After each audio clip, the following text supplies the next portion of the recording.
How would Zero try and ensure that the team fight stays in one like you look area? at the team fight right now, they have Mars and Kanka. So Yeah. Tiny and Bad kind of don't really like to fight into that. They're like very scrappy fights, you know. They want to drag 2 heroes on the left, 2 heroes on the right. But then Omni kind of wants everyone to stick together, you know, so he can help everybody at the same time. So it kind of doesn't really work very well together. I mean, I would say this is an offlane Mars, but it's Zero playing, and they like putting this Mars in the mid lane. So I think this will be a mid Mars and an offlane Kunkka. They haven't played offlane Mars yet. It's always been mid. So now you have a situation where you have overall last pick. Is there anything cool you can do here? You want them to win in style? Is that what you're saying, Fio? Well, they have last pick of the game. It kind of feels like weird to... For carry, yeah. To pick a carry there. Or not a carry. I mean, they had Wind Ranger. That was their carry, right? Yeah. So Come on, I was Jake. wondering where Get with the Tiny was going to go. I wonder if Bat could have went mid, stuff like that. But they're going to just go ahead and pick up the Brewmaster, which, by the way, Muerta does not like it when a Brewmaster runs at this hero. However, if you do get farmed enough, you do decent AoE cleave damage. Like the big counters to Brew have always been like the gyrocopter, kill the pandas, spins that just kill the pandas. Muerta unfortunately just doesn't do enough of that, but it sort of can do it. You have to be really farmed. He's also good against the Tinker. I mean, you can dispel the defense matrix. That's true. Yeah, that's fair. Even throwing up like a Kunkka or Mars in the fight before they can press their spells can be pretty impactful.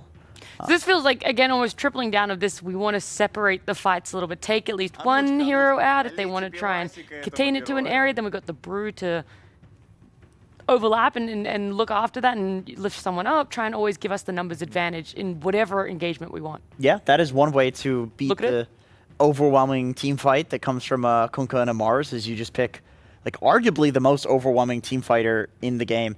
And the thing that this is a quote from Avery that really resonated with me back in the old days. He said Brew really likes when a fight is like anchored somewhere. So that's why Brew Disruptor is really good, because if he can just hit his pandas on you, like he's going to kill you. He's going to win that fight. He can get multiple rounds of spells off, and it's really, really OP, right? So that's why people pick Centaur versus Brew. You just run the hell away. Tiny and Bat are very good at anchoring fights. So I think this turns their Tiny and Bat into team fighters, which lets them play into the overwhelming team fight that's on the other side. So is this going to be the second W for 1W? Yeah, they very well might be 2-dub after this one. I'm going to have to look at changing the names. Winter, any other thoughts for you? No, my heart is with Team Zero bringing us a game 3. You want another game number 3 here? Yeah. More time with you, more time watching Dota, why not? Well, I was hoping that we might be able to get a little bit more from 1W's coach. Unfortunately, not. We're just going to get straight on into our game with our casters, Cap and SBG.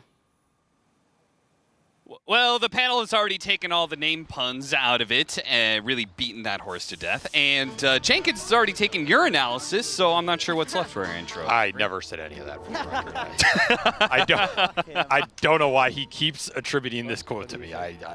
But whatever, you know, power to him. I mean, he said I never won. We can always just make stuff up and feel good about it.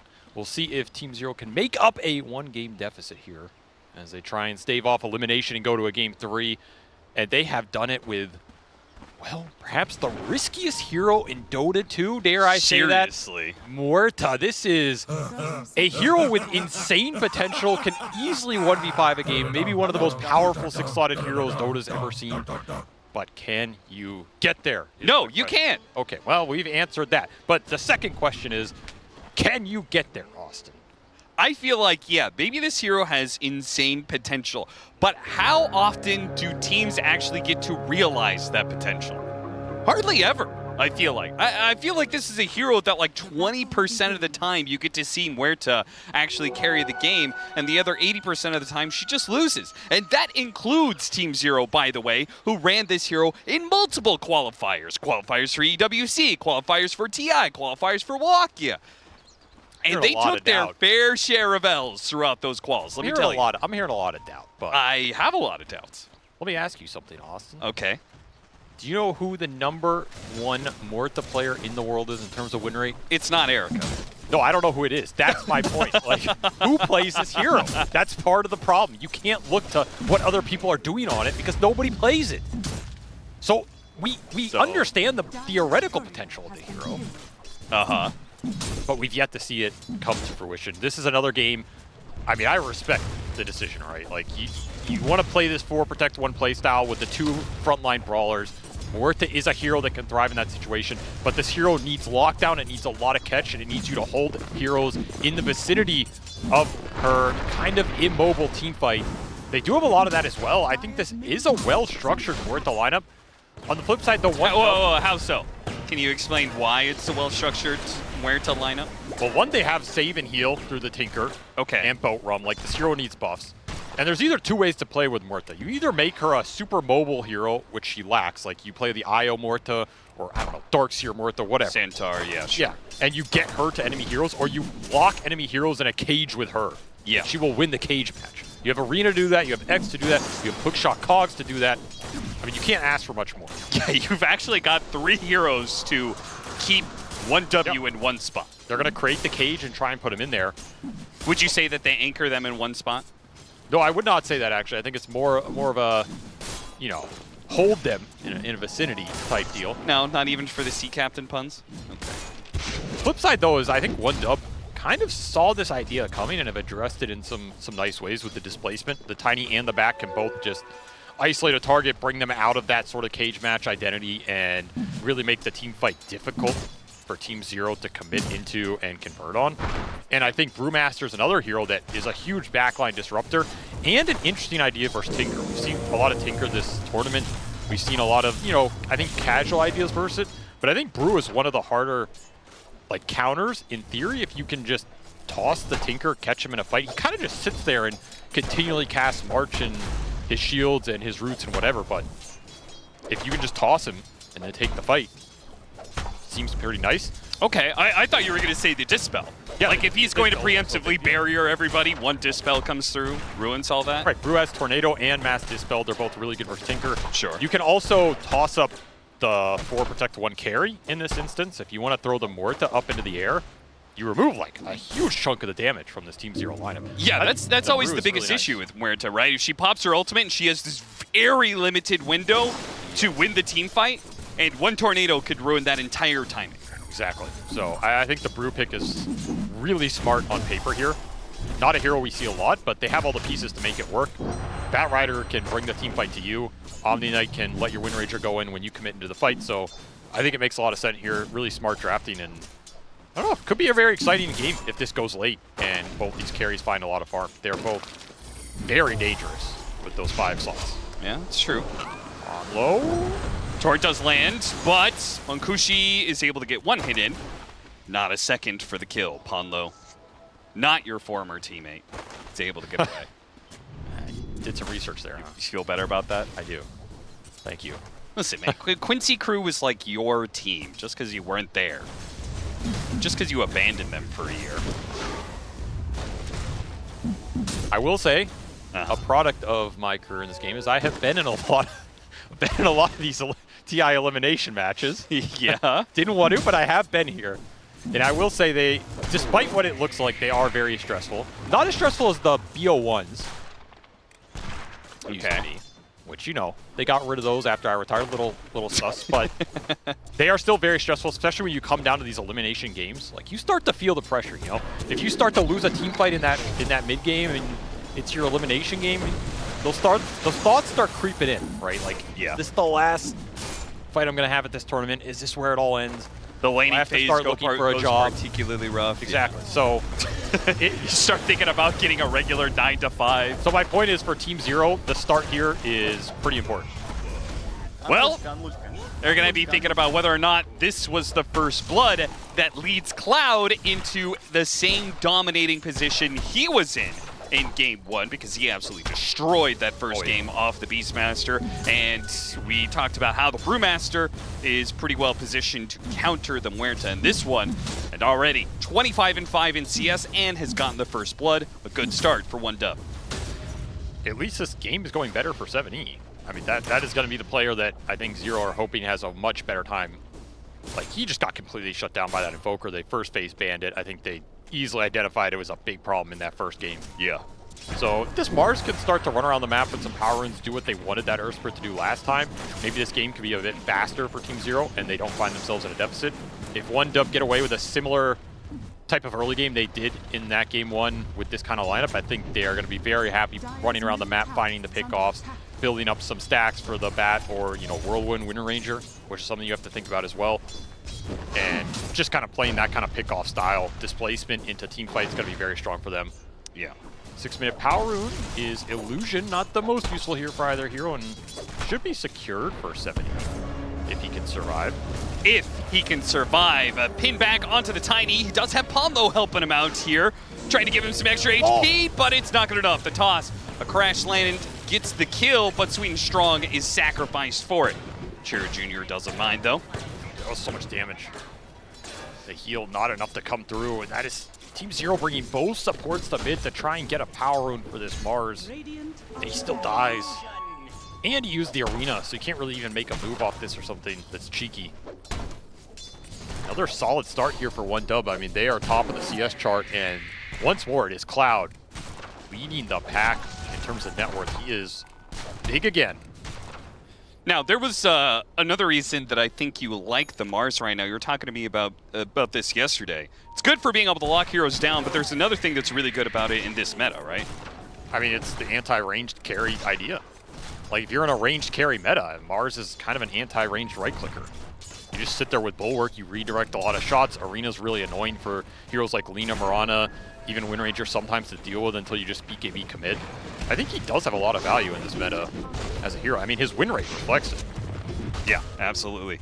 Well, so we'll see whether or not how effective that Whirlwind is going to be in these situations where Mankushi is currently putting it to use here to try and hunt down Pombo. A toss over to try and get respect within striking range. Doesn't actually work out. All he's able to do is throw the repel onto Mankushi to get him away. But no kill to be found here. Perhaps one at bottom lane where Sweet and Strong as well as Cloud are surrounding. Yes, sir, who will go down.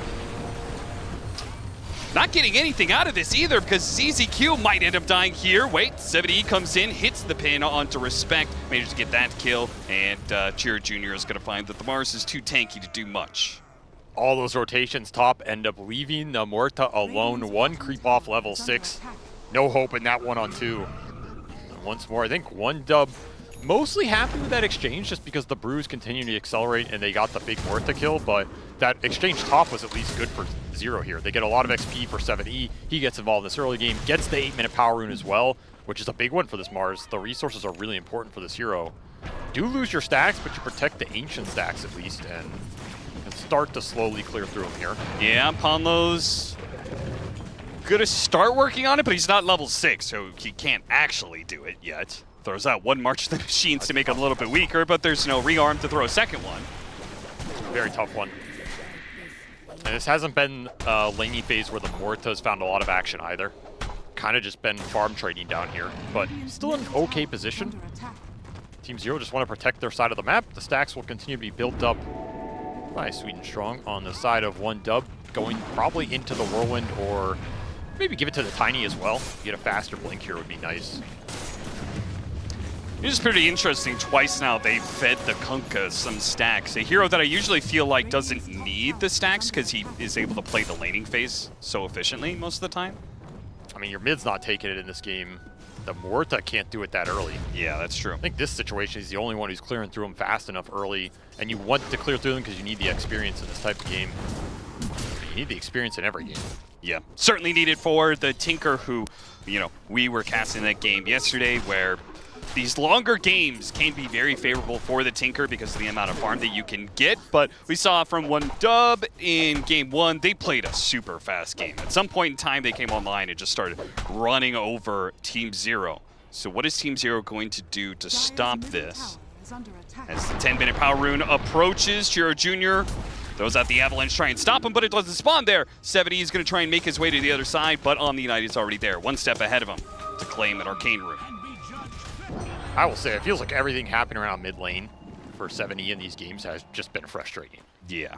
Like, all these little things are just not adding up to his game being smooth, and I think OneDub are overall pretty happy with it.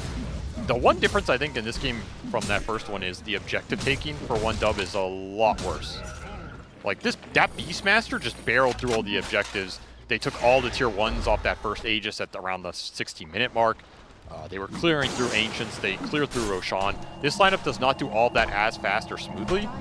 So if you're 0 and you can defend your tier 1s in a game like this and fight around them, you're going to be pretty happy. Particularly with the Tinker. Yes, sir, he's going to be caught in a lasso as he pops his ultimate and doesn't really get any damage done. The Brewmaster got off his primal split, and they're going to try and surround this Muerta as best as possible. The arena, look for the protection. Erica in some trouble, plays inside the arena and fights back where he can, but Chiro Jr. now jumping into this one couldn't add enough damage. Muerta Looks like was Pablo has been able, power shot, that's able to finish him off with the extra bit of tick damage and a shackle shot. Locking down both 70 as well as Beyond throws out the spear. It just pushes Chiro Jr. back to the back line as Munkushi will take over the team fight now and looks to chase after 7E with the urn on him. Another shackle shot coming up soon. A toss gonna be denied as the spear throws him back where he came from. And 7E is able to get out of there, but it's still 2 dead on the side of 0, and 1W bringing the pace that we were talking about from that game 1. 5 heroes at 11 minutes in, pushing in that safe lane. Honestly, that should be a good fight for 0. Like, you're fighting under marches, it's a massive arena. You kind of dealt with the Brilliants, you kept your Muerta alive, but not enough damage to cut through all the early sustain from this Omni Knight. Seeds of Serenity's getting popped down. These are some tanky brawlers in Tiny and Brew as well, especially with Repel to back them up. I feel like 70 hit a 5-man spear at the end. Yeah, I don't know. I don't think I've ever seen a 5-man spear, but maybe that's what the tip's for. It's like, you got us, bro, but none of us died, so wasn't that good. 1W, they got 2 kills, but immediately after that, 1-0 is able to push in mid and take that mid tower. So, as you said, the objective taking a little bit more favorable for 0 in this game. They're holding their map a bit better. Still, those tier 1 fights are going to be important, right? If you want to play this kind of Tinker, Muerta, slow farm-up type strategy and just get your forward position really big, holding these tier 1s is really important, particularly the last 2 that are alive to control your Ancients a bit better. I was about to say, safe lane tower is kind of inevitable. Yeah, right? It's sure. like a hard tower to defend. I mean, they wanted the fight out of that more than the tower. Sure. It just didn't go their way. 1W actually want to take these towers down. Like, they need to be thinking about some maybe aggressive smokes with blink reveals to latch a good core, take him out of the map, and then convert on these tier 1s, start opening up the lanes a bit more. I feel like that is what would feel the best for them, and you're mainly looking at the Batrider blink, the Tiny blink to enable that. This Brew's going to be able to join any of these fights, but he needs the initiation. I mean, you can just smoke Cloud behind this tier 1 mid and like kind of force the fight that way, but it feels a little awkward. Though Vessel already done. A lot of early fighting power, and we saw the Dispels coming through in that fight. There were a couple shields that just instantly disappeared for Ponlo there. Yeah, and as a result, Erica did die ever so barely. Future Tiny blink reveal. Smoke on smoke. Jr. with his blink dagger. What's he going to choose to jump here? Apparently nothing. The Avalanche completely whiffs, but ZZQ also can't really do anything by himself. He's a level 6 Clockwork. These heroes are tanky enough to deal with a battery assault, no problem. Found more than they were willing to deal with there. Does get a decent obs that I think will not get dewarded, but another power room contested. Another taken away from 7E.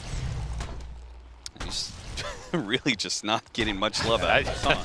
Like, the one power rune he got was a regen, which is not a rune that you can make a good fight happen, unless you're a Storm.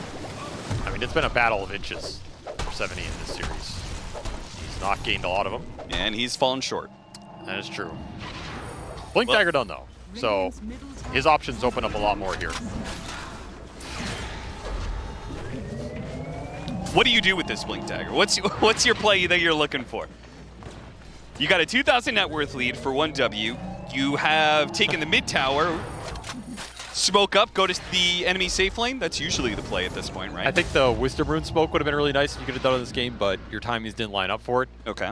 If you could smoke and find this Wind Ranger on the map, super happy with that. Like, if you can find him on Triangle, get some deep orbs out. I think it is doable in this type of game where 1W are going to be kind of splitting the lanes looking for pickoffs. Your other route is to just go on the Brewmaster, because, I mean, he does have to push waves out. You're going to see him on the map. Like, Cloud's going to play tanky. He has 2200 HP. This is not the easiest hero to jump. You have to keep in mind, you know, the magic resist statuses this hero can bring to the table, particularly if he gets the haze off first. But he's the biggest target to bring down. You have some heroes that can control him and do it. It's just scary. If you don't see other heroes on the map, if you don't get lanes in, these kind of jumps are a bit spooky. And right now, if you're looking at the lanes, Team Zero are just not winning that battle. They don't see a lot. They're going to try and go for the brew down here. They're being sandwiched. Cloud. He is not going to be the target, so he's going to be good to either get out of here or use his primal split. Sweden Strong is just trying to delay the damage, but I'm pretty sure he knows his life is forfeit, at least for now. Jared Jr. jumping in, though, catches the Tinker. Maybe just what they wanted, but he can't burst him down easy, though. Ponlo, he just gets out of there. The primal split comes in too late. He is able to toss up the Muerta, though, as the Muerta pops that ultimate, and they focus on ZZQ. ZZQ, with his dying breath, perhaps not dying, gets off a Cogs, sets up the... Oh, Jared Jr. is able to blink away just before it. Now the Gleipnir, just like last team fight. Munkushi's going to try and come in, but now he's battling up against the Blade Mail, has to back away with his Whirlwind, away from the Kunkka for now. Kunkka now, the Blade Mail is dead. 1W can go in and try and finish him off. His pin onto the Tiny, yes. With the Ghosts out, it's hard to be able to fight around that, but it seems like Team Zero just running out of gas, and they are not able to keep this fight going. 7E, he will go down as well. They may have saved Erica's life, but it cost them so much more. It's another fight where Zero are so close to pulling out some big kills, but I mean, you do 9,000 damage compared to 10,000, but you're the one losing 3 for the 1. Yeah. Damage is just getting split around a lot with these marches and AoE spells, and 1W, I mean, very clutch blink out from Tiny to dodge that bow coming in. Shiro Jr. really played that fight well. And they kind of kited out this Muerta ulti, right? Like, it got some work done, but if anything, I felt like the callings were more impactful. They're really hard for 1W to fight into, particularly if you can lock heroes in things like the Cogs, and then you're just getting permanently silenced.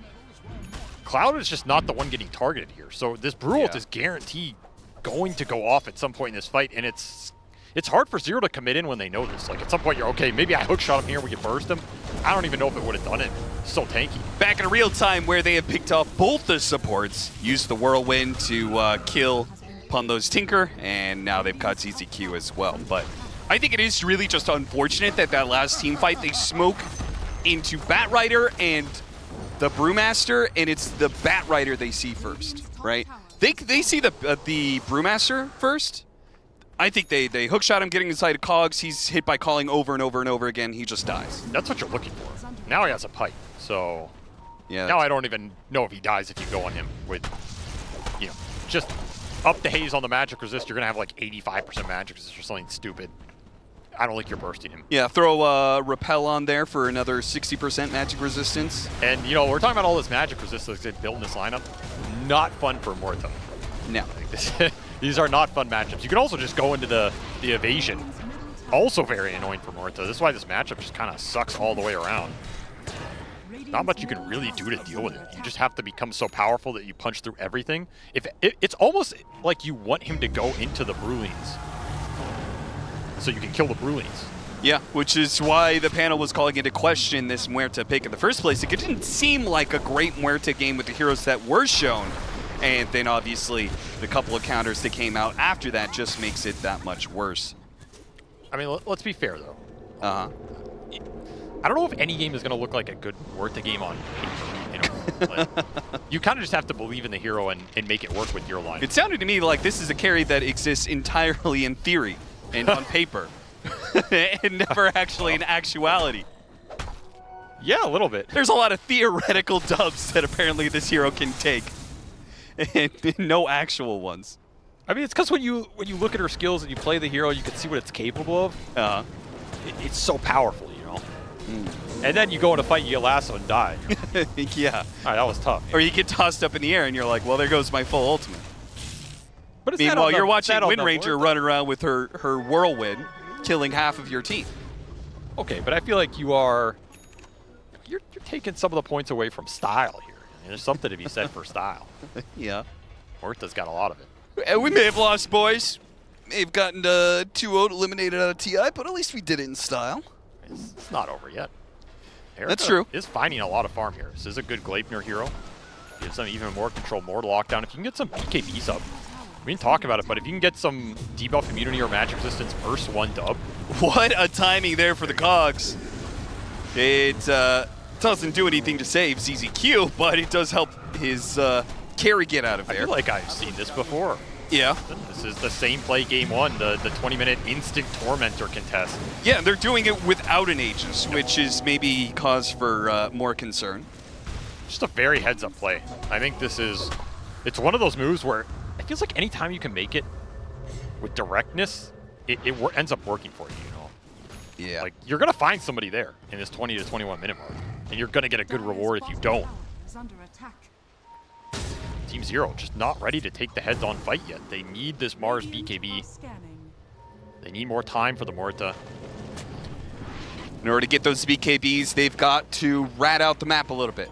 Again, they've given up their Tormentor, but will find their Wisdom Rune uncontested. You have to think about how the map's getting split between this Tinker and Batrider. Both these 4 positions, they want to clear waves. They want to create some sort of pressure that forces the enemy team to respond to them. They're doing a pretty good job of staying ahead of 1W as they But they are looking out on the map. That's the concern here. This Tinker is not Omega fat. The space is starting to close, and you're about to lose Roshan here. Really need the BKBs. You're going to have to make something happen with the Muerta and the Mars BKB. And 1W are going to have an Aegis to play with here, and a very strong Brewmaster, man. Cloud he's just turned it up this series. He has yet to die, by the way, in either game. very impressive. I don't know if he's going to die in this game either. If he gets his Radiance, you're putting Evasion on top of the Magic Resist, on top of its HP, on top of the Omni Knight that can bail him out if you really need it. Problems mounting up for Team Zero. And all they can do is try and farm their way out of them. This 1W gets the Aegis on Munkushi, and we'll see what objectives they're able to take with this next 5 minutes. BKBs are coming in, though, for Team Zero. That's the farm that they need. BKBs, they get it on Mars, get it on Erica here. Maybe. I like the Afrenda placement, you know. Yeah, I like how... already planning, like, when he dies in the team fight, he can go straight go back to the Ancients and just pick up where he left off. You know? Well, I was going to say both facets are so bad that the best one is using Ofrenda for like 20 attack speed or something. Caught the Tinker in action.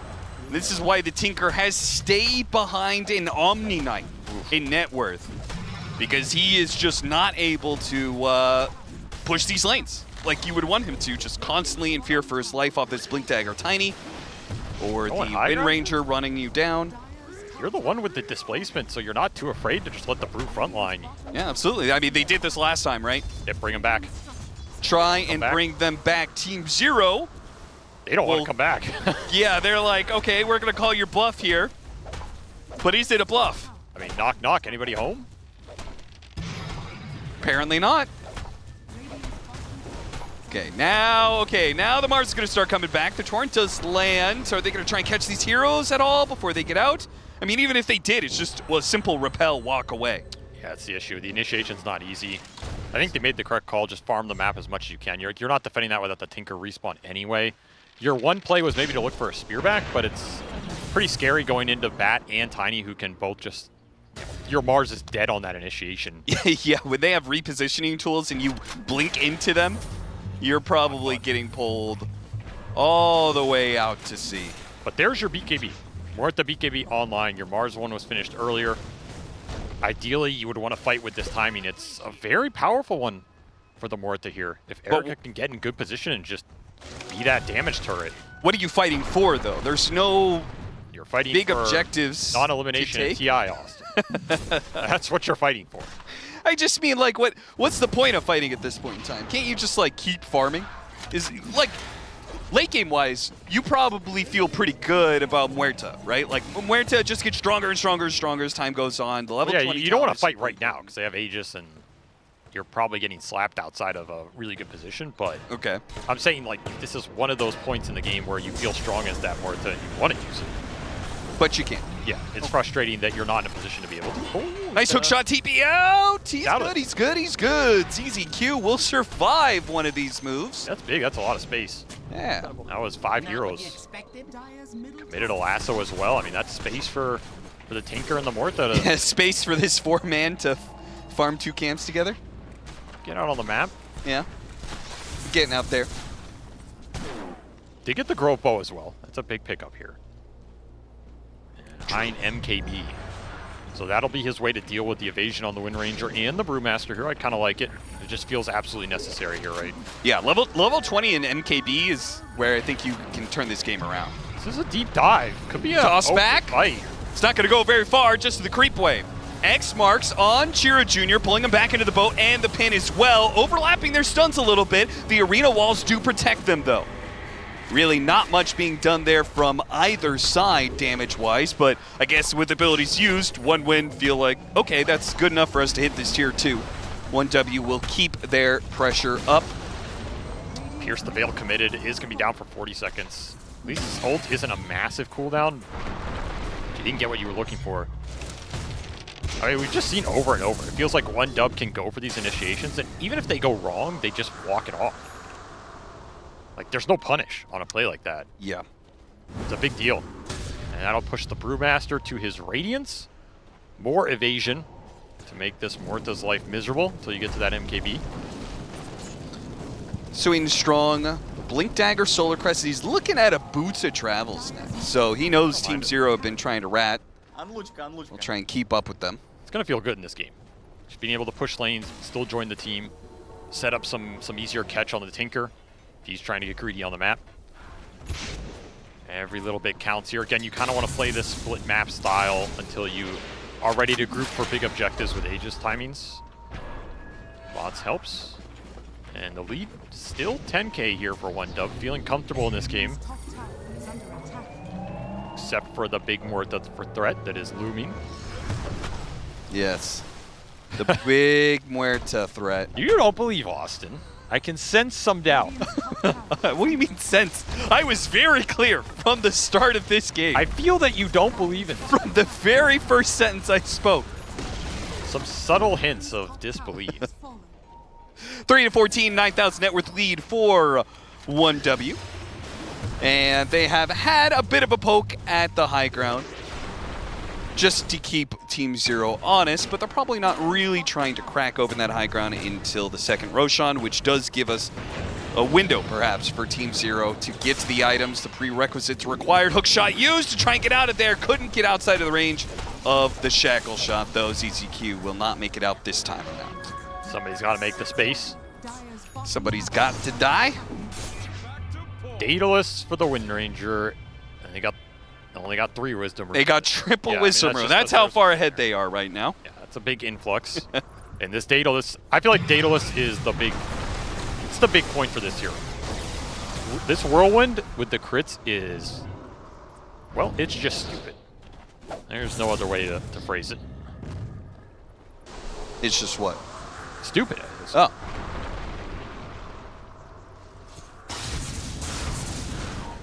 I mean, it's an AoE attack spell that procs on every hit. The only other version of that that's ever existed in Dota, I think, was Medusa talent. Yeah, yeah. Yeah, you're right. That is pretty stupid. I never thought about it that way. Yeah, it's the same with lifesteal on this hero. Like, there's a lot of things that make this Whirlwind incredibly powerful in the late game.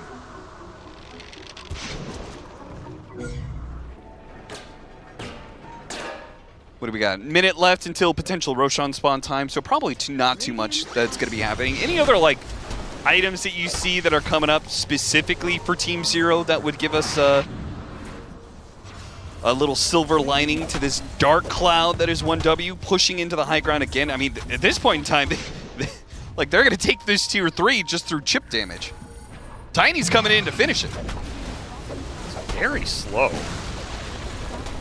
They don't mind sieging, I guess. I mean, it's just the Muerta items. Like, that's really the big difference. Look at this Tiny's damage, man. Laying at barracks for nothing. No contest. Erica came back. This signals you have to get something out of it. I mean, this is even worse than no contest. This is Yeah. pathetic contest that you don't have heroes on the map farming away during this period of time. I mean, you're going to have to, like, smoke out of here or something, contest the map, try and set the lanes up or get a team fight into next Roshan. Something on this trajectory. Refresher for 7E would be really big as well if you can get to it. Like, they're kind of close to some of these big items. Refresher Mars and MKB for Muerta. You can win a team fight off that. It is a lot of control and damage. You're going to have Tinker just giving you the sustain in there as well. Yeah. A lot of it's how that team fight gets set up. If 1W can find good initiations with Lasso Toss, then a lot of that goes out the window, right? But if you can avoid that, start the fight on your terms or just commit in, on like a botched initiation or one where the hero doesn't just get all in. So all the pressure on 70, that's what I'm hearing from this. It's a This decent smoke, amount, he's got to get a good blink initiation. They're playing for Roshan. It's not up, and it won't be for quite some time. And there's the Vlads for the Omni Knight. This is the lifesteal for the Wind Ranger that I think is really nice to have, but if you can avoid having to buy Satanic yourself, just feels that much better. I like these support pickups here from OneDub, really respecting their one positions in both these games and playing around them, buffing up the damage, giving them all the sustain and the survivability they need, and just letting them go to work. Kushi has been pampered, for lack of a better word. He really has. Nice use of the X there. 70 goes through the gate to push out the top lane without any fear of being caught in the process. 1W, now it's their turn to smoke up and try and assault Team Zero's positioning. Radiance off, no position given away. Scouting with the gem, going in blind, Sweden Strong. CZQ jumps up to the high ground. Sweden Strong just trying to see what vision is available here. Meanwhile, Chira Jr. is immediately going to pop his BKB and get the toss back onto CZQ. Beyond, nice tidal wave in on Cloud. No follow-up to it whatsoever. Team Zero are not even going to try for this, apparently, but they are going to get grabbed on their attempted retreat. It's going to be Beyond.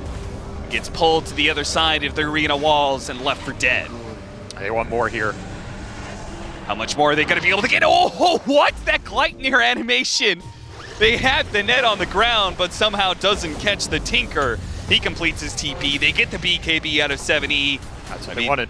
There goes your Roshan contest if Roshan was up right now. A later Roshan means that perhaps Team Zero can still formulate a response, a defense of the pit. And the MKB is done too. So That's level big. 20 MKB, we hit the timing that we said Team Zero could turn the game around on. They have to be able to control heroes, though. Every fight has just been OneDub controlling Oh my god. who's I committed and forgot who's about not, who can get out of the fight, who's stuck there, and there's just no one for Erica to hit. Avery. It's not the level 20 timing. It's even worse. Yeah, it's the 15 It's the now. level 25 time. Oh Well, my. it's gunslinger damage plus gunslinger chance. Yeah. I forgot about this. They pushed it back to level 25, so you have to choose between magic resistance or gunslinger chance, which I assume everybody takes gunslinger chance. But it just means the Muerta carry is like takes even longer to come up. Yeah, it takes a little bit. I mean, that's the beauty of it, Austin. It's the, Is it? it's the journey. It's a glory. It's a long ass journey, man. Yeah, it can be. This is a long Roshan. Yeah, what? I guess one win, feeling like maybe Team Zero is going to contest, but they're not. So Yeah, this is no free for you. interest in contesting here. So this will be an Aegis to the Wind Ranger. Also finished in Ags. Yeah. And has an Omni Knight behind her. Whew. This is a tough carry for Team Zero to bring down right now. Kushi is thriving.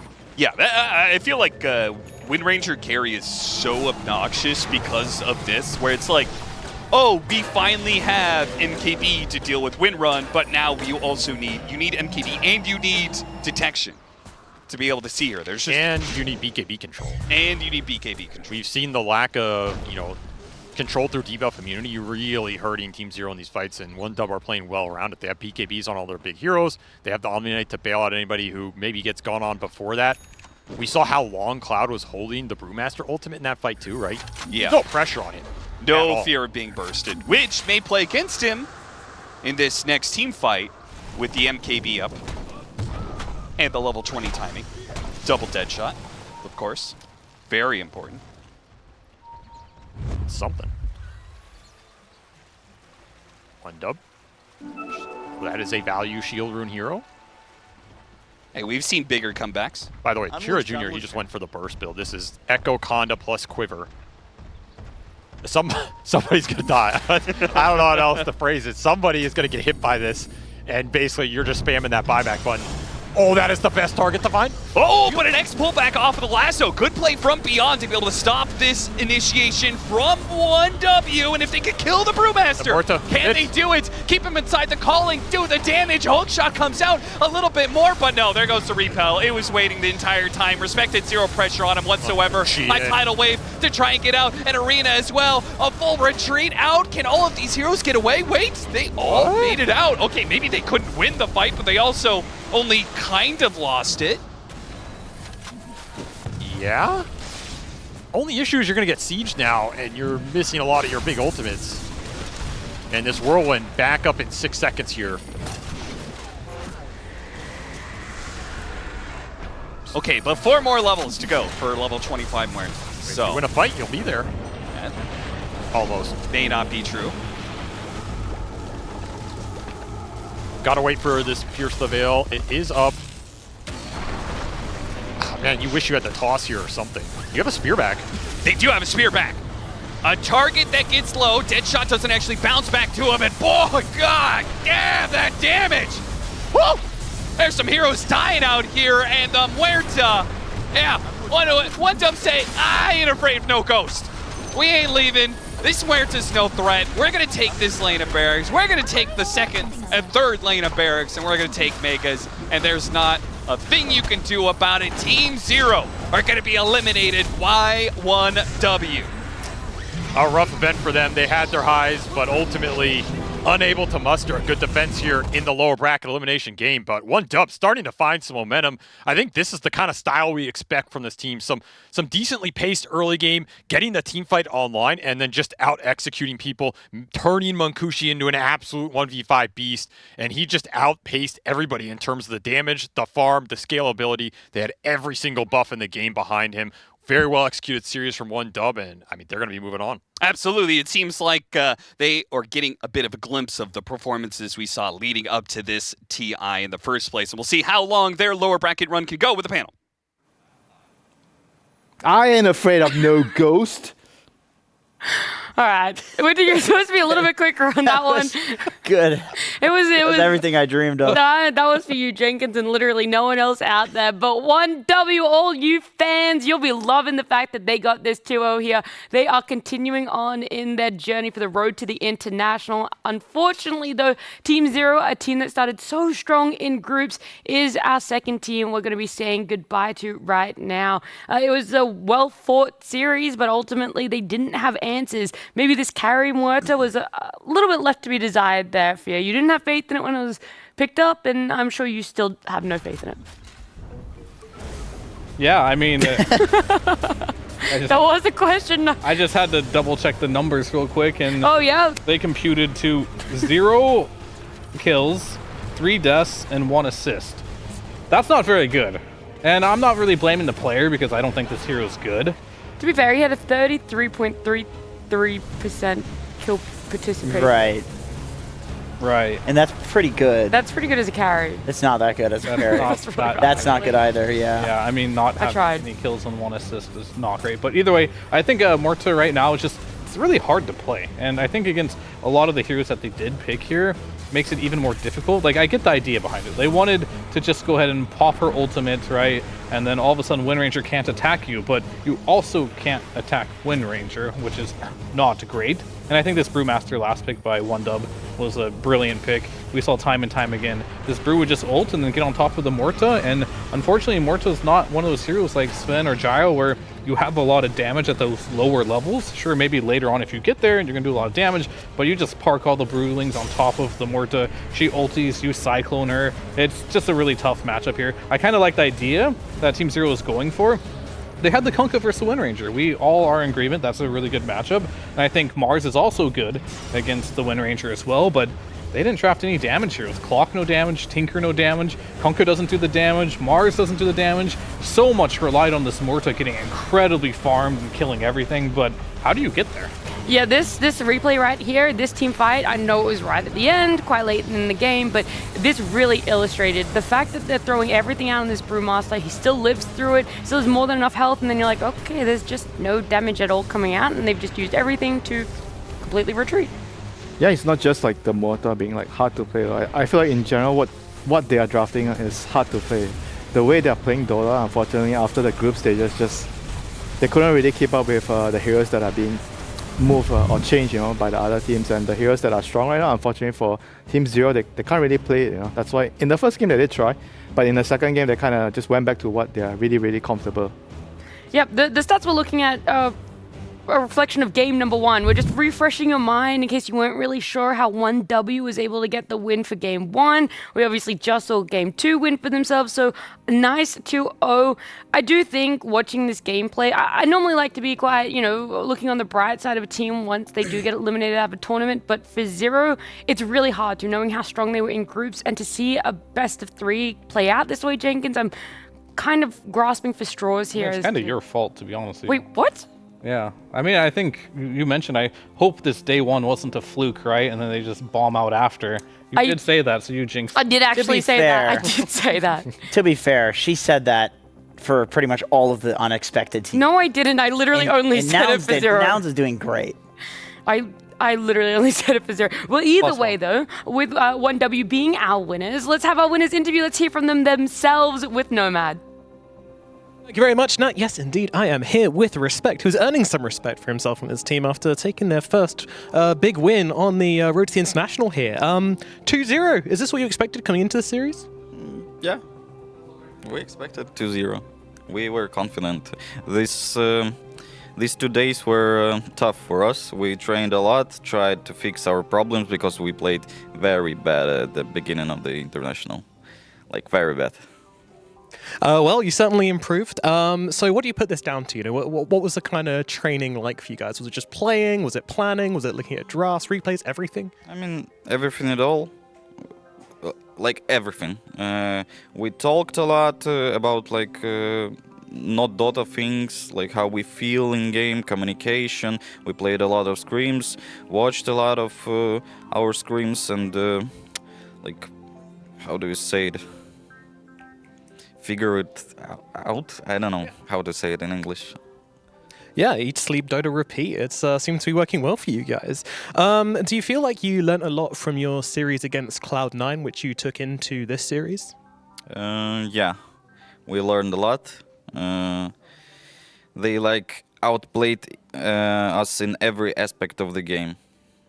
Even not in game, even outside the game, our like mental preparation for the Cloud9 series was not good.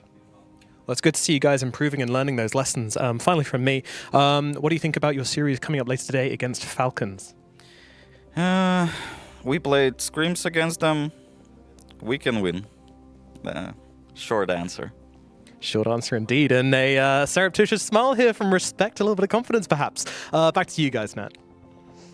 Hopefully Respect is able to continue that confidence because they'll be the final series for today. We're only halfway through our day. We've already seen 2 teams eliminated, but 2 more are going to be going home. Our second one here was Team Zero, unfortunately getting 0-2. They weren't able to leave the road to the International with a win under their belt in this best of 3. It's really tough to walk away not having that, but hopefully there's some more bright things that you can point out, Jenkins, that they're going to bring for the next season. I mean, definitely in looking at this team, I saw that there was a lot of losses to Azure Ray other than in the TI qualifier, so I kind of expected to see something that was like some fluke comeback sort of stuff, but they looked amazing, like genuinely. And like I said, on the first day, like Ponlo really, really impressed me. So I was watching a lot of him. But then I noticed like his team was also playing incredibly well. Erica obviously has played on, Vici in the past. So that's kind of some old blood there, which I was hoping would help them with the emotions and stuff like that. But I think it's a little bit of lack of experience that has led to this point. They're like, bright stars with a bright future, but they need some ability to continue that forward as the meta is changing. Yeah, they tried to fit into this meta, try and be able to make a little bit of a comeback, maybe a little bit of a run in the lower bracket for themselves. But unfortunately, their journey ends here. We've got Pyrian on standby with one of our players to see just how they're feeling after this unfortunate loss. Yeah, thanks, Nat. I'm here with Ponlo from Team Zero. Ponlo, first of all, very sorry to see you guys go out of the tournament. Could you just give me a brief idea of what, in your perspective, went wrong in that series? Probably, I mean, the last game we knew we would have some damage issues, like potentially, but we thought that we could prolong the game enough that until our carry is online, but I mean, we probably just made some mistakes. Sorry, there's a lot of yelling off camera there. Sorry. I guess we have a weakness when it comes to early game skirmishes. I think we have shown to be a bit poor at that. Our strength comes in, my team strength, I think, comes in the mid to late game, the shot calling around our carry, the way we team fight around each other and stuff like that. But this tournament is like more and more, I mean, after the Falcons at BB games, I think teams realize that our weakness is in our early game. And I felt like Bad Boom and Falcons were like kind of playing not to lose against us. They were a bit conservative, they were slow, and they let us play our game. But then after those two series, it felt like, even in scrims, like teams were starting to like ramp the tempo up against us, and we kind of struggle against it. Yeah, that's tough. I mean, I know that one of the things you said before the tournament is that you wanted to make sure that when you came here, at the very least, you played Dota that you could be proud of and that your team could be proud of. You definitely achieved that. I don't really think so. I think for me individually, I don't really like the meta for me. It's not really my thing, the hero pool in the post 4. I tried my best to adapt and to do what's necessary. I don't think I was like good enough this TI, but I tried my best. So it's like, I don't blame myself for it, but I don't want to stand here and lie and tell everyone like I'm so good, you know, because yeah, I just don't think so. I know you can be very hard on yourself. Did you at least enjoy TI while you guys were here and competing? That must have been satisfying. There were good days and bad days, you know, when you beat. The first day actually, when we played against Falcons, like I felt super good in the morning because it just feels like, well, we already lost. So let's just, you know, let's just see what happens. Let's just click some buttons, play. Let's just try to go kill some guy, and then if you kill somebody, you're happy, you know. And I think like that light feeling like made us play like better. And then probably after we won versus Falcons at Bad Boom, then we started to have more and more expectations of how good we should be. And then when we start to drop games against teams that we feel like we are better than, then like problems start to arise, and then conflicts start to arise, and then it just snowballs, you know. Yeah.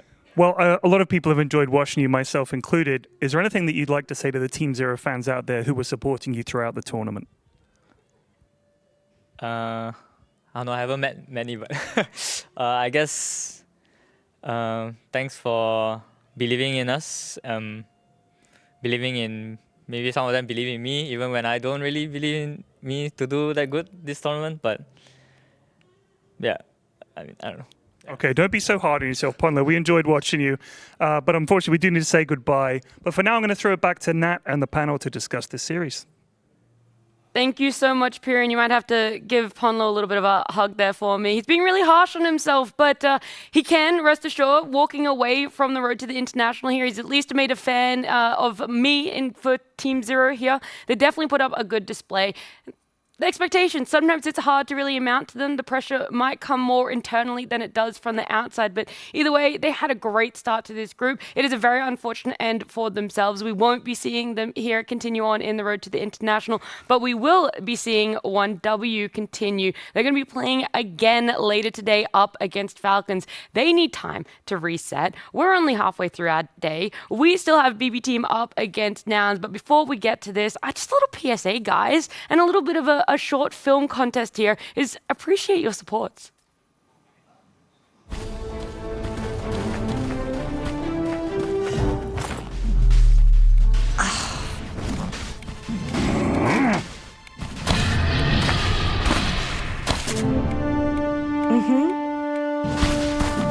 Roshan has fallen to the Radiant. Merci beaucoup.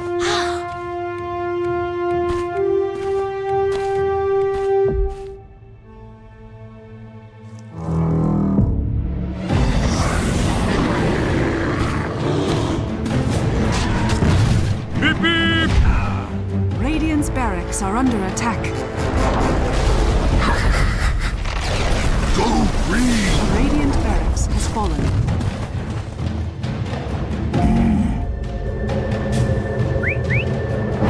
Thank you!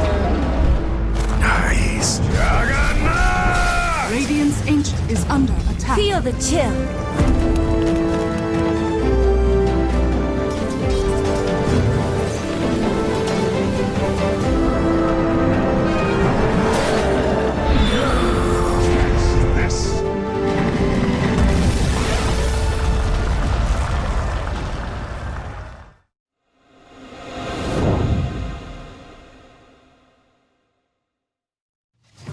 Gaming Gladiators, last year's runners-up, are back again to try and claim the Aegis, and doing so they've already taken EWC on their path here, and I'm now joined by Ace. Obviously, TI, and especially big for you as is in your hometown. I mean, you're literally 10 minutes away. What's it like to play here? It's something that I honestly never thought would happen, because like Dota has not been that popular in Denmark for quite a while now, but like it's like so amazing. Like it's been so chill. We also been boot camping here. Like it's just so chill for me. I just came here like 20 minutes ago. My brother just drove me. Amazing. So you know, are you going to be able to have all like your family and everything and your friends at the arena for the finals? Yeah, I think like a lot of my family will come, and like most of my friends also. I think. So obviously last year, you know, you had a phenomenal run last year. You know, were the team to beat. And this year, I think kind of people started to maybe doubt you or count you out, but then you just come back, you know, prove them all wrong with a phenomenal past few tournaments. You know, how does that happen? How did you do that? Was that like the game? Was it you guys? Was it, you know, your opponents? You know, how did this come about? Kind of a mix, I would say. Like when you win a lot, the game definitely keeps like nerfing your strategies and your heroes. There's so many frequent patches, and whoever wins what they play the most will always get nerfed. Yeah. And this just kept happening and happening and happening. And after every tournament, you have to like find new stuff. You really have to try it again and again and again. And you keep doing this for so long, it gets pretty hard to like keep it going. Yeah. So I think people got a bit exhausted by like try-hiding after every tournament and getting the motivation all the time. Yeah. So I think that was like the main problem. But now also, after not winning so much for a while, I think we just kind of got a lot of the drive back again. And now then it just worked out for Saudi. How do you think about last TI and especially those grand finals? There's been so many tournaments, but like we had a pretty crazy lower bracket run. Yeah, and the grand finals versus Team Spirit and everything. Yeah, that year was just like pretty crazy because feel like we were pretty bad, and like. Oh really?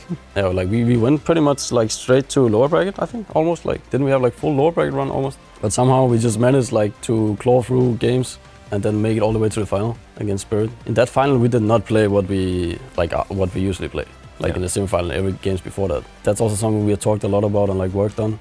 Mm-hmm. That like why did that happen? Like what happened in that final particularly? And I do think it's something to do with some players. They do set TI, they regard it as like way above everything else. Yeah. That can easily create like this bit of pressure. Yeah. That can go to like choky mindset and this kind of just happened for us. So hopefully. Like we talked a lot about it, but hopefully it's not really something that's gonna happen when we're gonna play in this final. Yeah, well, I mean, obviously it didn't happen or did it happen at EWC, and you learned to kind of beat it? You know, what was the? Yeah, I mean, again, like we've been in a lot of finals. I think we have a pretty good final win radio. Mm-hmm.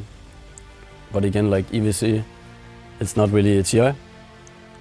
TI is just a bit special. And can create more pressure somehow because people really want to be part of the I have one TI club. Yeah. Get the rings or whatever you get, you know, all the stuff. Yeah, yeah. I mean, what would it mean for you personally, you know, on home soil nonetheless, to be able to win it, to hold that Aegis, you know, what would that be like for you? As soon as I knew that TI was going to be in Denmark, then I instantly thought, oh shit, man, like if I'm ever going to win a TI, I definitely want to win this one. Yeah, in front of your friends and family as well. Yeah. That'd be incredible. So it means a lot. Who do you think your biggest supporter is going to be in the crowd? Who's going to be screaming the loudest for you when you do get on that stage? Usually it's the people who's like sitting with the GG boys, like the org, and then they usually have like the Giga fans around, and then like they usually have some drinks and stuff. Those guys will be the loudest. Those guys you can usually hear, yeah. All right. Well, thank you so much for coming to talk to us, Ace, and thank you so much, and best of luck, obviously, TI. Thank you for having me.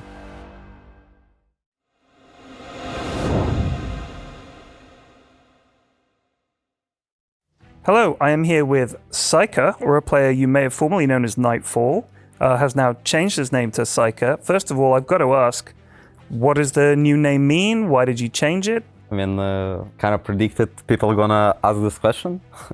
And just kind of got tired of last name, and if you translate from Japanese, it's something like sadness, but it also refers to some of Naruto, like best, from my opinion, like soundtracks. So you guys, I'd say, BetBoom are kind of thought of as this EEU sort of super team. You've had some great results. Do you guys feel like a sort of super team, like a super group, Or do you think like, we're not there yet, we can still do better? I'd not say we think of ourselves as a super team. Like a lot of people was saying it, I'd say back then, like 2 years ago, when we had like Pure in our team, and I was playing free, and it was kind of really like, you know, like dream team.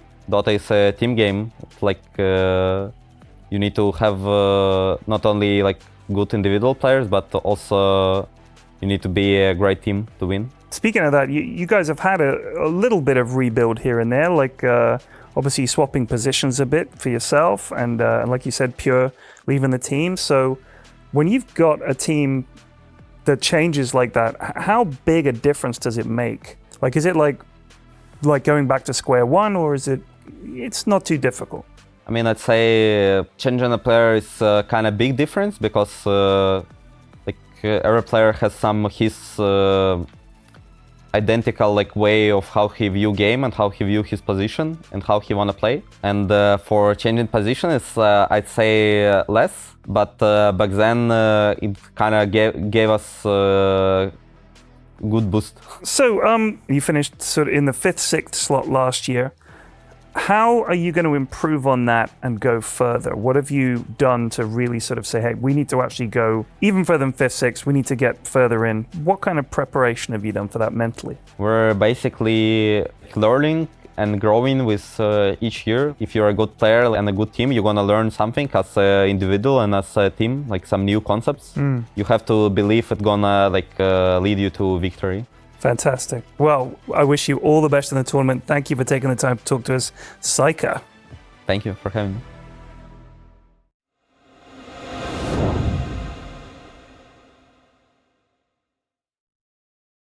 If they want to do better than top 6, they first have to make a deep run in that lower bracket, because that is where BB Team are right now. They did win earlier today, and that's why we're seeing them here again. We are going to watch their match up against Nouns. Will be a best of 3 elimination on the line once again. And we're at the half point of the day, and that means we changed our panel up. That means you're seeing me. I'm Shiva. I'll take you through the rest of the day together with my wonderful panel. I'm joined by Tigov, Effie, and Lacoste. Lacoste, we talked a little bit about it yesterday, but eliminations is really where the Dota starts getting more intense, and it just gets that extra little bit. Yeah, it's the extra spice, but it's also kind of extra sadness seeing the teams, you know, it's the big dreams throughout the year playing Dota, and your dreams being crushed here, which is always tough. Been on the receiving end in my career decades ago, always. But yeah, I know the feeling. It does kind of suck, but it's also what you're going to learn for the next, you know, enjoy Dota, of course, and also what you're going to learn from some of these defeats. Yeah, it is what you're going to learn. Like I didn't learn a lot. We have to talk about what BB Team has learned, because we heard Saika or Nightfall just talk about their year and how they're going to try to breach top 6. And Tigov, that has been a little bit of a struggle throughout the, I would say, years. Yes.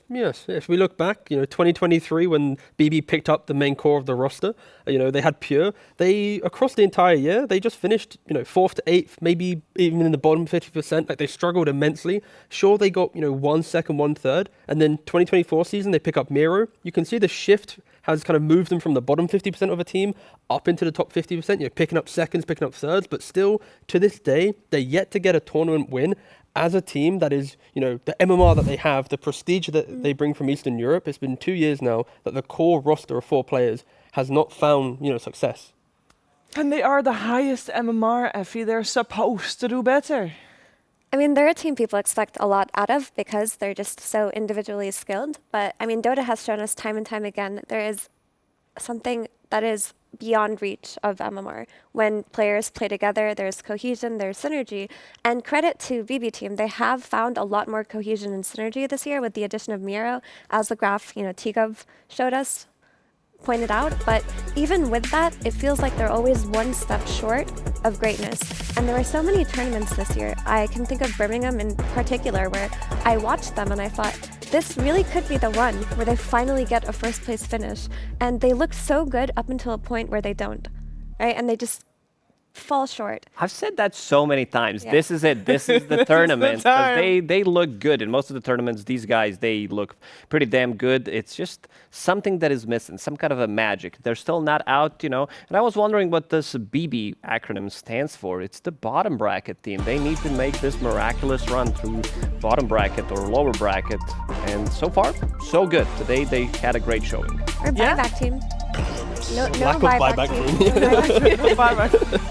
Yeah, almost didn't go the way they wanted to there, but in the end they do earn their spot to go up against Team Nouns. Now they have done this before, both teams coming from the same group. And if we're talking about how BB Team has been lacking the magic in some of the matches we've seen, they opened their series. The first series they played in the road to the International was against Nouns, and that magic, Lacoste, seemed very much there. It was insane. Like this first game, that's why I didn't believe in Nouns after seeing that first series, because they got stumped. They got 1 kill. This is the least amount of kills here at the road to the International. I mean, how much can you have? You can have 0 or maybe equal to 1, which is pretty difficult to top. But overall, this is the series that also shows that Nouns, they need to be able to adapt. We've seen the importance of adaptation when they were playing yesterday. They were unable to adapt. Their most successful hero is Trend Protector. They're 4 out of 4. This is the strat that they've been running, and I think that Nouns got figured out. Now the question is, will they prioritize the Stream Protector in the first phase? Because that's, at this point, the only place they're going to get their hands on it. We're in the draft. Game number 1 of this best of 3 elimination. Nouns will be Radiant, second pick. BB Team has already first picked their Enchantress. In terms of bans, not really something that is instantly standing out to me. Effie, maybe you have different ideas about that? No, this all looks pretty familiar. The Sand King and Doom get taken out. They seem to be by far Gunner's most high impact offlane heroes. Mirana, Yuma popped off on it yesterday, and this hero has just proven itself to be such a nuisance. And Nyx comes out as a counter to Enchantress. This happens quite often, but Enchantress doesn't get let through. But the reason people love to play Nyx versus Ent is just you follow her to lane, you eat her creep, and that already eliminates a big part of the threat. Also, when you're getting dove under tower by a centaur or something, Nyx is able to TP and also eliminate that threat. There is a bit of an issue, though, is that these jungle heroes like Chen and Ent, they group up very early, and Nyx typically does not like to play into an early group up. So if BetBoom kind of build around that idea that they're going to center around each other, ball up early on, maybe Nouns won't get that much value out of their Nyx. And they do like to do that. BB Team does like to ball up early and play fast when they get the chance. I'm not sure if they do. I feel like they win their lane. That's how they won against Team Liquid 2 days ago. They smashed them in 18 to 20 minutes. Yeah, I feel like definitely draft dependent. Go ahead. Sure. Yeah, I was gonna say, like, I feel like BB, they, some games they have that philosophy of, win lanes, crush their opponent, and then other times they want to sit back. But I think they are one of the few teams in the tournament that when they think they've won the game, they seem to kind of like ease off just a little bit compared to other teams, which allows for opportunity for comebacks. Like, and all the tournaments we've seen them play at, how many times has like BB lost a game because like they've built up an advantage, they've kind of got this like confidence that they've already won the game, and then like one pick off or 2 here, and then suddenly it swings back around. So that's where like a Nyx assassin for Nouns, even if the game gets difficult, there will be opportunities based on BB's history that maybe the X factor of the Dagon pickoff could help them recover what could be a difficult early game. Yeah, it seems like BB, they done the research. Luna and Trend Protector gone. Nouns, they did win 3 out of 3 games, and they paired this up in the safe lane. This has to be one of the strongest, if not the strongest, safe lane that there is out there. We've seen quite a lot of, Miranas, quite a lot of Wind Rangers paired up, but I feel, this one, it feels really good. Mirana doesn't have that much win rate anyway. What I would like to see maybe from BB Team here is Lion +1. I think Save showed that he can play extremely good Lion. It also gives them something against this Monkey King in the lanes where you can stop him. They also have the spell mechanic, some early rotations from the Enchantress who can gank the lane. And also against Nyx Assassin having the instant Hex disable so that he can get Carapace off and kill him from 100 to 0. I think that'd be really nice. That's quite the early Monkey King, though. I guess the hero's value has gone up significantly this tournament, and when you pick this Monkey King, you also have the security of whichever offlane that you choose for yourself won't be countered by the Monkey King. And all of the traditional counters to melee offlaners like Ursa and Slark, they're not very good right now, whereas Monkey King still is and can be flexed to mid. I feel like Monkey King is becoming the an equivalent of what Luna is in the draft, where you pick Luna and you don't feel that bad having it, right? Like from mid lane, you can play a lot of matchups. In carry, you can punish a lot of the melee offlaners that we see. So in regards to like draft strength, it doesn't really feel too punishing.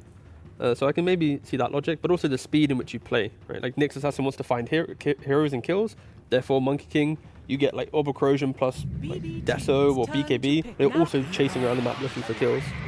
One of the things we said yesterday when we watched Nouns, we said maybe their playbook consistent of mostly the Treant Protector +1 and maybe mostly Treant Protector plus Cat Lady, be that Luna or Mirana.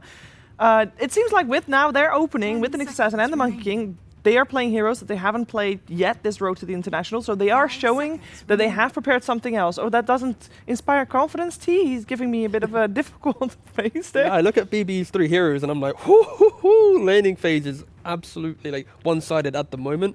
Like Kotl plus Beastmaster, you got Illuminates going into lane, you got Wild Axes going into lane, you make stacks. Like Beastmaster, so far at like Road to International, we've seen games where he struggled to get items. This lane of Kotl Beastmaster it's a free pass for Beastmaster to get to his first item. You have stacks, you can eat, like, you're gonna dominate the lane.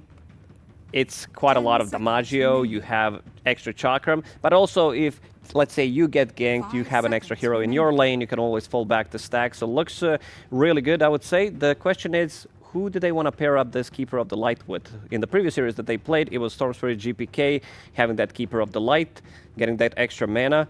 So you need to utilize a hero.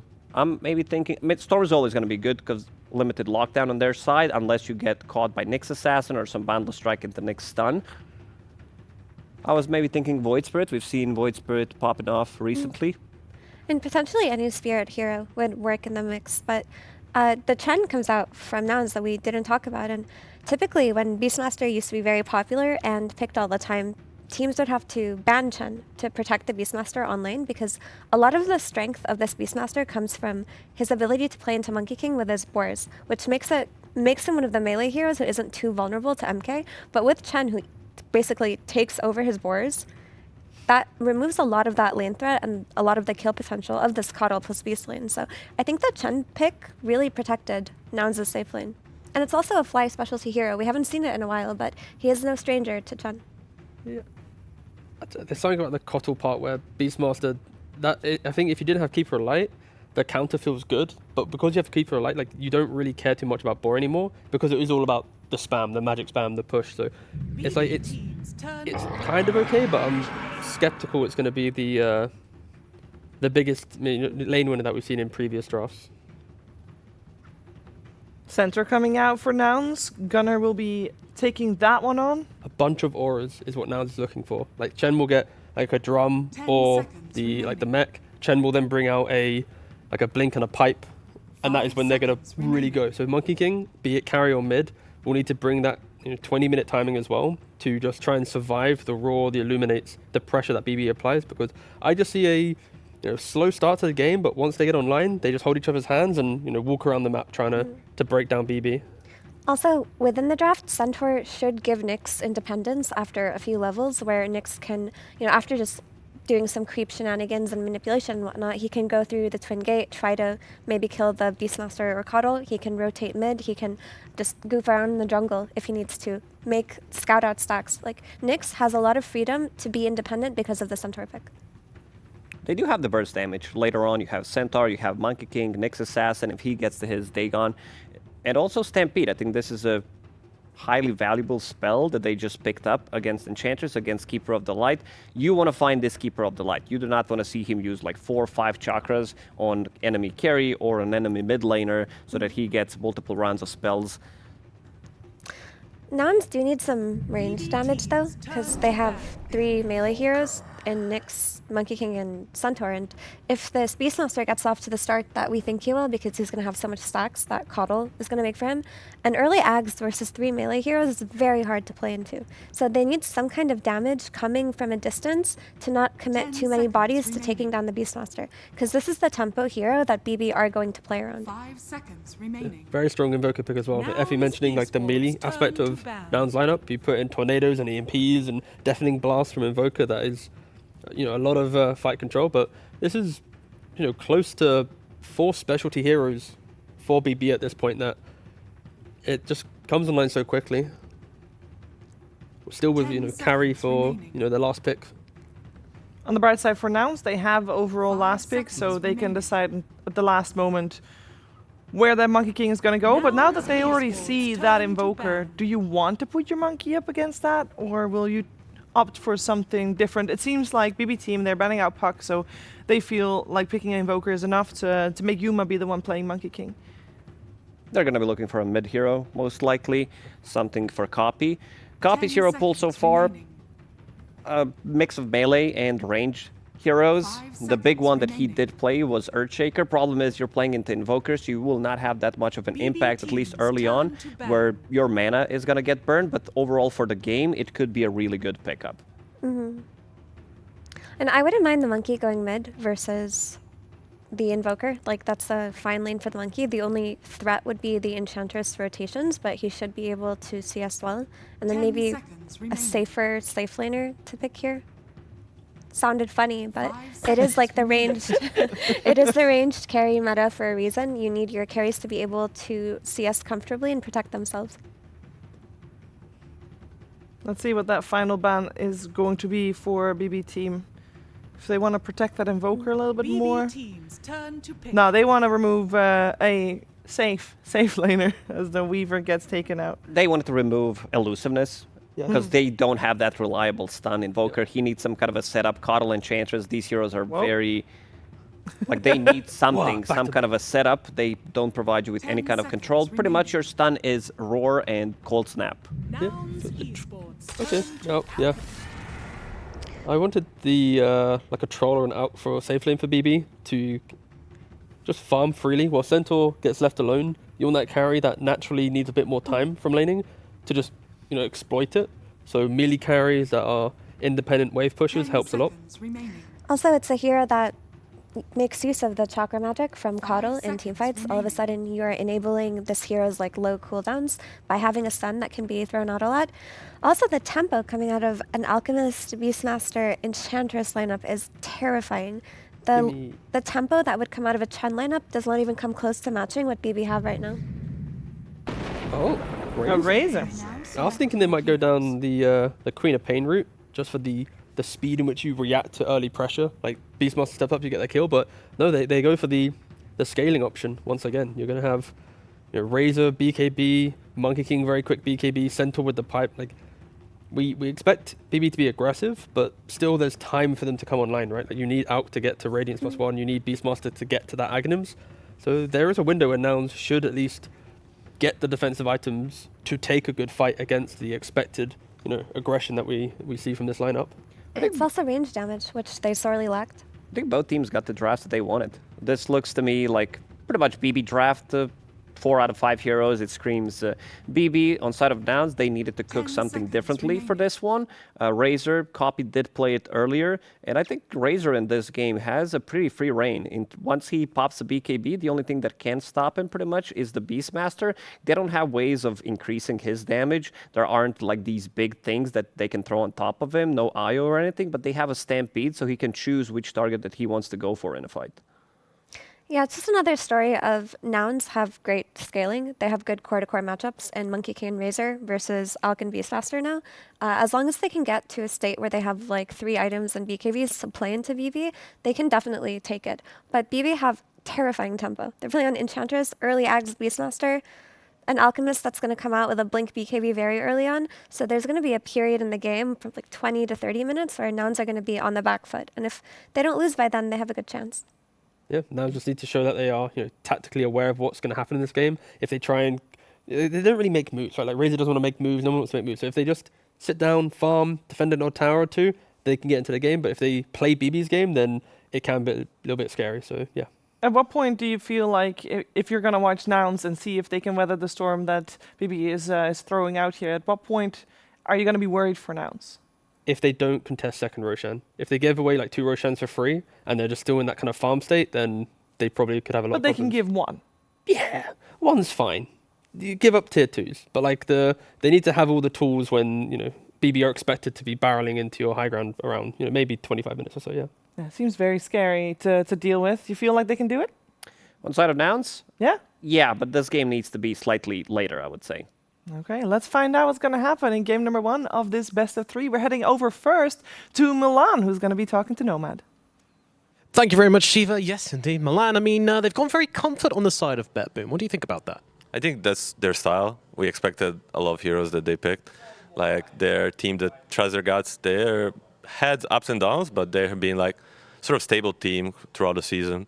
Like they had bad results, but you know, these players are high MMR, they believe in what they do, and I think it's good what they took. It should be, but we try to counter it, and we'll see what happens. All right, and what's your mentality like after your loss yesterday? You know, how are you coming into this one? I think the games in the playoff against Spirit and Gaming kind of showed us that we can play against anybody because we beat the TI champions and we had a close showing versus RIA champions. So I think we can play against anybody, but it's mostly about us. If we play well, then we have a good shot. So it doesn't matter who is the opponent. Thank you very much. Best of luck in the game. And now we're going to throw it over to our casters, which for this one will be Sunsfan and Synderen. Thanks so much. He's bummed. Thank you very much, Nomad, as we have this best of 3 underway between Nouns and BB Team. Already a Boundless Strike on to save. He will survive on that glorious horse of his. Synderen, what do you think of this matchup? Oh, this will work. Oh, hang on. Did they get 4 bounty runes? Oh, boy. That's not... sorry, that didn't really answer your question, but that's a pretty rare thing at this level, that one team manages to get all 4. I was like, how did BB just get a 1k net worth lead here? And, well, on top of that, they also have 250 extra gold in the Alchemist, so they're off to a good start. The matchup itself, I think the panel was pretty spot on. You know, the lineup of BB here can play extremely fast if the laning stage goes well, so Nouns need to be careful with not getting rolled over. However, we did see a similar situation in one of their games against Gaming Gladiators yesterday, where they managed to do exactly that with some good early movements to solve the problem in that individual game. So they've shown that they are capable of playing against high pace, and if their own lanes go in a stable manner, it should be an exciting game. Yeah, and I think Nouns, despite losing their last series, I feel like feels like they're on the up and up, right? They have a lot of momentum. I think a lot of people were counting them out, and then BB Team on the other side, they're struggling with the same issues that have plagued them from time immemorial, Synderen, and even with Pure on the team. Apparently getting rid of him doesn't change anything. In fact, he's on Tundra and he's destroying right now. But it feels like they always come in with a lead, and you just never feel confident that they're going to bring it home, you know? It's just such a strange thing to happen over a 2-year period for the same team. Yeah, the thing is, if they ever figure that out, they will be the best in the world, probably. Yeah, probably. Legitimately. This is a team whose Achilles heel is, how to say, losing an important game and then spiraling. And the way they lose that important game will most often be from a very advantageous position where they just mess something up and drop the ball and then don't recover. That's definitely been a bit of a mentality problem, I would say, for them is the main thing for the better part of a year. But the good news for them is, in the last series, the one against Talon that they played earlier, they lost game 2 after being really far ahead, and then they stomped them in game 3. Yeah. So in that series, they showed that resilience, the ability to reset completely.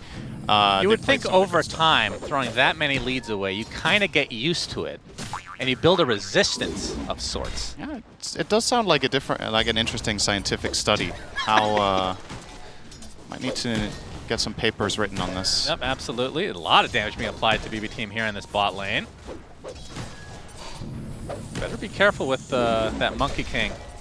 That is a hero that can absolutely take up. Oh, big damage save. Boundless Strike onto save. He's going to pop the Fairy Fire, so we'll survive. So what we didn't talk about, they showed prior to the game during the draft, they showed that every single Chen so far in this tournament, I think, has started with the summon convert of the Satyr. And this game is no exception. So Chen, at his whim, can just summon a a mana burning creep, effectively, and that is arguably in most cases the most lane-focused creep you can have, so obviously the reason why you take it, save. But blinding light, but eventually he didn't miss. Does happen, yeah. So what's the blind chance again on level? It's 40% on all levels, so okay. And the fact that he gets that kill without even Jingu as a skill on the hero, yeah, pretty interesting. I mean, that just goes to show how amazing Tree Dance is with this facet. It is. We already talked about it the other day, but unbelievably good, as we're going to see a concoction onto Gunnar with the acid spray and the blood grenade on top. He is taking a lot of damage, and that should finish him off. So he's a goner. Of tying the game 1-1. Very good joke, Cinderin. Fly will try to open up the small camp here, interested in finding his way to some pulls. So as the panel was talking about, the Chen versus Beastmaster match was a classic counter pick, and it should give a very good start to Yuma. That kill on the Coddle, I think, was honestly unexpected, given the circumstances. You said there was no Jingu and Chen's creep was actually dead, but they just barely scraped by and got that. So that's the good news here for Nouns. Aside from that, mid lane is pretty much a wash between the Invoker and the Razor. I think that's the expected outcome on that one. And then, well, since Alchemist has started being able to just start with 250 extra gold and then got 4 bounty runes, I think Gunnar is not expected to win this lane. Yeah, I would say so. Right, accurate. But he's tied with Beast. So I guess from the side of Nouns so far, it's looking okay, and I think BB team are very happy as well. Right, and we've been seeing this build on Centaur pretty much every game that I've seen, where they don't even bother with double edge until probably this next level here. Actually, maybe even not. It's typically the level 3 and Retaliate to be able to farm consistently, which means you're just not going to be getting kills in this lane. It's all about survivability and eventual farm. I think it's the right mindset as well, that you're never going to be in a position to play this lane aggressively until Razor rotates, and that will be a while, so play for yourself. This is the selfish Centaur build, basically. Now he's got Jingu. Miero has to be careful. Save is there with the blinding light just in time. It looked like he was about to go for one more swing as he got blinded away, but just barely outranged there, but he's going to try again. Yeah, he's Yuma's trying. hungry. Miero tries to cut down the trees. That was a good attempt. Blood grenade going to slow him down a bit. 3 stacks of Jingu on Miero. Jeez, he is in There's there. the Boundless to activate it. Not enough to get the kill, but still. Miero is really hurting here. He knows the limits. He likes playing on 5% health for 10 seconds straight, apparently. Yep. Well, he didn't die, so... Yet. Yes, that is correct. We'll be stacking up his Ancient here to a triple stack on the Beastmaster. Obviously, one of the... This is something BB team have done a very good job at. They also were putting a lot of emphasis on this when they played the Coddle Storm game earlier today. Tons of stacks. And this time it's both Save as well as Miero making stacks in 2 different camps. We'll see if Nouns, arguably with the best invasion hero in Dota right now in that Monkey King, will try to deal with that at all, if they're able to. Arguably. Yeah? Is it an argument? You could make a case for a hero like Storm, you know, if you have vision, you can always just jump in. Copy. He's going to get punished really hard by BB team. And Miero with a celebratory tornado. He was trying to KS it, but Saika hit too hard, so unfortunately for him, his carry gets the kill. A very sad outcome, of course. Yep, very sad. If you're a mid hero, you want everything. Mind Flare is the biggest quality of life to Nyx in the history of Dota. I'll say that right now. This hero can farm anytime now. What do you think of the current Nyx in this meta?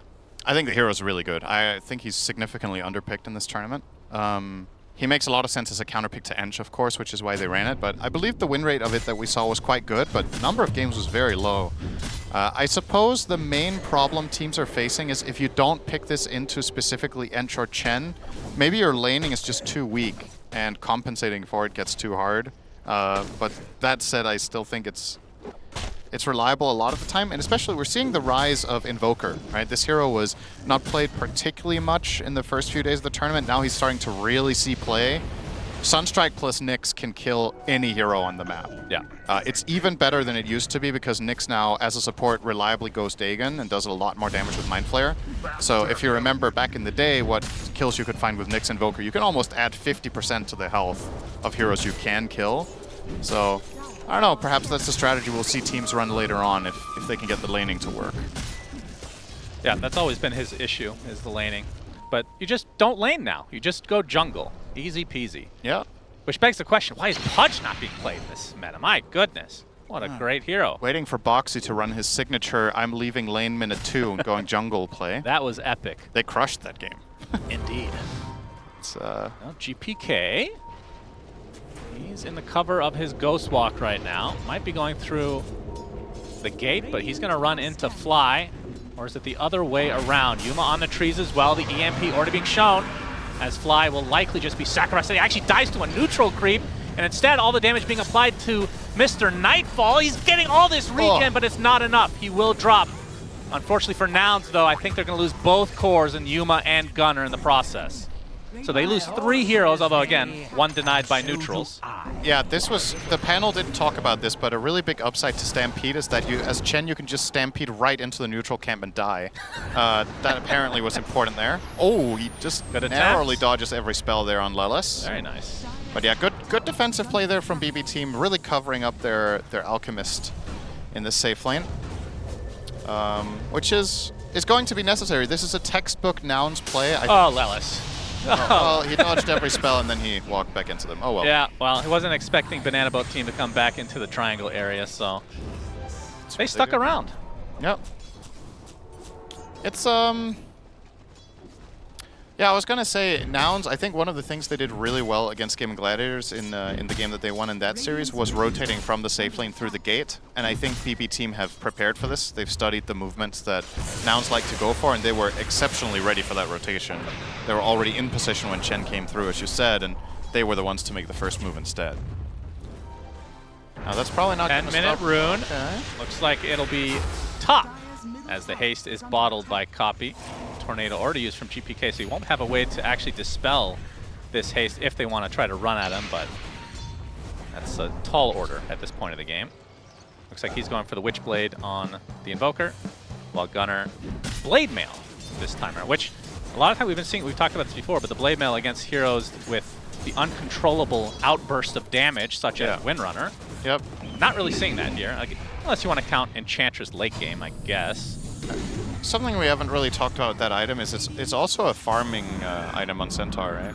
It's true. Yeah. You farm faster, you get bigger throughout the game. It adds some utility in certain situations in team fights. It makes you a less appealing target in general. But I would agree, this is not the best game for it that we've seen. But it just goes to show, I think every game of Centaur we've cast this tournament, the player has got Blade Mail. So maybe it's just that good that the circumstances don't even really matter. And you just do grab this first, and then you have the 2 build paths with either being a mega tank with auras, or you get the dagger, or both, of course, if you're having a good enough game. And yeah, Gunner is doing all right. This is a very even game for all intents and purposes, especially considering the Dire started with 4 bounty runes. They haven't really converted that to right more. into the center if he comes to the low ground. That's very close to being spotted. Not quite. Right on the outskirts. And Chen is doing Chen things, pushing this tower. Trying to force rotation, but BB Team are not overreacting. I mean, for a Nyx assassin this game, who's your... I mean, obviously you're going to need assistance from your team to get a kill, but who can you kill at this stage of the game with a Vendetta +1? I think Nyx plus Monkey King can absolutely kill the Coddle and the Ench, I think. Should be possible kills. The rest, probably a little bit too tanky and too much counterplay. Yeah. I guess with Alchemist, it's also a little bit down to luck with his Talisman of Evasion. As that gets turned into Radiance, it gets a bit more reliable. But, oh, Gunner is going to poke Psych up here. Just actually will bait out the Chemical Rage. I don't know if they're going to use that for anything. Oh, Miro! Oh, Copy is going to be found. Primal split, the Hand of God to keep him a little bit safer. He's going to try to fight this through. The Stampede is going to follow through, though. And now the cover of Fly is there, and they're going to turn everything on the Miero instead, so a nice turnaround for Nouns. You can see Yuma looking for additional kills here.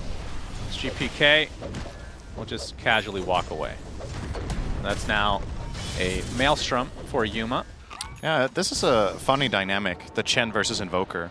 Because they kind of offset each other, right? They were expecting that Sunstrike to be enough to get that kill, but then Hand of God heals basically the exact amount that the Sunstrike does. And then you're back to square one with, could Beastmaster have soloed that Razor? Clearly not. There was even an Illuminate over top, but it's level 1, so... Yeah. And now the stacking. I mean, this should be very obvious that this is going to happen at some point in the game. Yeah. And we'll see if Nouns do anything about it. The problem is they need several heroes to deal with that. And meanwhile, Gunnar is going to be ganked. By trouble. No EMP. stampede. Yeah, Concoction is coming for him as well. This is going to be a very easy cleanup for the battle bots. There is that kid. There we go. All right, GPK don't miss twice. Oh, meanwhile, Yuma, he does actually disrupt this Ancient stack a bit. Uses his Wukong's command. Not going to lead to an initial kill. Not sure how many creeps they ended up stealing. He's fast. Yep. He's got that Vendetta facet. Can go through terrain. Save. Just going for the kill. Oh, faking out twice. Mind Flare wasn't enough, but hey, if you can get your Monkey King a kill at this stage and maybe the 14-minute Wisdom as well, it looks like it'll be a trade though. Yeah. They're scanning it out just to double check. I wonder what the ratio is in the games in this tournament between the 14-minute Wisdoms. How many you've taken on your side and how many on the other. I feel like the 7-minute ones, the teams get their own.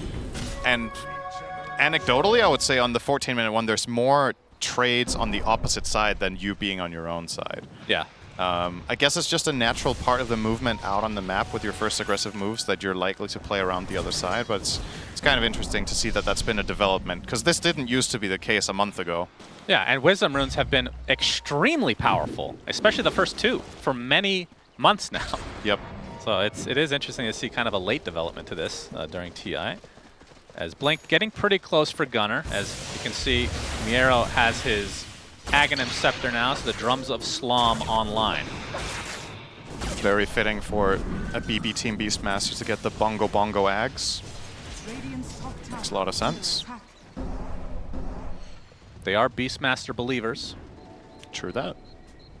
One of the teams that play it the most, as a matter of fact. Yeah, it's been a pretty strong hero. I feel like it must have a good win rate at this tournament. As you can see, Nightfall with the Radiance, and going to be going for the Manta into eventual AC. So not opting for a Blink, it seems, at least not yet. Do you think that's something that is going to be for the Beastmaster? Looks like that will be, actually. Well, he is queuing on up on Alk. 50% win rate. That's actually surprising. It feels like it's been better. I think getting Dagger on both heroes actually makes a ton of sense this game. You could argue that you could bypass one of them because you have a Quaswex Invoker, but the nature of these fights is going to be extremely explosive, so if you're the one who can... Ouch! Well, that'll do. It'll happen from time to time. Of course, you're forcing so many sentries to be built. That's what you tell your team in the pubs as Nyx Assassin. This is a second death in 16 minutes. That's he's doing fine. Completely Absolutely fine for Nyx. And I think this facet that they take these days, where you can walk through terrain for the first 10 or so seconds, has been enormous for the hero. Yeah, now because you can come in from weird angles. Not only that, but because it gives you flat move speed, right? It just sets your move speed to haste. Nyx can choose not to buy boots, which is what's happening here, right? Yeah. So Lelis is going 2 nulls into straight Dagon. Looks like Nouns want to try to contest this. They're going to Boundless Strike onto the Beastmaster. The Impale to follow. He's dead. Down goes Miero as Save is being chased by Copy, showing that newly minted BKB. Nightfall does get off the concoction, though, as Lelis should be able to finish this himself just with a casual right-click from the Vendetta. Nice job from Nouns, capitalizing on the attempted Roche take, it looked like, from Beyond Burger Team. Yeah, and they're going to steal it, too. Yeah. So this is the biggest play of the game here. T was talking about on the panel how Nouns, yeah, you can give up the first Roche, but you absolutely need the second one. How about you just steal the first one? Yeah. That sounds good to me. Easy peasy. Gleipnir online for the Monkey King as well, as Copy's going to show himself mid. Get tornadoed for his troubles. And BB Team now kind of on the defensive, it seems. Despite having this very aggressive lineup, I mean, just looking at it. Yep. You got the Beastmaster, Enchantress, Activator of the Caudal, obviously Invoker. Depends on how you build it, but then Alk. Kind of a hero that wants to farm at the early stage, but then ramps up really fast. So we have a TP in from Miero. Nice reaction. Quick blink from Gunnar. Yeah. This tower might get denied. The thing is, if you look at BB Team's, the way this team approaches fights, you're saying it's aggressive, And it comes from the nature of, okay, Beastmaster's going to find a flank with a Roar, or Invoker's going to come out of Ghostwalk and start the fights. But something that Nouns have really accomplished with their draft is they're making it difficult to find skirmishes on your terms. You're always paranoid about an invisible Nyx. There's always Monkey King that can be sitting in the trees. Chen's creeps are constantly pushing out waves at like low risk and high reward. So while it is an aggressive lineup, the way this usually works is that you take over a part of the map and then you constrict the enemy team. But they haven't been able to do it. They've taken 1 tower, minute 18. So I think that doesn't really fit the bill for what this lineup was hoping to do at this point. I think if I'm Nouns, I'm pretty satisfied with still having 2 tier 1s up at this point. And if they can keep defending them a little bit longer, they're starting to approach some really nice timings. Now Yuma's going to get his Shard plus Gleipnir completed on the Monkey King. Centaur is halfway to the pipe.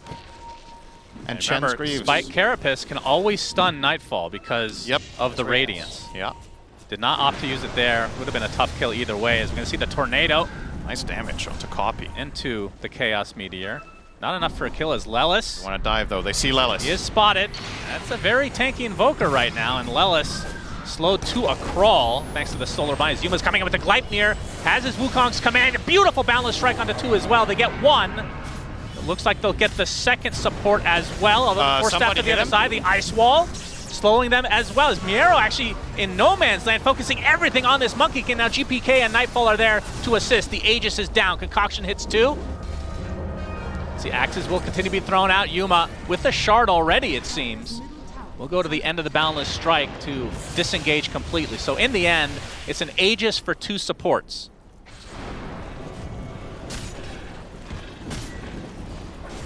Oh, is it over though? Lelis is scouting. I mean, his teammates are relatively far away. I guess they don't really have anyone who can smoke up and connect on this, but Lelis still hounding him. Seems like he has some sort of plan, but that kill isn't really possible. No. All right, he's literally just scouting. Nobody cares. He has a Dagon, but yeah, these 2 targets are without a +1. It's not happening. So Lelis with a very interesting inventory right now. 2 on a sentry.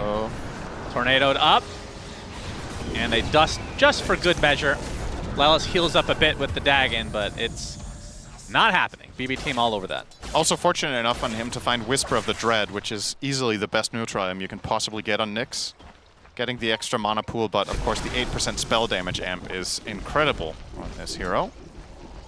See if it makes a difference at some point. But yeah, BB team, they stabilize once again. And as with most Alchemist games, this is going to become a matter of, do you hit your stride in the next 10 minutes when Alk is, in theory, generally peaking over enemy cores? Because I don't think this is a game where Alk ultra late. This hero has become better, for sure. It used to be very polarizing. It's like either you win by minute 40 or you lose most of the time. Now that Alk scales better, I still think his core matchups in this game are really rough. Razor's tough. Monkey King is a very rough one later on. And as you mentioned, Spike Carapace is actually a really big problem. Yeah, I mean, that's one of the, like, back in the day before, I'm going to hold that thought. Tormentor will be taken out. I don't think Nouns are going to want to stick around here. Fly will get the Shard, although Saika, Mr. Nightfall, will jump in and they get 2 kills. BB team ready for that, as Copy's going to have to BKB and run away. That is really unfortunate for Nouns, and now a little bit of momentum for Bowling Ball team. Yeah, that's a good hit.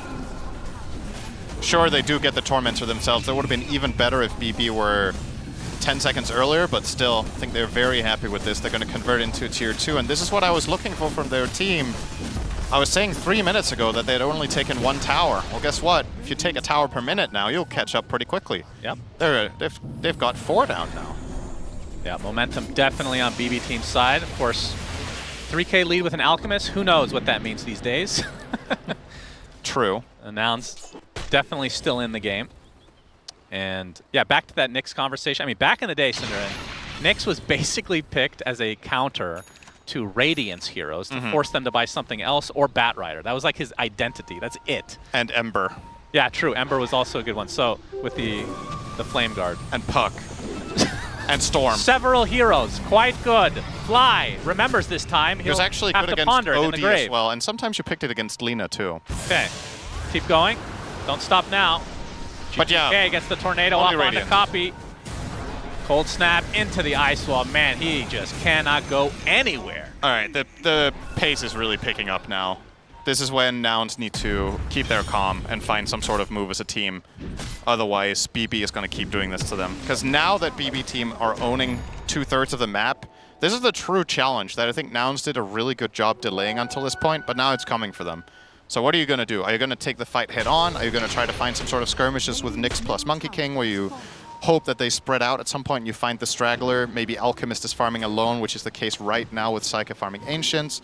That would have been an awesome time to strike with those two in a smoke. I think those are the two basic options, is doing a little ganking squad with the two of them or looking for a full-on team fight. And it looks like team fight is the name of the game here.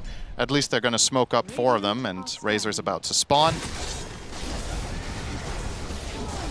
Well, BB team will be getting a shard to their name. It'll be save. By the way, we didn't even mention, he did go for the solar bind facet. Yep. The last game he did go for recall, but that was specifically with Storm. Yeah, Storm Spirit specialty. With Storm. I don't think he will do it under any other circumstances, actually. I think it's specifically only with that hero that Save will choose that facet. So, and Solar Bind is a really good ability. The magic resistance reduction has nice synergy with Beastmaster as well as Invoker, so he's offering a lot of burst together for them. Even Alchemist benefits slightly from it with the Radiance, but... Speaking of Radiance, has any other hero this tournament bought that item than Elk? Ooh, I don't think that. I've seen it. So this item has really fallen out of favor. You go back a year, we had like 10 different heroes. They spot Lelis again. Yeah. He gets off the Spike Carapace, but it's only a matter of time before he's brought down, and we hear a roar go off, and that's a dead Centaur. Oh yeah, we've had Brewmaster by Radiance. Wow. Yep, well, basketball team is going to try to go high ground now. They have 2 kills to their name. It's a 3v5. Can Nouns defend? They're going to use the fortification. As Psyche, Mr. Nightfall with the alacrity is something to fear. This is just a lane. This lineup I pushes think so. Stupidly fast, and yeah, as we timing said. with his AC as well. Yep. Couldn't have done it any better. There's so little margin for error when you play against Alchemist Beastmaster. In these mid-game situations, either you win the team fight, you have buybacks, or you lose your base. And now BB team can take a little bit of a chill. They can prepare for the next Roche if they want to. The early respawn is actually that's the guaranteed respawn in 2 seconds. So if they were to scout the top half right now, they are in a very dominant position to just get this Roche completely uncontested. They have awesome vision down the lane. Fly is doing his best to get some sort of control up here, but definitely not looking too great. It's together with Yuma. If Yuma gets caught here, they lose Roche. All right, they'll both TP out, so they're just conceding the area, which is effectively just giving BB a straight line to Roshan now. Yeah, well, Yuma finally gets his BKB, so the position 1 and 2 for Nouns now have it. We'll see how much difference that's going to make at this stage, considering they've already lost Barracks at the 26-minute mark. Usually does not go well for a team that is occurring to, believe it or not, Cinderant. I believe it. Oh, this could be big, though. Centaur going for an Aghanim Scepter. We'll have to talk about that in a moment. Amplify damage rune for Yuma. They need it. They actually need this, I think. So they're making their way over to the north side. One of these Roche trees is not up. like the other. Well, he's not a tree, so... Not anymore. He was a moment ago. Okay. You need to pay attention when I'm saying things. Concoction, Nightfall. He's going to try to run into the smoke. Might be stunning himself. He mantas it off, actually. Good timing. GPK stuck on a high ground. He's going to get Gleipnired. There's the Wukong's command, but he gets force-staffed out of it. On the commandants instantly. And the Wukong's, yeah, he didn't take the other facets, so it's done. Oh, boy. And so is Fly. Not Just good. like that, it's a 5 versus 4. They're going to try to force this fight in the pit. A double impale into the double hoof stop, with Lelis doing a ton of damage as well. Miero getting really low. Boundless strike into a double kill. BB team, they're going to use a buyback onto Mr. Nightfall. Yuma, oh boy. He's put inside the pit, and it looks like this will be the death of him.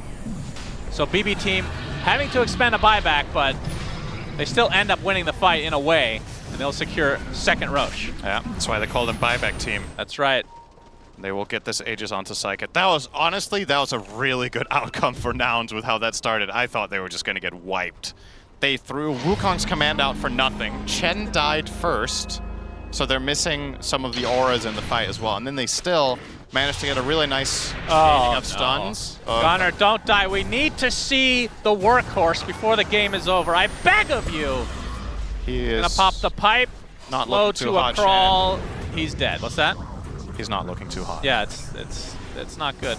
Or maybe he is looking too Oh boy, Beach Boys team is really on a roll in this game number 1. But hey, we talked about this early game, Cinderin.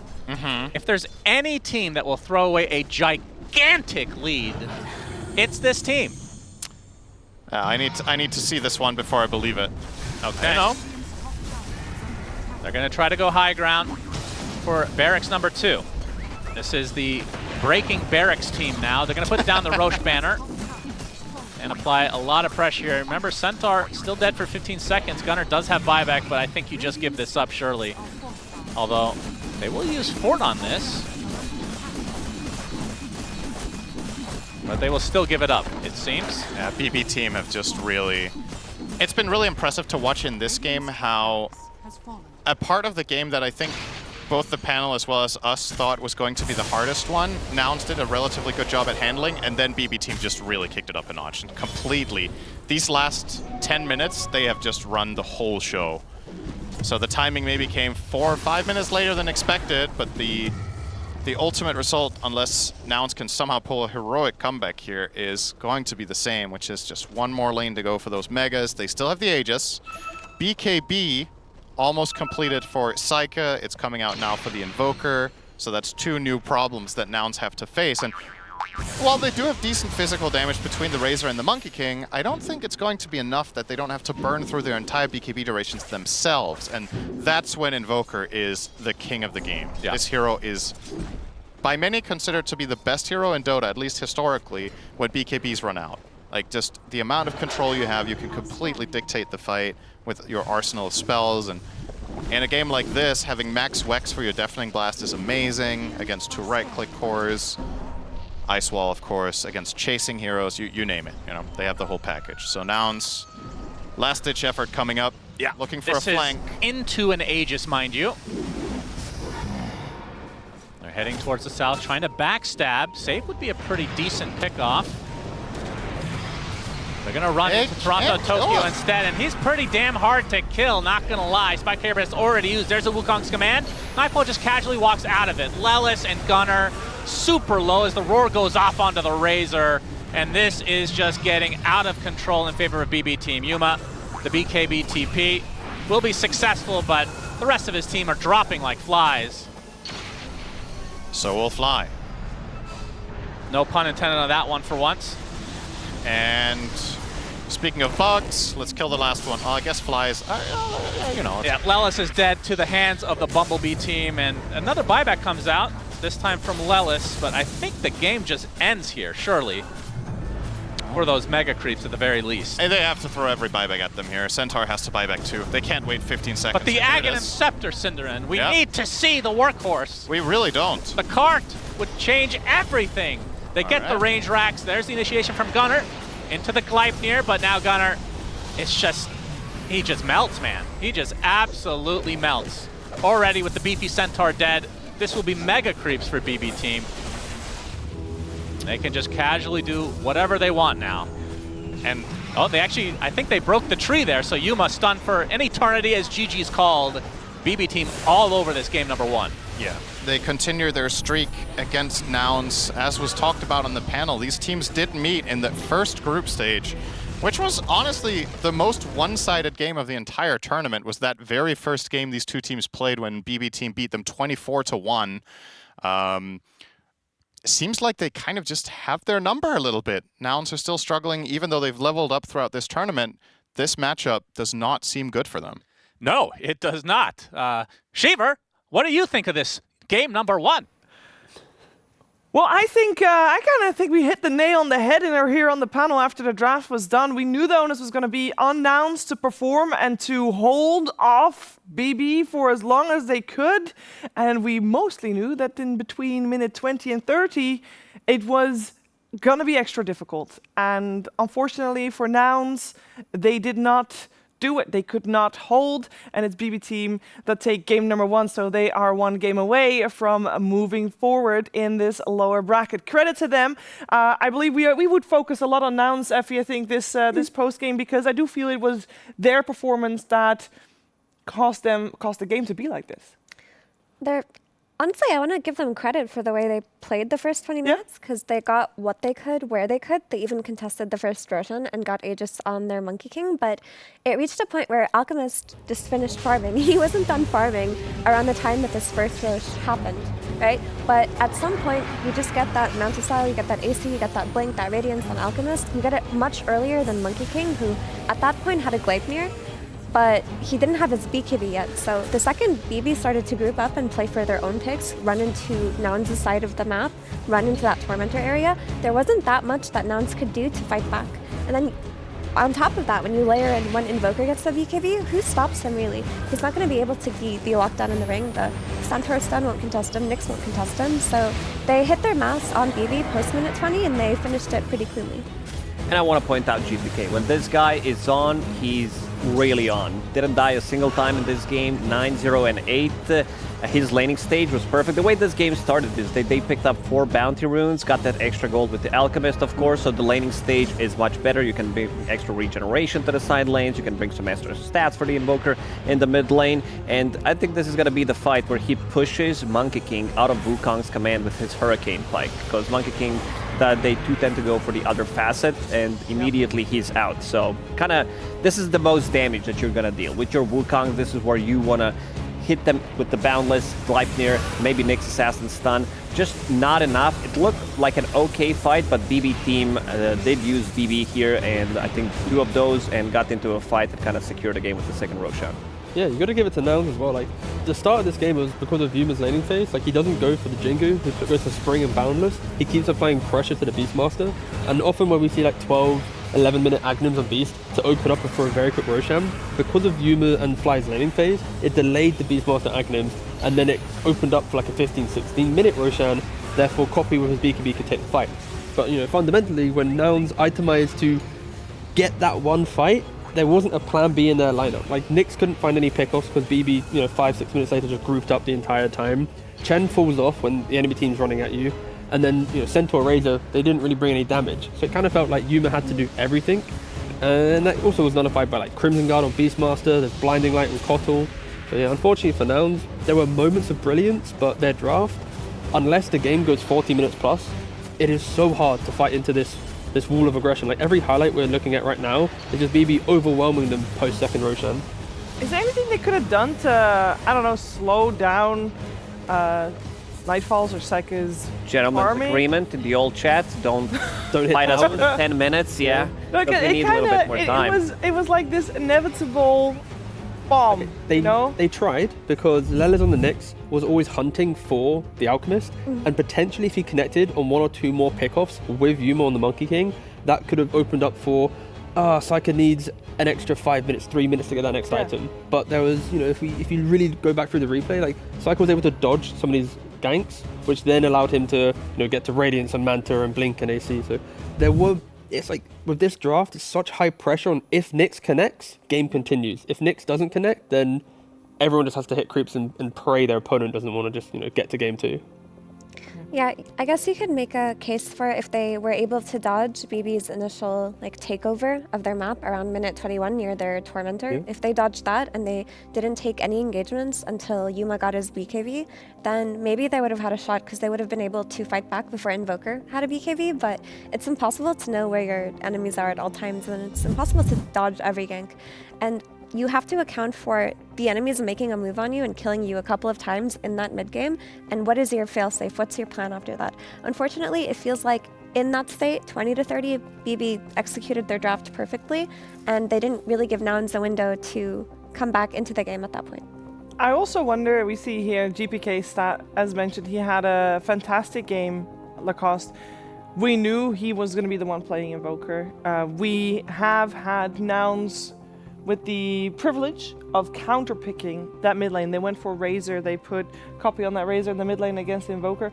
Could they have had a different, like a hindsight, could they have gone for a different hero that could have done a better job? Considering the heroes that he played so far, I did mention the Earthshaker, which would be kind of worse for the lane, but maybe slightly better for the game. I don't think this is a pick issue. I think the whole composition of their draft and also the speed that their BB is playing, especially the 4 bounty runes that we did mention, it changes a lot because whenever we talk about BB, their laning stage, ever since this team formed, has always been strong. So you got to do something about it. And I think picking Nyx Assassin, like this hero doesn't provide you with much in the laning stage. Like he's more about, might kill Enchantress's creep, might land a stun, but his lane presence is not as strong. It didn't turn out the way that Nouns wanted for this first game. That is 3 games in a row that they have suffered against BB Team. Surely they can come up with something, T, that works a little bit better. Because this did feel like a theory-crafted lineup. We said at the very start, these were a couple of the heroes that they haven't gone for before. They knew what was coming. We said both teams seemed pretty comfortable with their draft.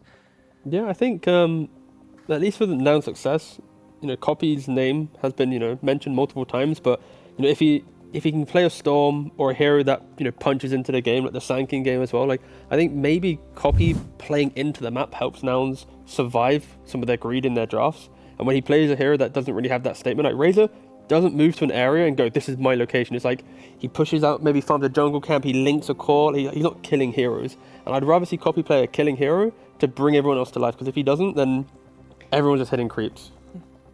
I think that, to be fair, the Razor was the reason they were in that game for so long, because if they didn't pick that range damage hero that can rush BKB the way Razor can, they wouldn't have been able to fight for the first Rosh. They would have been entirely weak. Like, if that was a Storm Spirit instead, there was no way to play into them.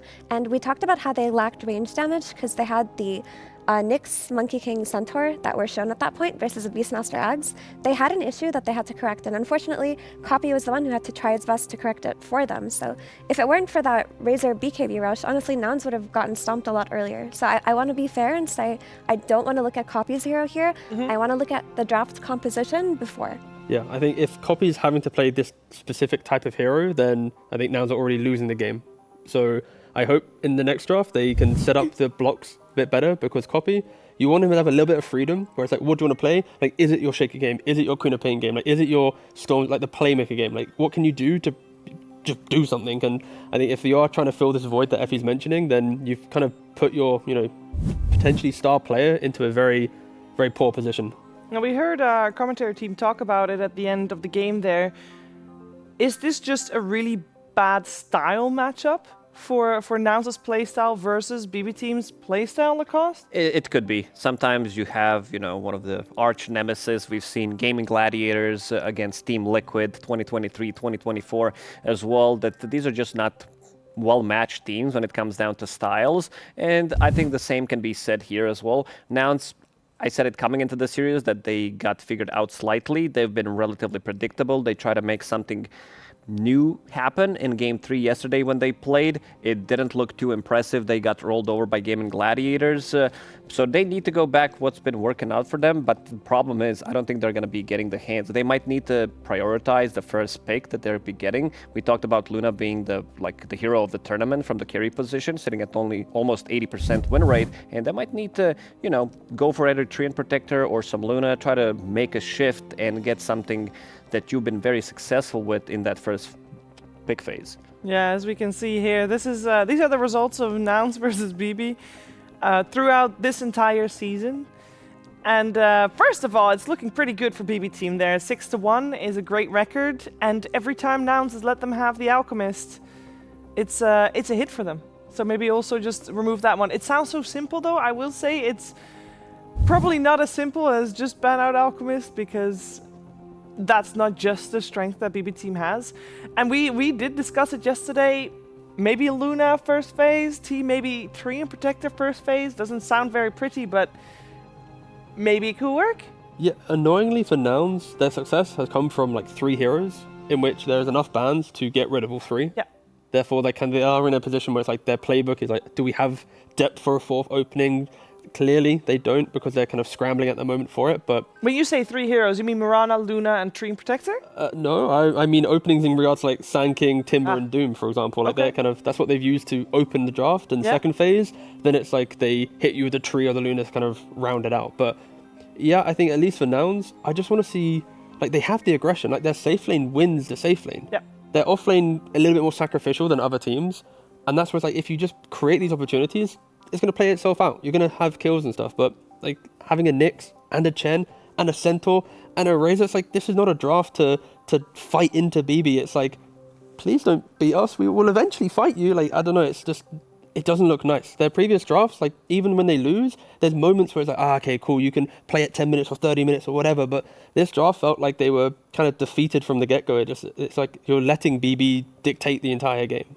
Yeah, focusing on BB team here a little bit, as they are the team now with 1 game up, a very comfortable position to be in FE. This is a team that we've had question marks with this event. We talk about the team a lot because they are so high skill, and we do have high expectations from them. Do we feel like the game that we just witnessed, are they coming to be back into form? They don't look like they're in top form yet, to be honest, because the first Roshan that they took, their execution was a bit sloppy. They weren't ready for Nouns to fight back. Hopefully they can learn from that, but even earlier today versus Talon in that game too, they didn't have any buybacks, right, which is not a mistake that you make at the main stage. So while they have been getting better throughout the group stage, I don't think that they are the BB team that we've seen at previous events this year yet. Now, maybe going through the lower brackets is not that bad of a thing for them if they just need more playtime. We'll see if they get even more playtime, though, because, of course, if Nouns force BB team to a game number 3, we'll have an extra game added. Goes for both teams. Nouns will be on the Dire side for game number 2, and BB team on the Radiant side. First pick goes to Nouns, as we have a little bit of a change-up in the bans. A Kunkka banned by Nouns. That is a rather drastic change-up so far. Makes you wonder, Lacoste. Do they want to pick up Wind Ranger? Potentially. I think they just need heroes to punch back early on, have strong lanes, get the heroes that can do stuff. I think T had a good point about having quite a lot of these heroes that, would not say fulfill the same role, but kind of makes it difficult to play. Between 15 and 25, you need to slow down the game, which is not the meta right now. We've seen some long games, don't get me wrong, but it's because teams are making the mistakes, they're not robots, and sometimes the game drags post 45, 50, 60 minutes. Kunkka, however, Miero is the one that I kind of like the most of all the other players. He doesn't necessarily go for Aghanim Scepter, which I think is a huge bait on Kunkka. It does look very underwhelming in some of these team fights. Even the fights that you're winning, the damage output isn't really there. So I prefer when Kunkka goes for, whether that's a Lotus Orb, whether you need, Blade Mail into Pipe, into Hex, or whatever is necessary. We've seen Nullifiers being built on Kunkka. So he's the one who understands the itemization really, really well. And I think ATF, when he talked about Miero in an interview, said pretty similar thing, where he said he respects him a lot because he's one of the best offlaners right now, and for a good reason. And speaking of offlaners, Gunnar, who has been the key to their Nouns' success, his heroes are still left in the pool, in the games that they won, I mean. Like, they were opening with Sand King, they were opening with Doom. They didn't open with Mars, but he did look good on it at some games, so BB team have given them a little bit of flexibility in their offlane pick, where they don't need to be pigeonholed into a Centaur. And surprisingly enough, Nouns go for the first pick Wind Ranger over the first pick Doom or Sand King that they've been successful with. Yeah, slightly intriguing, but again, lock down the Windrunner. They were scared of this against BB because they banned it in the first phase last game, so they clearly respect this hero immensely, hence why they've kind of shifted it ahead of the other heroes mentioned. But yeah, for Nouns, second phase, you've got access to Tree, Sand King, Mars. Of course, BB have only a single ban here, so you expect Nouns to have some of the heroes that have really brought success to them recently. And don't forget, Lelis also plays Wind Ranger, has played at this event as well, which means either Treant or Luna, or maybe even both, will make it through, as long as BB team doesn't pick up one of the two. And Sand King too. And Sand King being ignored is very surprising. Yeah. I don't want to see this Wind Ranger shifted to position 4. Okay. It's good. A lot of players have been playing it, coming into Road to TI. I think it's a wasted potential. Sure, you might have a bad matchup when it comes to Doom before you get the Lincolns, before you have some Lotus Orbs from your team. But and also you did mention Treant Protector. Treant Protector, this is something that Toronto Tokyo, when he switched to position 5, he pretty much exclusively played these Clockworks, these Treant Protectors, these melee 5s. This was his hero pool, 2-3 heroes, not even kidding. And he plays it really well, so I want to see if maybe they want to get the hands of it, because they do have the first pick in the second phase. Yeah, I feel like it's a ban or a pick here for BB, at least. It simplifies Nouns' draft a little bit too much, and at least in the game 1, Nouns kind of struggled to keep up with the draft against them, but okay, they ban out the Omni. Yeah, and they pick it, yeah. It's a great pick, because against Windranger, now you have 2 tools. If we're talking about the itemization, maybe later down the line, you want to have, some extra Satanic to have a Dispel mechanic, some Lincoln Spheres, but you're fulfilling your inventory, maybe Manta style. That's also been a common item on Windranger when it's necessary in some of these games. That's what carries like to pick up, but Nouns, they're probably thinking right now, do we want to run that Windranger as a position 4 again, which they have not been successful when they played against Gaming Gladiators yesterday. I don't think they should. I mean, they can still pair this Windranger with a Tusk or a Mercy or any kind of melee laner. Like, they're not in a position where their Windranger is in danger. They go for the Tusk instead. This hero buffs up Windranger's damage severely. He is the body for her in lane, and later on, BKB Piercing disable a means of save with Snowball, which buys you time versus Doom. I'm not afraid for damage output. When Ranger's always going to get the damage. She's paired up with these heroes that you mentioned. I'm more worried about her survivability when it comes down playing against 2 of these heroes. But her damage output is also going to be when it comes down to you get doomed. Are you going to be in the fight? You need to run away. You pop a BKB. You get overgrowth on top of you. So quite difficult one. Good thing though for Winona is after Maelstrom BKB, Manta is very good on you, and Manta is one of the best items against Doom, because when he goes to cast it on you, when you press Manta, it cancels animation, and he has to reapply it. He has to find the correct hero. So in the big fights, in those moments, you're able to actually kind of duke it out, and then you throw a Drinking Buddy's Tusk to drag the real Winona away, Snowball to destroy it. Like Manta is incredibly useful, and it is kind of it's helpful when your core can buy it against Doom. Yeah, it buys you time for sure. Hoodwink comes out. I thought maybe we'd finally see the Sand King, but it's gotten ignored, which is kind of unprecedented for this tournament. But Lellis has looked good on this Hoodwink. It's another strong laner to secure the side lane. So now you have this winning formula in the safe lane, plus a Hoodwink on the off lane, +1. It should make it so that they don't get rolled over on lanes for Nouns. I do wanna throw this out there, and I'm not happy about it. I don't want to catch it either, but please. Tusk offlane has been played so many times by now, and it is not good, I know, and they did not win a single game, but I feel like I have the job here to make sure that it's on the radar. They're 3 for 3 on losses, not. right? Yeah, or I think it's actually three losses. Yeah. 3 games, 3 losses. 3 games, 3 losses. I hope they don't. There are better offlaners out there who can, do stuff. I'm down for some Mars potentially to come out for Nouns. Let's wait and see, Lacoste. Huh? Let's wait and see at least, Nouns, they clear. Actually, no, they should shelve it. I believe in them, right? They played 3 offlane Tusks and they lost, and they started playing real offlane heroes and they started winning. I believe in their ability to look at adopt and learn heroes. No, I think what Lacoste was getting at after was like the Mars makes the most sense for them, or even again, still Sand King is available depending what BB sees, but I think Nouns at least their offlane has struggled in the games that they've lost. I feel like the biggest issue has been like the laning from their offlane. Once the game develops, then they come to life. They kind of emerge to be kind of pillars of the kind of the fight. But at least the first entry to the game, they have struggled. Hence why the Tusk offlane isn't always the best. And it's gonna give you a team fight. It's gonna give you to choose where you wanna take that fight, and also it's a bit of a repositioning tool that you have when maybe you're defending the high ground, and also if you don't want to take a fight pre-BKBs, you get doomed. You can stop the aggression. So Gunner, we can see his heroes. Doom already picked. Timbersaw. 5 seconds remaining. I'm just down for because I love the combination between Windranger carry and Mars offlane. Yeah, so whirlwind inside the arena. Yeah, like it. Super easy to execute. Nouns esports. The Sand King, though, was still in, as pointed out already.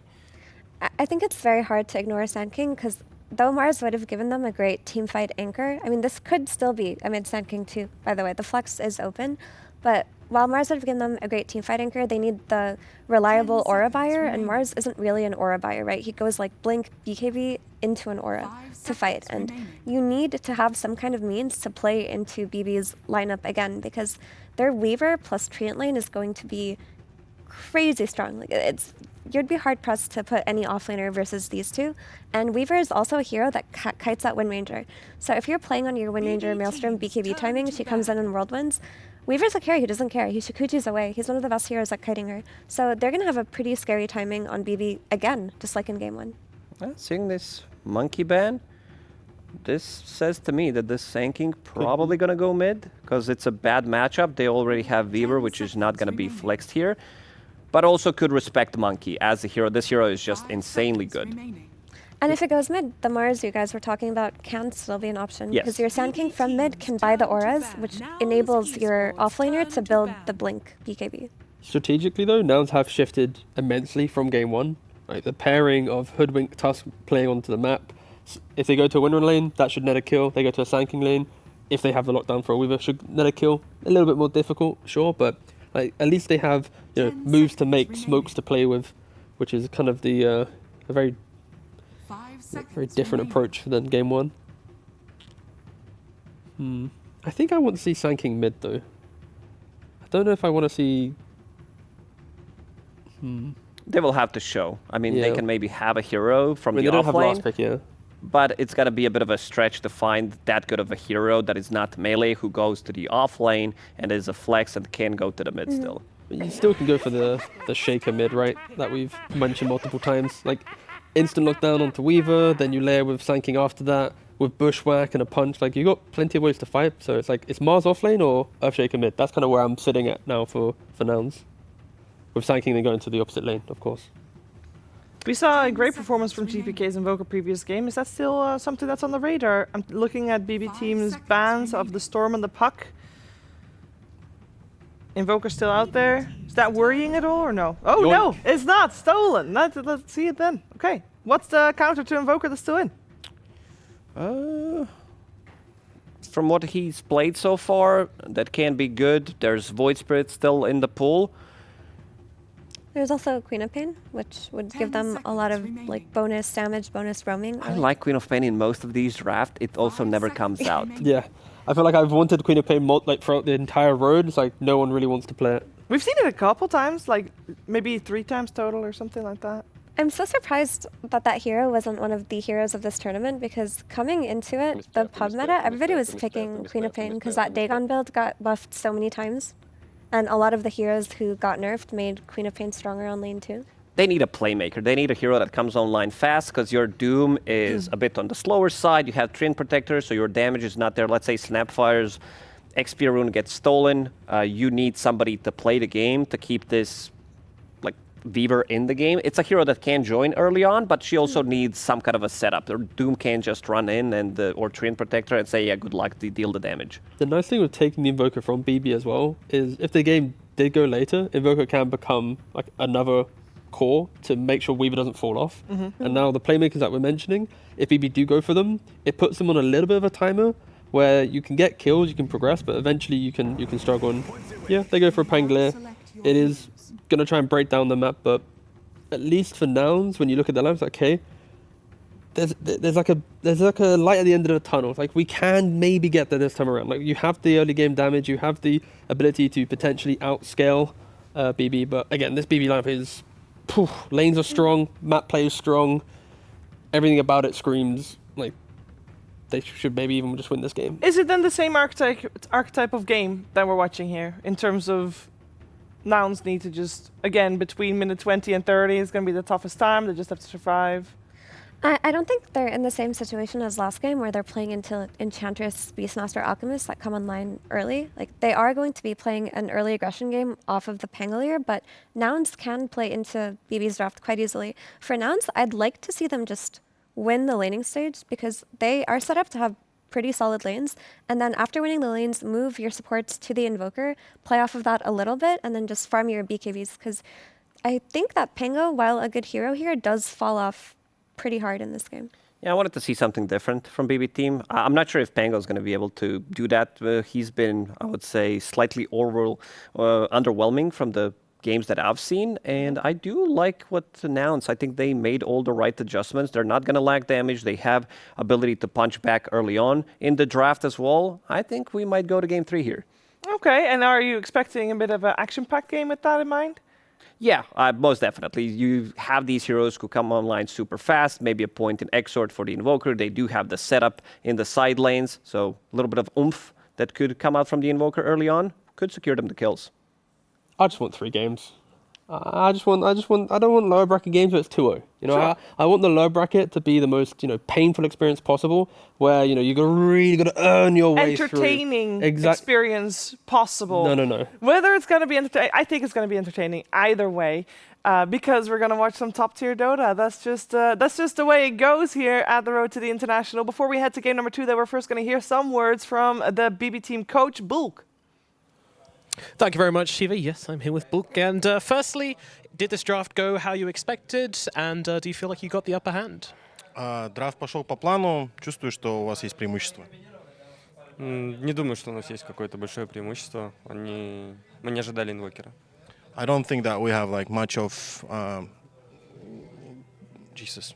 I don't think that they have much of advantage, and they did not expect the invoker. I see. Okay, so they stole your Invoker, actually.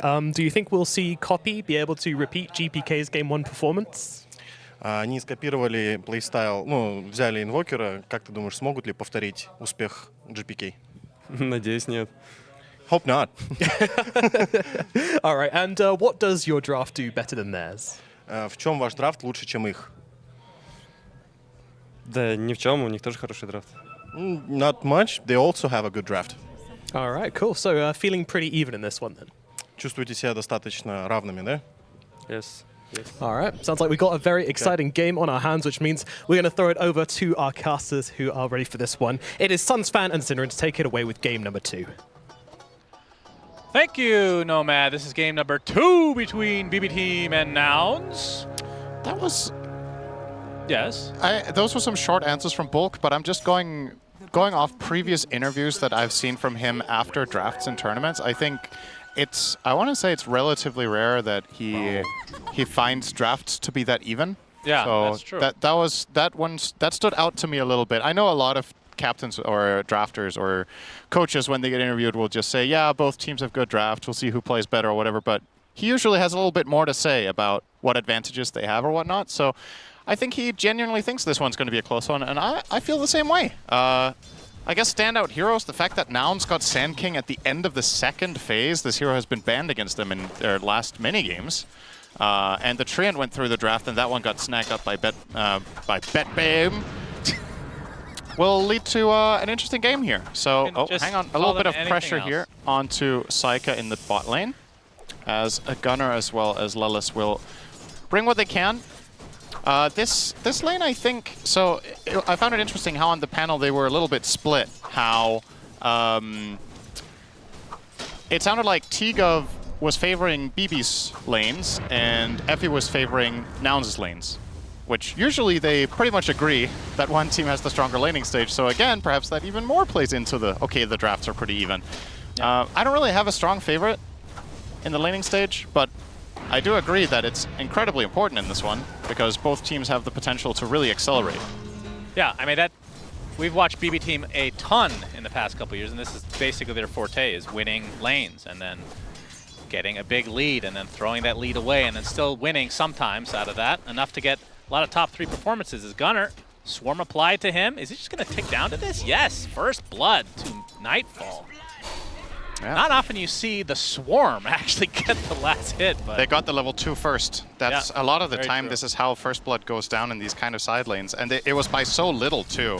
Gunner almost level 2 and Lelis just now cracked level 2, so that one extra deny, sometimes is all it takes. And yeah, Weaver plus Treant is a dirty lane to get level 2 in first. Both heroes get so much stronger on that level 2 timing, and they will grab that for themselves. So a nice start for Saika here on the Weaver.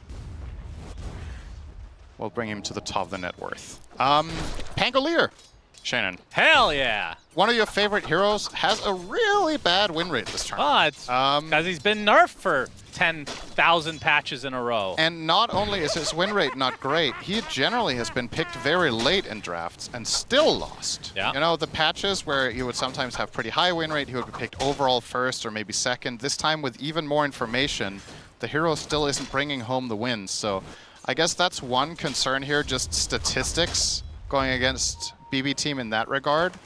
Yeah, I think Barbecue Team, they picked both Pango and Doom. And Doom has been struggling big time in this tournament. True. So we'll see if they cancel each other into a win. Yeah. I guess, okay, which force is stronger? Is it the low win rate heroes or is it BB versus Nouns? Yeah. What is the... That's a Because great they're question. 3-0 against them so far in the tournament. Yeah, it doesn't seem like a good matchup for Nouns. As Copy getting really low to GPK. And GPK has been pretty strong so far today, Cinderin. He had a crazy Storm Spirit game, which is kind of his signature hero, if you will. But this time with the Pangolier, we'll see if he can bring that to another level as well. Muerta on the top lane playing the Doom, which we talked about, has a very low win rate. What do you think it is about this hero that is just not working, yet it's still, in theory, so good that teams keep picking it? I feel like it's starting to get a couple more wins recently. It did get a couple, yeah. Yeah, so increased probably from like 10% win rate to 15. It's better than that at this point, surely. Yeah, maybe. I think he's competing with Pango to who can reach 25 first. What is it about it? Well, I think in part, in some of the matchups that has been picked, teams have been quite good at kiting out the Doom ability. So once it gets cast, they're resetting, they're using their own items. The BKB, they just full reset fights very well. Teams are picking decent saves a lot of the time. Nice body block on Yuma here from Miro. Will actually probably get him killed? Yep, what Yuma a nice kill. burning down to the Scorched Earth. Blood Grenade to follow, though, from Fly. Gets blocked by his own creeps. No, not able to get any sort of trade there. So yeah, teams are doing a better job at dealing with being doomed, and I also think there's a decent part of this hero historically has been since the changes to Scorched Earth, he's been better at laning Gunners. Actually dead. Yeah, the Grasp will take him. Oh boy, this is a 2K lead minute 5. Yeah. This is not looking hot already for Nouns in this matchup. And BB Team, well, they have made a name for themselves for, I want to say two things. One, insane laning, and two, converting it half the time. But against this team, they've converted it 100% of the time. So far, yeah, that is accurate. So this is obviously a very, very good look for them with this start. I mean, I would say because of their history, BB Team are maybe the most interesting team in Dota. Decent damage on the Toronto Tokyo. They're bringing it back the other way. Gunner, oh dear. Third death for him is coming. Nightfall takes it. Yikes. This is not looking good for Nouns. On the other side, I mean, we've seen this from time to time from the Breakfast Bunch team, and they're off to a good start. 4-0 lead right now. Only 1K, but it just feels like all these lanes are going quite... I mean, how's this mid lane going? So Copy 28-5 versus GPK 32-8. Yeah, it's even, and I think that's generally how this lane is going to go. The main thing Invoker offers in this regard is you're going to keep mana burning Pango, so it's hard for him to rotate. But you're not going to prevent Pango from getting CS Fly. Yep, level 3 Tusk against level 6 GPK. Okay, Snowball. See if he can time it correctly. Is he actually going to get out of this? Yes. Fly is flying everywhere. So GPK definitely could have secured that kill by just breaking his ult with Swashbuckle. Maybe he had cooldown? Actually, I don't know if he had used it previously to CS in the lane, but that felt like there was a kill waiting to happen. But nice escape from Fly. Toronto Tokyo scouting out some jungling shenanigans here from Gunner. Recovery plan happening. That he's level 3, Weaver is level 6. Cookie connection into the Scatter Blast. Yuma has the level advantage, but it is a 1 versus 2. Infernal Blade already used, so he can just TP out quite easily. Sending him back to base is already a major win here. Nightfall wants to go for the Wisdom Rune or a kill. Looks like Fly will secure the Wisdom Rune. Lelis, in the meantime, will get some Drinking Buddies action and get away safely. So in the end, Nightfall just a little bit of damage. I want to say we haven't seen Carrie Weaver have the best track record this tournament.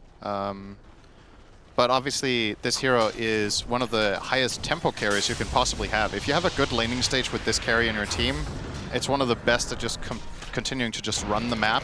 Mid lane, GPK. He's no out of mana inside the shards. That's a big one. Nouns pick up a huge kill, much needed, because things were definitely spiraling a bit. Yeah, and they get a D-ward too from Fly here, so a little bit of an extra snack for him. He just made 500 gold. Very nice. Will be rewarded with a pair of boots. Yuma, he's gonna go. Okay, the cookie actually misses. He goes to the south, which is the perfect direction. Will he find the distance? Fly, in the meantime, will make his way over, and yeah, he actually gets out. So not able to make a kill happen for the Bubble Boys. Ironically, I think they would have actually killed him if they didn't cookie at all. Because they would have still been able to force Yuma to wind run, and then you connect, and then you cookie for the stun during the wind run. But they kind of rushed that one a little bit with Treant coming in from the north. I think that was a pretty solid setup, but even BB team will make mistakes. What do you mean even? I mean, in the early laning stage, which is their Okay, early laning stage, Yes. sure. Because I was gonna say late game, that's their forte. If this is late game to you, then no, I'm just saying in general. has to be No, you were pretty making bad. a general statement. All right, we're gonna have a fight right now. You were misinterpreting it on purpose. TP from Lelis.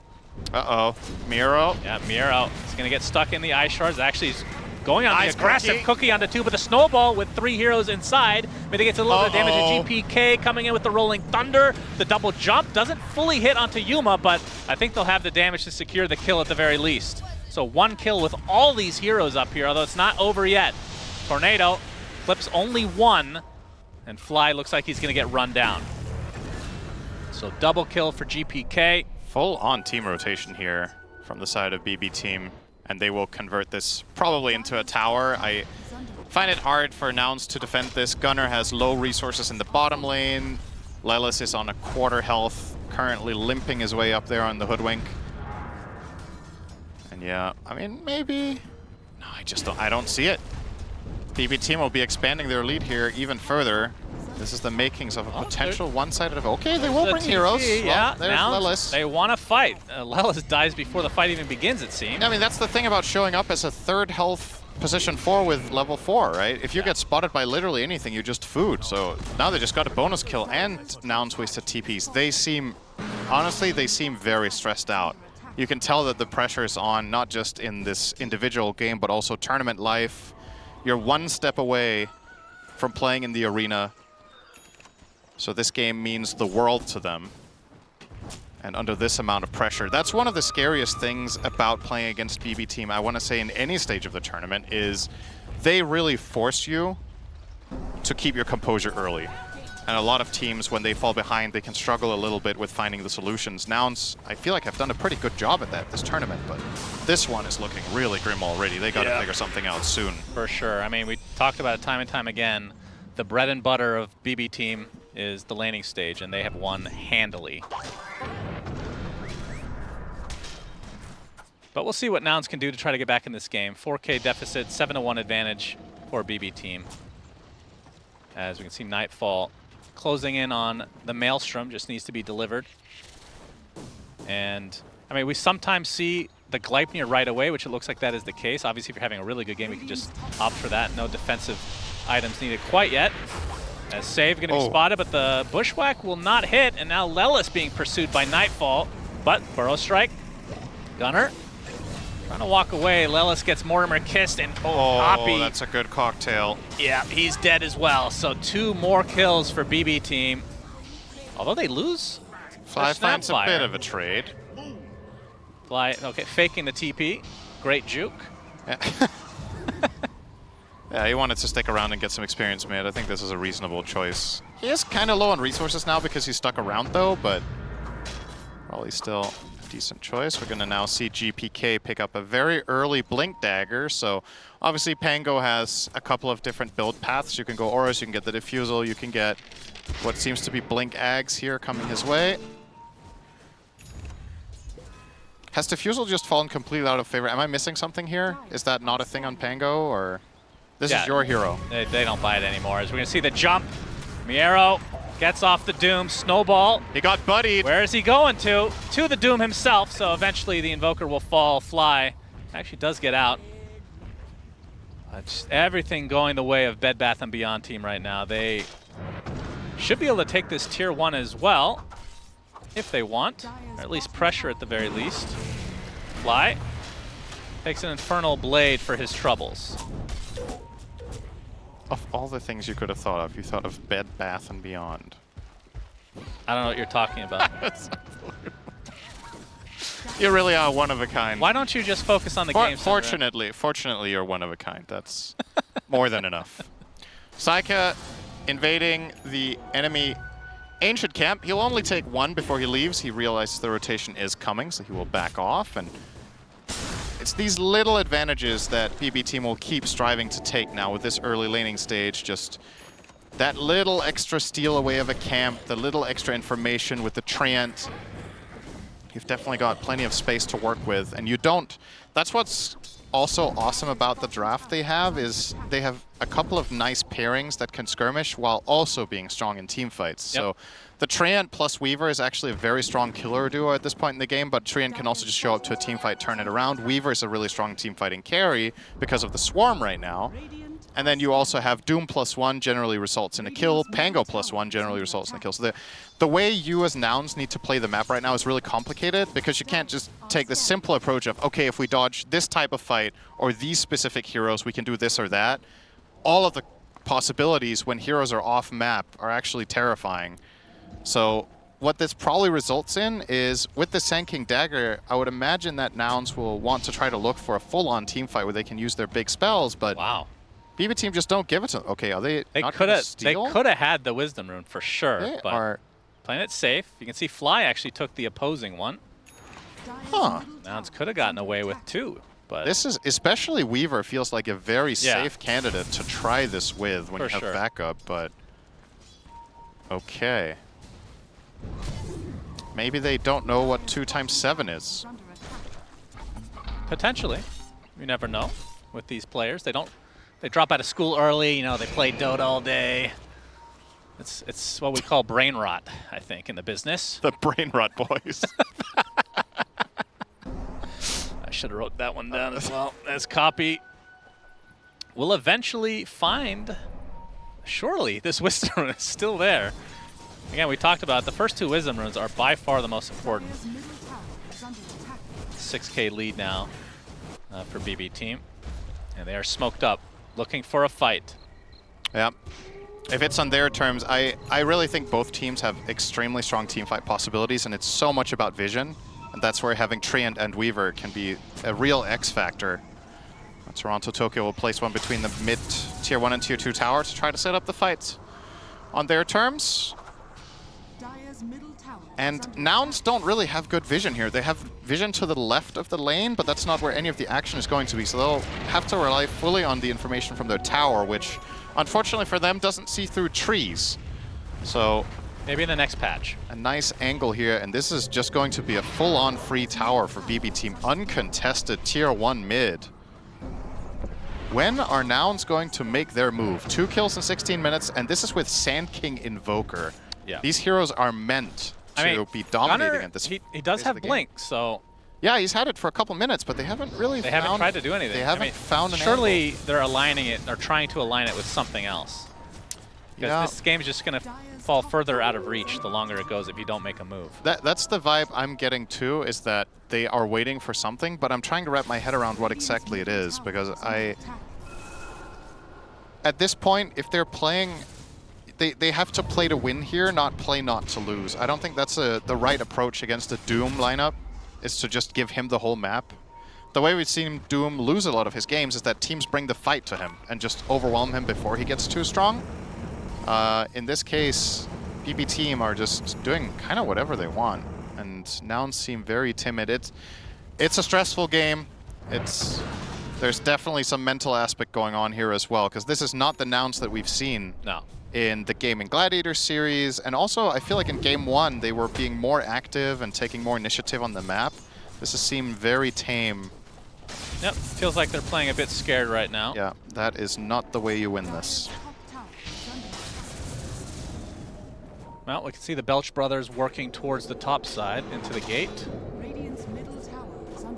And mean, still 3 minutes till daytime. I mean, I feel like they could get Roche whenever they want, but maybe they have a different feel for the game right now. Well, you could argue that if you're playing against a Nouns team that isn't making the most moves, then that is where you offer them a fight.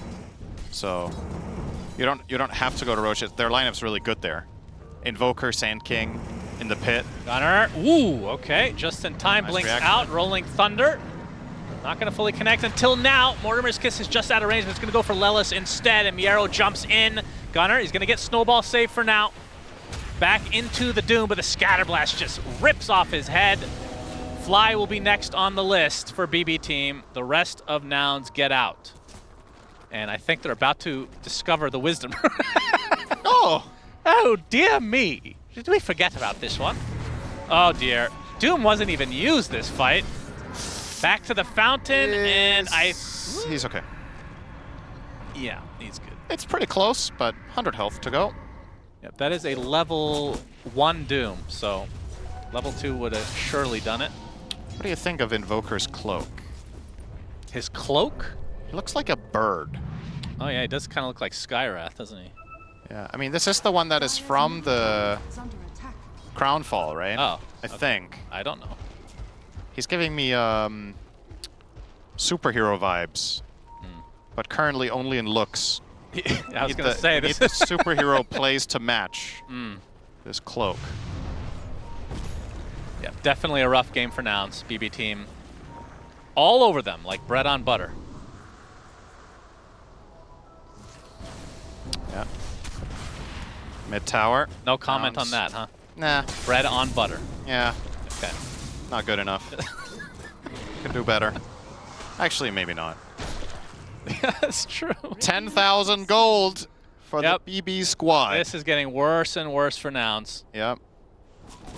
It's a bit of a broken record at this point, so it is really just a matter of can Nouns somehow open something up. They have yet to take a tower. We're 20 minutes in. You're playing against Treant, who hasn't even skilled living armor, so you can't put the blame on that. They have just genuinely, the waves have been pushed out all the time, and BB Team have played a very constricting style, which is, you know, a very powerful way of playing Dota right now. So Tokyo was spotted, will use his Overgrowth, only going to find Fly. Yeah, he thought there were way more heroes there. It was clear he was overgrowthing and backing off, and now they're like, wait, that was only Tusk? Yep, 2 ultimates used. And he is... Fly. He's a goner. Back to the fountain. Now Aghanim Scepter for GPK. That, very good Ags for that hero, of course. And I think this time around, BB Team will not forget the Wisdom Rune, because they are actually going to stay here for a bit. They're going to steal the Tormentor. Now, who will get the shard is the only question. It'll be saved. So the cookie will have the little Mortimer's Kiss for everybody. And it heals 200. It used to be a talent on Snapfire. Yep. And now she gets it through the shard, and also... It also now used to jump you further, and they got rid of that. Yeah. Which could be a quality of life, depending on your perspective. Definitely had its moments that it was not ideal. I would say it made it better defensively, but a lot of the time worse offensively, because it was harder to hit the right distance. Sanjin Yasha now completed on Saika. An item we see sometimes, but I want to say among the carry pool, a somewhat infrequent pickup. Maybe once in every 5 games there's one of these. But he likes it here, wants to get the status resistance, 25% against all these stuns. And despite that, will still aim for a BKB by the looks of it after his shard. But that is just another successful objective for BB Team. And yep, and with that Aegis, I mean, there's still 3 tier 2s for Nouns. This does feel like it's so way later than it actually is, just because of how much of a shellacking it is right now. Gunner stuns and gets out. Yeah. One of the few good things to happen to Nouns this game. One of them didn't die. Yeah. That is precisely correct. I mean, this tier 1 bot is still up. Yeah, it's going to be hard to take as well. There's so many uncertainties for them. They have decent vision. They have some vision on the left right now that is actually showing the Weaver as well as Treant. So with that info, Nouns could go for an aggressive play here. They're pinging it right away. Now that they saw Weaver Tree over there, they're maybe assuming that BB team will try for the Tormentor, which they would be right in assuming. And perhaps they can rely on that to bring them back. But BB team have overcome their fiercest demon. Even the Tormentor can't stop them now. Oh, wait, you Gunner. spoke too soon. Gunner with the Burrow Strike. Gleipnir's going to miss because of the Yules. It actually blinks out. Might be okay. GPK in the meantime. And they might find him anyway. Oh, did they not see him there? And he's dodging quite nicely, they but the did cooldowns eventually will come to bite him, surely. The last right click is indeed enough for Baseball Team, who now have a 12K lead, 14-2 advantage, and the Aegis still for quite a while. And Copy, it feels like he's been running around the map in Ghostwalk the entire game. That's what Nero has like. BKB. Yes, Doom he does. Will be dooming. More to the high ground is Copy. Actually does get out. Fly in the meantime will be met by Nightfall, who kills the courier first, and will get Tusk after the extra fact. snack. Delicious. And Miro will get that kill with the Infernal Blade damage over time. Yeah, I think calling them Baseball Team right now is actually, it feels like what they're playing with Nouns. Yeah. It's a very, one team is the bat and the other is the ball, and we would like to see both teams have a little bit of a bat. Bat on bat action. Yeah, would be nice. All right. Nightfall out of mana. Obviously still the Aegis for 2.5. We'll eat a Lotus. And get Greaves for good measure, so he's in fighting shape again. And Nouns, it looks like, okay, they've had enough. We have to force something. The unfortunate thing is, I think the conditions are even harder than they were earlier. Now you're fighting into Aegis and an additional 7,000 gold than 5 minutes ago.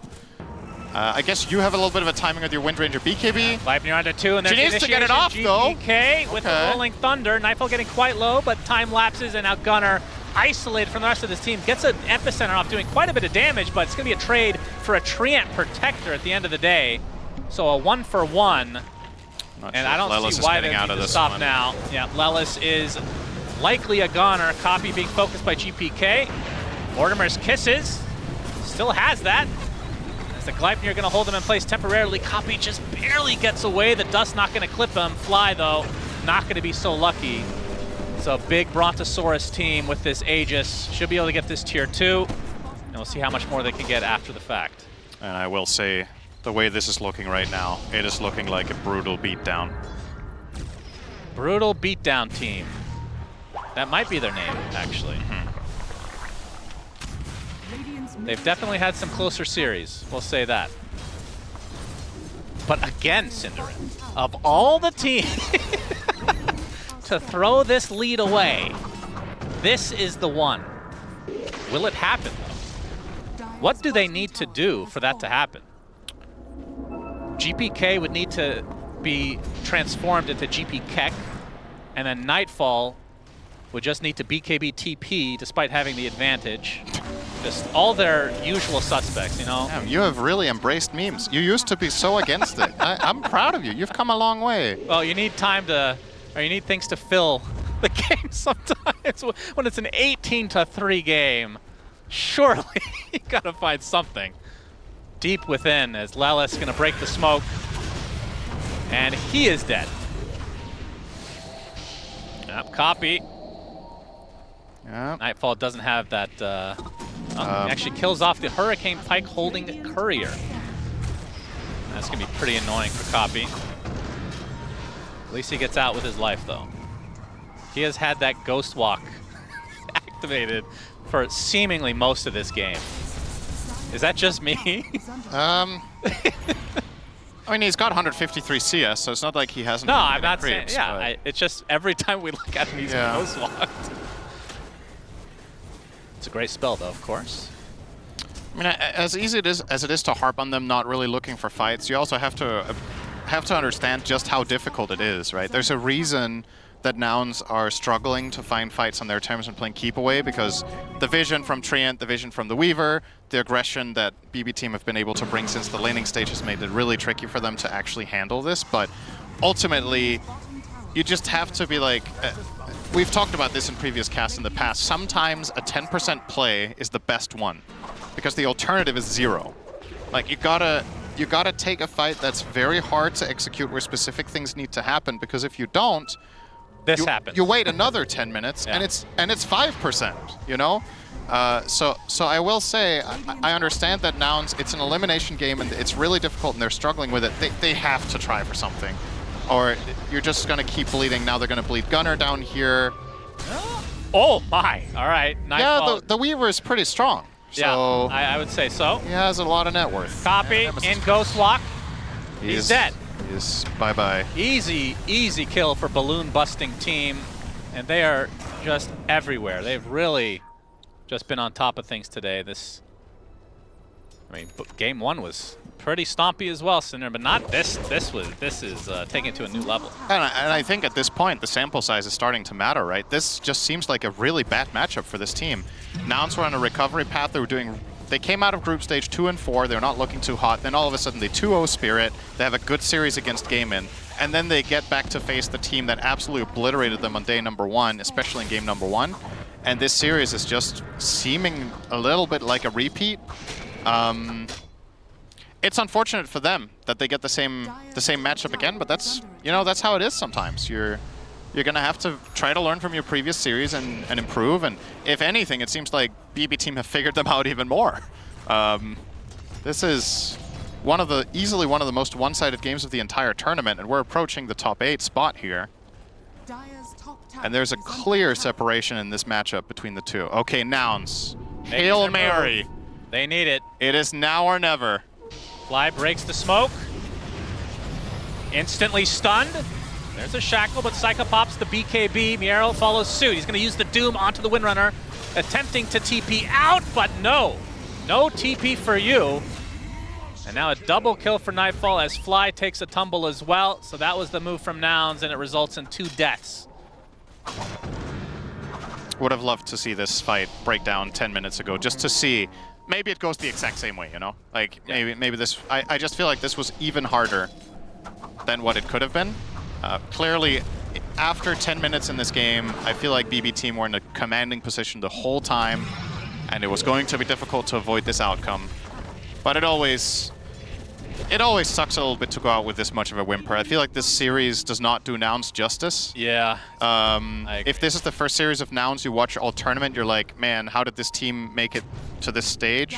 But they've had some really good games along the way. Yeah, I think this series is just not it. This is just a really bad matchup for them. It just is.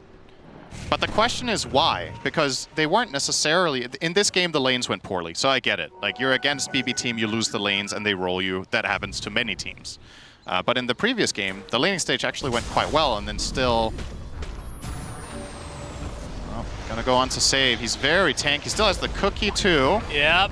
They even pop Epicenter, and they just cannot find anything. Instead, they're going to take Mortimer's Kisses as Miero. Not able to get to the high ground, but GPK will come to save the day. Nice attempt from Fly to save him, but it's not to be this game. Game number 2 has Big Bonanza written all over it. So 2 deaths already for Nouns. Yuma's in Nightfall instant looking overgrowth. to clean everybody up. Copy desperately trying to at least find 1 kill in this fight for them. As Save still remaining alive. He gets shackled, finally brought to his knees. But it's a full team wipe, as Nouns miserably lose this fight. Ultra kill for Nightfall. And this, I believe, is the beginning of the end for Nouns at TI. And in a patch where we have talked about how the net worth between teams is often quite close, even when one team is seemingly ahead by a meaningful amount in the flow of the game, this one is now approaching the good old magical 1,000 GPM lead per minute. As BB Team is now 31k ahead, minute 31. This is good old absolute stomping of a game. And for this patch, even more so. If this is what we were used to being a one-sided game, think about now just how incredible of a display of domination this is. A clinical game. They barely made a single mistake. The only moment I can think of was that little bit of a mess up with the cookie top, right? I have to go back 25 minutes to a little bit of a mistake on a 3-on-1 gank that did not lead to a kill. Aside from that, this has basically just been everything the way they wanted. Yeah. Just so clean. Saika now 12-0-9 on that Weaver, which is, you know, we've seen some very strong carry Weaver games. We've also seen misses. And this is a great illustration of why this hero can be an incredible carry, because when things go well early, he has been absolutely crushing them in every move. For sure. And this is a gone. Roshan as well. Feels like it's just a matter of time before BB team go high ground and get team wiped. You know what the sad thing is? Maybe it's not even, it wouldn't be sad for Nouns in this game. It's actually somewhat believable. I could actually see it because I have seen it many times. I mean, but like you said, this is it's seemingly insurmountable lead. Borderline unlosable. Yeah. But what a comeback that would be. Yeah, another Tormentor about to be in BB team's name. Do they even have any shards to get? Yes, Muerta will get the shard that I believe Gunner received the other day for Doom that actually helped them win that game. Heal on Scorched Earth whenever it deals damage, 60% of it. Toronto Tokyo will find Gunner. Yep, I hear a rolling thunder. He's going down the path of no resistance. He might get out here, actually. He blinks. Phase boots. The ball's coming for, oh God, not the fountain anywhere, but the Lotus known Fountain. Edge on the map. Apparently there was a wall there. Yep. Yuma in mid, forcing the BKB here. The Doom applied. They're killing him Couple anyway. right He's just from dead. Nightfall. He's going to tick down eventually. Remember, he still has his Aegis as Gunner taking a beating. He's dead as well. That is the Aegis. Mortimer Kisses being strewn apart. Toronto Tokyo with a big overgrowth onto 2. And now the Shikuchi in with the extra Geminate attacks. 4 dead for Nouns. And BB team looking to close this game out in style. Better believe in us, team. It's a couple buybacks for Nouns. And they're gonna go for the barracks, it seems, as GPK with the Rolling Thunder. Ellis is still spotted. Now he's just isolated in a corner. Very Blair Witch Project type of activity here, looking at the wall and dying. That's not 2 Bs. That's because it's on Nouns, Cinder, and pay attention. Right. It's gonna be a full team wipe. An eventual GG as they put the Roshan's banner next to the fountain. That's gonna do something. They're styling over them right now. Deleting circlets, save. That happened unironically in the last series. Did he actually drop his own circle and destroy it? No, it's somebody else destroyed it by accident. No, I mean just now. Yeah, right now. Yes. Oh man. 2 barracks down, 2 full lanes down, I should say, in favor of BB team. And it's just a matter of time before they force the bye-bye.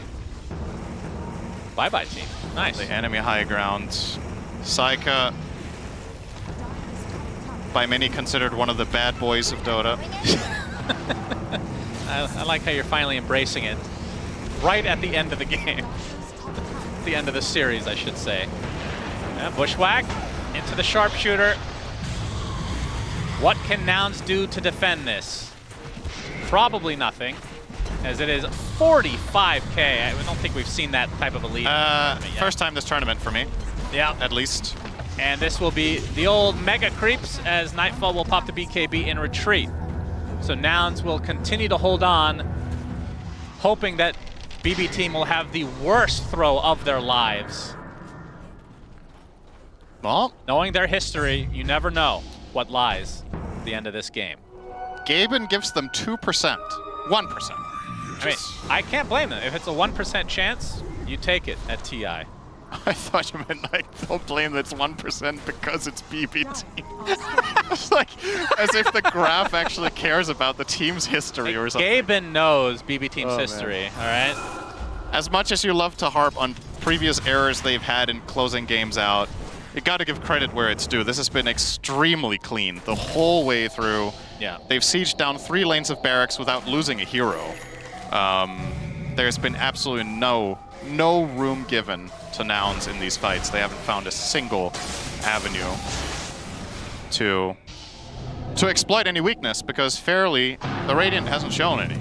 So I never noticed that the shard actually physically shows when you click on it, and then it just disappears because they don't have any anymore. 50k lead for BB team, just rounding up here. Yeah, so... You guys round up in Denmark? No, that's an American-only thing. Okay, yeah, I figured. What's round? A circle? Yeah, technically true, I guess. Okay. A balloon. Big old balloon. So Nouns resigned to their base. I mean, surely, we'll see how much PTSD BB team had, because they could obviously just finish this game right now, but there is Roche they could wait for. I mean, you could also bask in the glory. This is effectively like the last, you know, the last course of the Tour de France, where you're just driving around and drinking a glass of champagne because you've already decided that you're the winner of the race. Yeah. That's what BetBoom are doing right now. They're saying goodbye to NA. This is the final hope. These guys don't drink, so they pop the smoke instead of the cork. And it's time to go. Will be the recipient of this gank, if you want to call it that. 50 seconds of no buyback, a big overgrowth to Toronto, Tokyo to send NA back home. Nice attempted save there from Fly, but it is not to be. Like we've said, well, it's 2Bs twice, actually, because of BB team. As Gunnar desperately looking for one more kill. GPK they got one. Does fall. But it's an ultra kill for Nightfall as the GGs finally come out. And BB team will continue on while Nouns will not. 5, man. Yes. Oh my god. Wow. Okay, so riveting.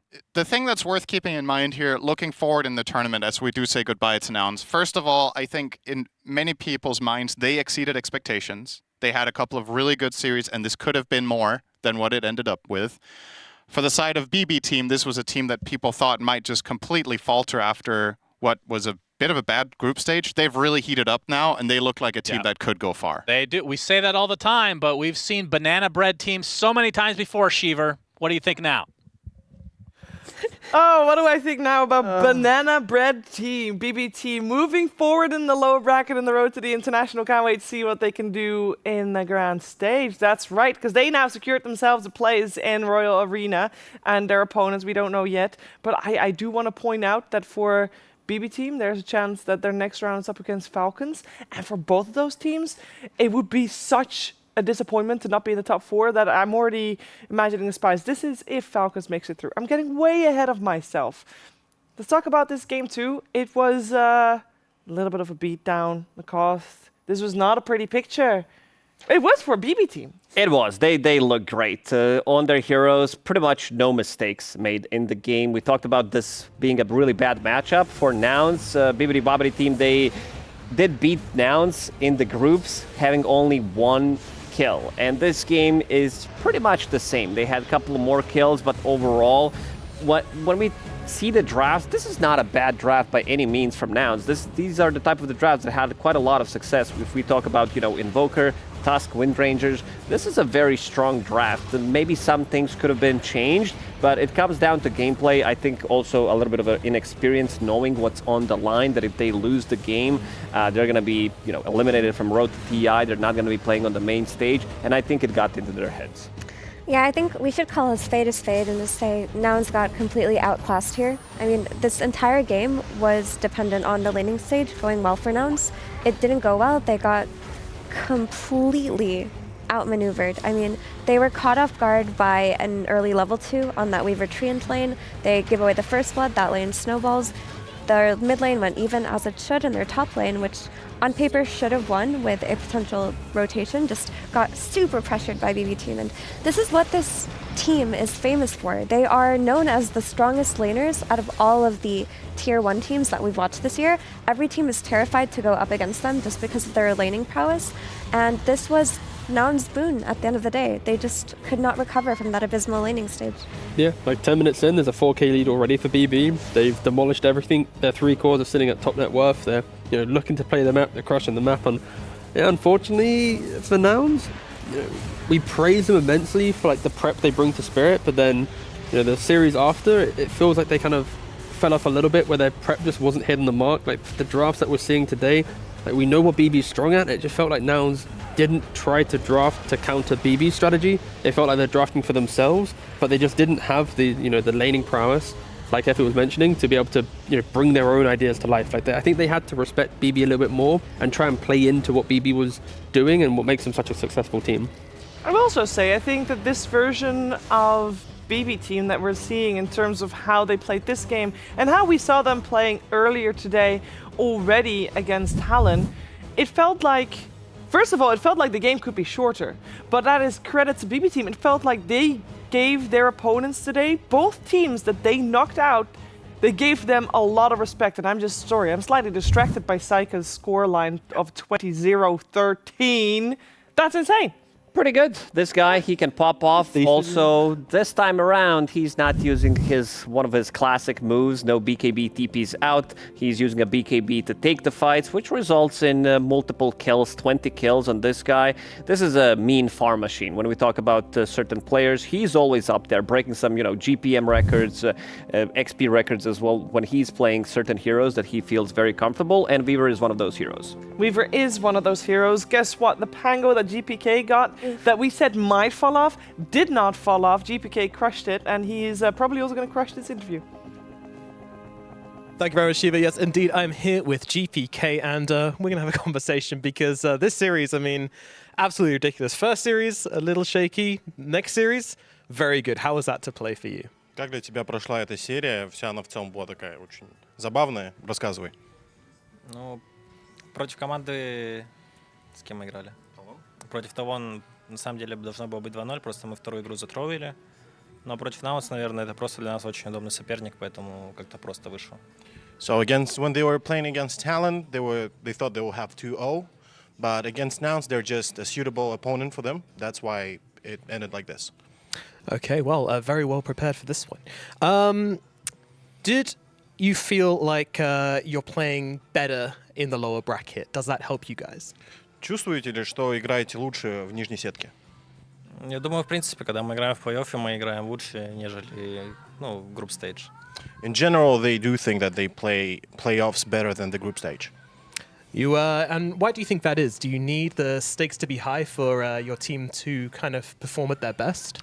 Как ты думаешь, почему так? Думаешь, что для вас важны эти ставки, чтобы они были выше, чтобы вы играли лучше? Я думаю, нам нужен именно этот прежер официальных игр, что каждая игра что-то значит, а когда ты играешь в group stage, где, матч ничего не значит, то сложно именно full focus поймать. Для нашей команды так.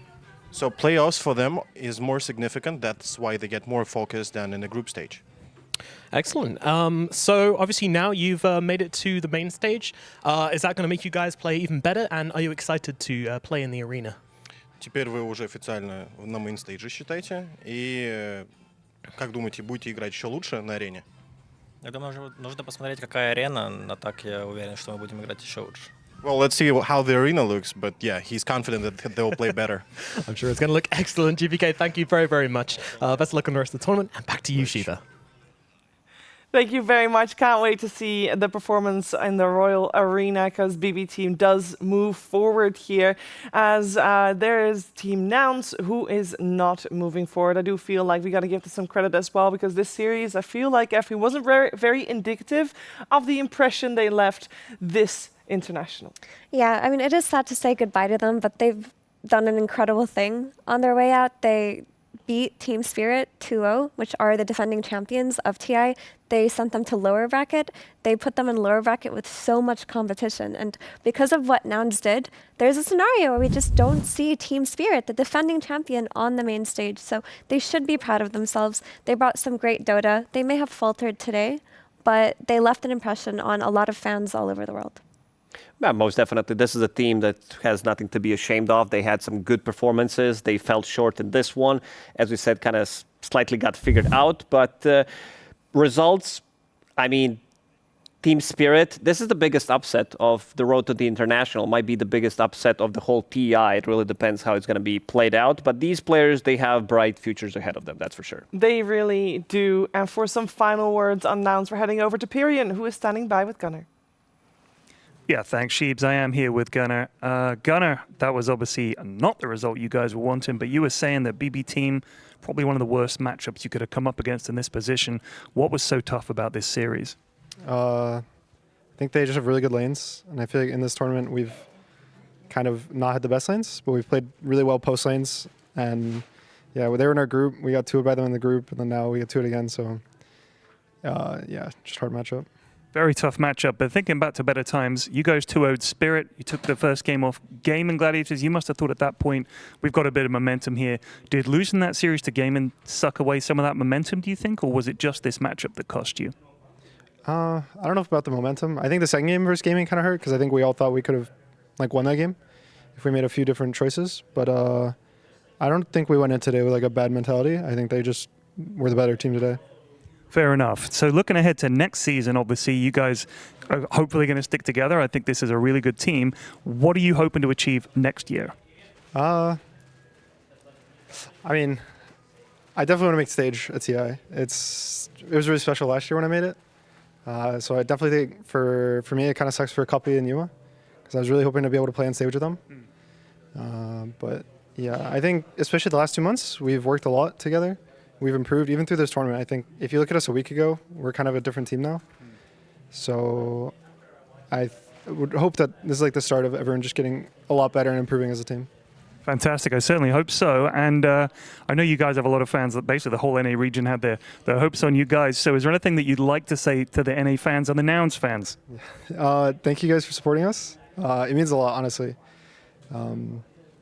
And yeah, sorry we didn't get the results you guys wanted, but we'll still keep fighting for NA. And NA Dota is never going to die. Indeed, and we hope not. Shiva, back to you guys.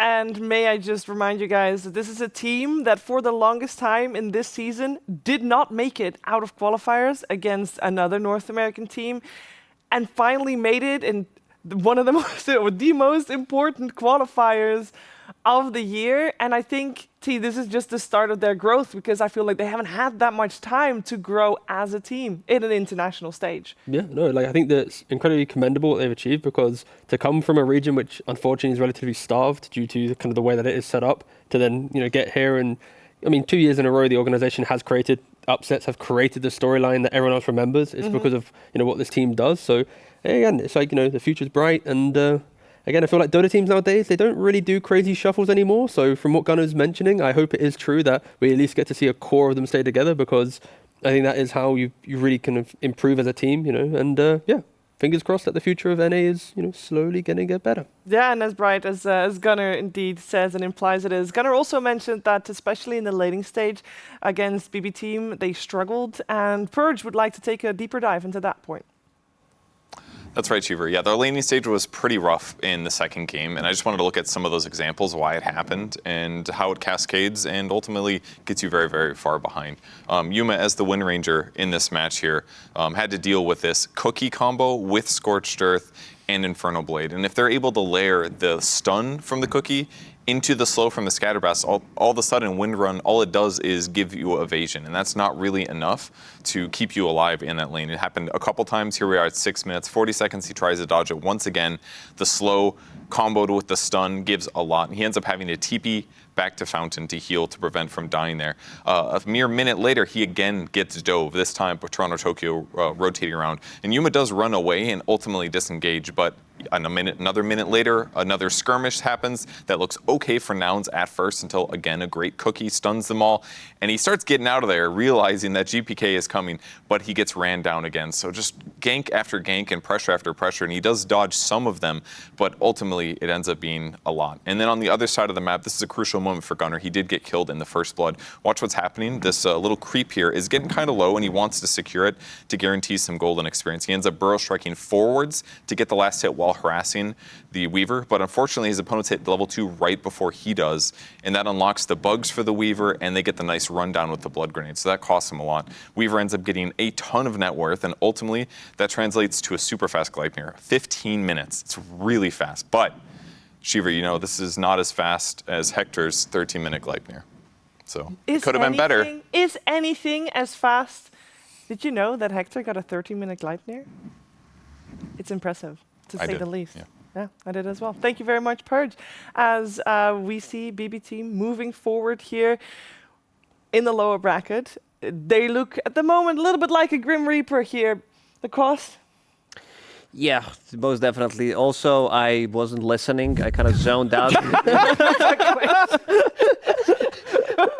I was Looked like a Grim Reaper. I heard Grim Reaper. BB Team. Oh yeah, most definitely. This is the Grim Reaper himself. Saika, aka Nightfall. This is the guy that is gonna take you far in the tournament if you secure his laning stage. And he's very aggressive. Like he's super aggressive. You can see some XPM. Dyrachyo is up there because Dyrachyo is popping off. But for BB Team, this is the team that we expected to go far. We always do, but they need to make this miraculous run through the lower bracket, and so far so good for them. So far so good. Yeah, so far so good. I mean, they are a top tier team, but I do want to say that even today's games that they played, while they did look very sharp, very strong in their drafts and very strong in their laning, they did not close out games at the pace that they could have, with the exception of like maybe a few that think come it's to too mind. safe? I would say so, because that's something that BB Team have been criticized for over the entire year, is that they don't make any like high risk, high reward plays. They'll play a more disciplined, they'll play for a later stage in the game. Even in this game 2 versus Nouns, they were crushing them in net worth, and it took them a really long time to close it out. Versus Talon, the same thing can be said, where they even made a key mistake with no buybacks, which led them to being stomped. So while they still do have all of their individual strengths and their powerful laning, I still haven't seen them play confident enough to close out games early the way that Gaimin do, another strong laning team. I mean, just the lower bracket, they got to go through maybe Falcons. If Falcons beat 1W, after that, then they might have to go up against like a Tundra or a Gaimin. After that, it's maybe Extreme or a Spirit or a Liquid or a C9. It's like the journey to get to a good position for any team now in the lower bracket. It's like, it can't, I don't know, I don't want to say it, but like, no, it's, yeah. It must be one of the spiciest lower brackets we've seen. We've ever had, yeah. Based on based on the year form, like often in lower brackets, it's like, one or two teams did well, but like this year we've had like 3 or 4 teams do extremely well. We've had strong teams hold it like their own, and it's like you can see it here, right? Like let's say Tundra Gaming dropped down, right? Like for BB to do well, or even Falcons to do well, like you have to overcome teams that have consistently had top 2 or top 3 finishes. Like this is probably one of the hardest journeys to get there. And if Spirit is to make the run that Nouns created, because they put them into the lower bracket, 1, 2, 3, 4, 5, 6 lower bracket games into a best of 5 game. Like the journey to get to the grand finals is intense for any team now in the lower bracket. Yeah, we also saw already with Spirit and Extreme, one of them won't even make it to the Royal Arena. It's a crazy run, a crazy competition, a great competition. And you know what also is a great competition? The short film contest. And earlier today, you were already able to see a submission there when Nat introduced it. There's another one coming your way. Stop toxic tipping. Tipping started as a compliment, but quickly became toxic. Even spreading into the real world.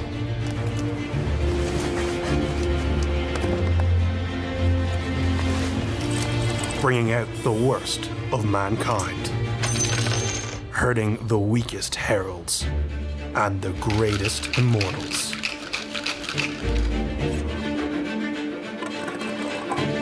Turning men into bullies.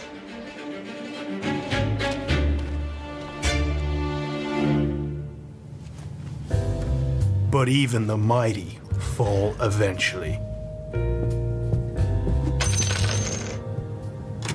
And from the ashes of humiliation, rise as a hero, seeking redemption. On a quest to end their toxic Whoa, chill, relax. Chill, dude. What are you doing? No, don't do it. That's just normal tipping, man.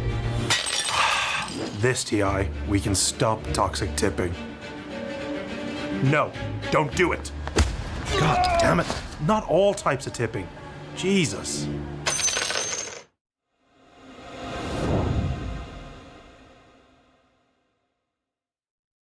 I love the extra effort put in the names of the people that tip. It's very satisfying to watch that. And I just want to have a quick quick poll here.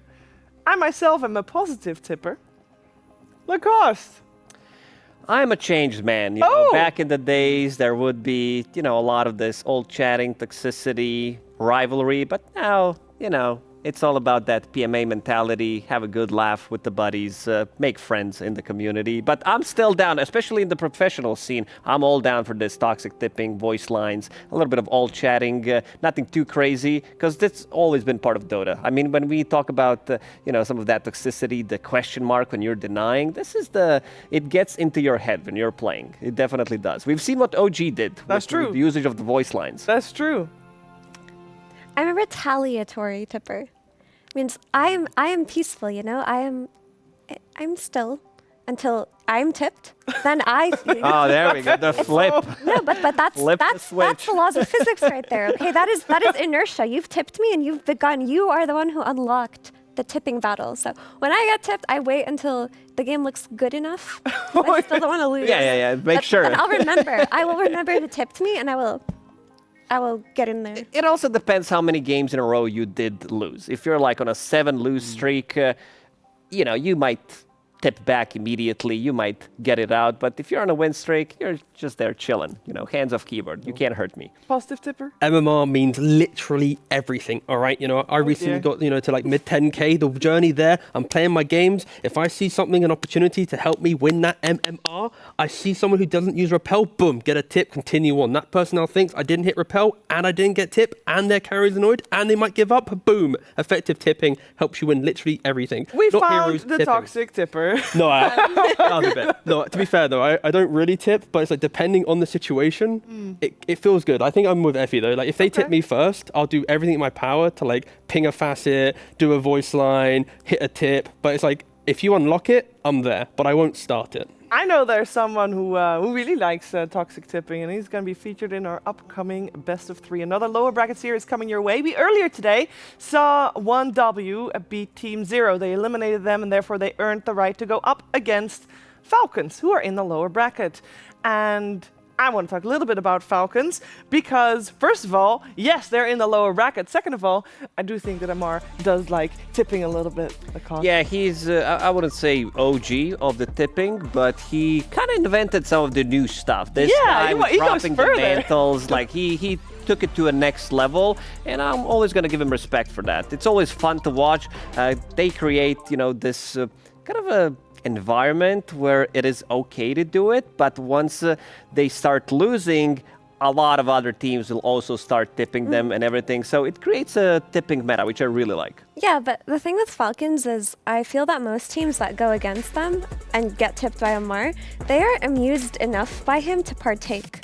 Like, maybe it was taken a bit personally at the start of his career, but now people just see it as part of his personality, and he actually brings out the spice from teams we don't see doing it very often. Like Extreme Gaming, when they play against Amar, the tips are out, the pauses are out. It seems like they're having fun in that all chat. It also helps a lot that he can take it as much as he can dish out, which is very positive.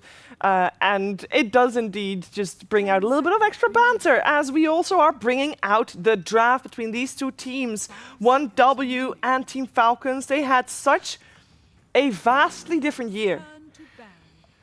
And Tigov, they're up against each other. I have to ask, I mean, it looks David and Goliath. I feel like we've been here before. Yeah, we have. I mean, Falcons has been in this position, well, not in this low bracket position too often, but their worst placement in the entire year was 3rd place. They have played a ton of games to be at TI. Of course, they played 211. 1W, not making it through qualifiers, getting to maybe the odd event or here. They played half the games. But interestingly enough, 1W has the same hero pool amount as Falcons. Falcons basically perfected what they wanted to do.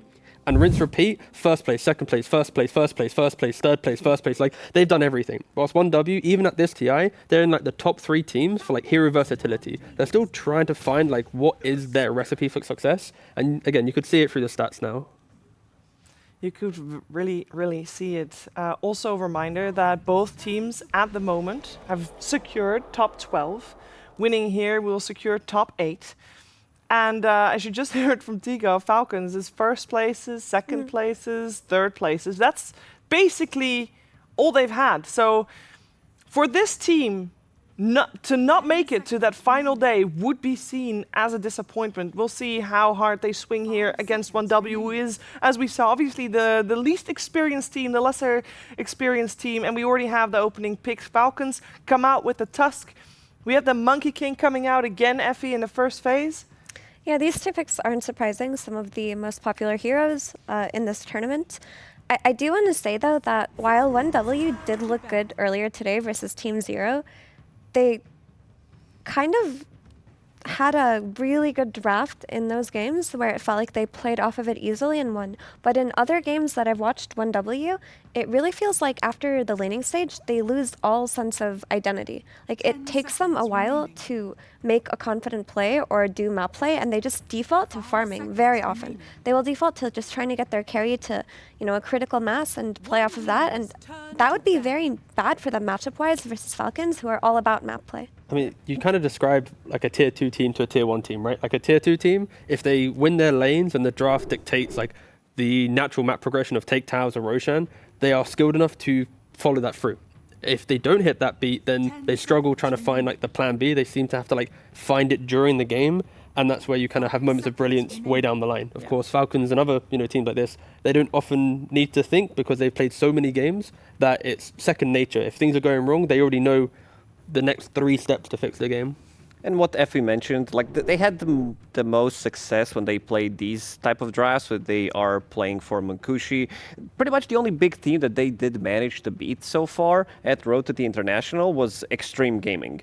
They did lose, I would say, pretty convincingly to all other teams. If we look at the Cloud9, they played against Gaming Gladiators as well. They didn't look too crisp. These are like 30-plus minute games, but in most of these games, you could feel where the game's gonna shift after like 15-ish, 20, and it takes them another 10-15 minutes to close out the game. And this is their bread and butter, pretty much, this Wind Ranger. Munkushi plays it really well, and I want to slightly touch upon the bans that Team Falcons did. I see this Leshrac coming into the tournament. I expected this hero to be picked up more, but never did happen. They do have good win rate with the Leshrac. They did run it 2 times on a support role as well, which I did expect to be picked up more, but they are the only ones who kind of, I would say, are not familiar with meta that did develop, so they're still playing some of the strong heroes coming into Road to TI that they practiced in the pubs. So I want to see how Team Falcons will respond to that other than the banning.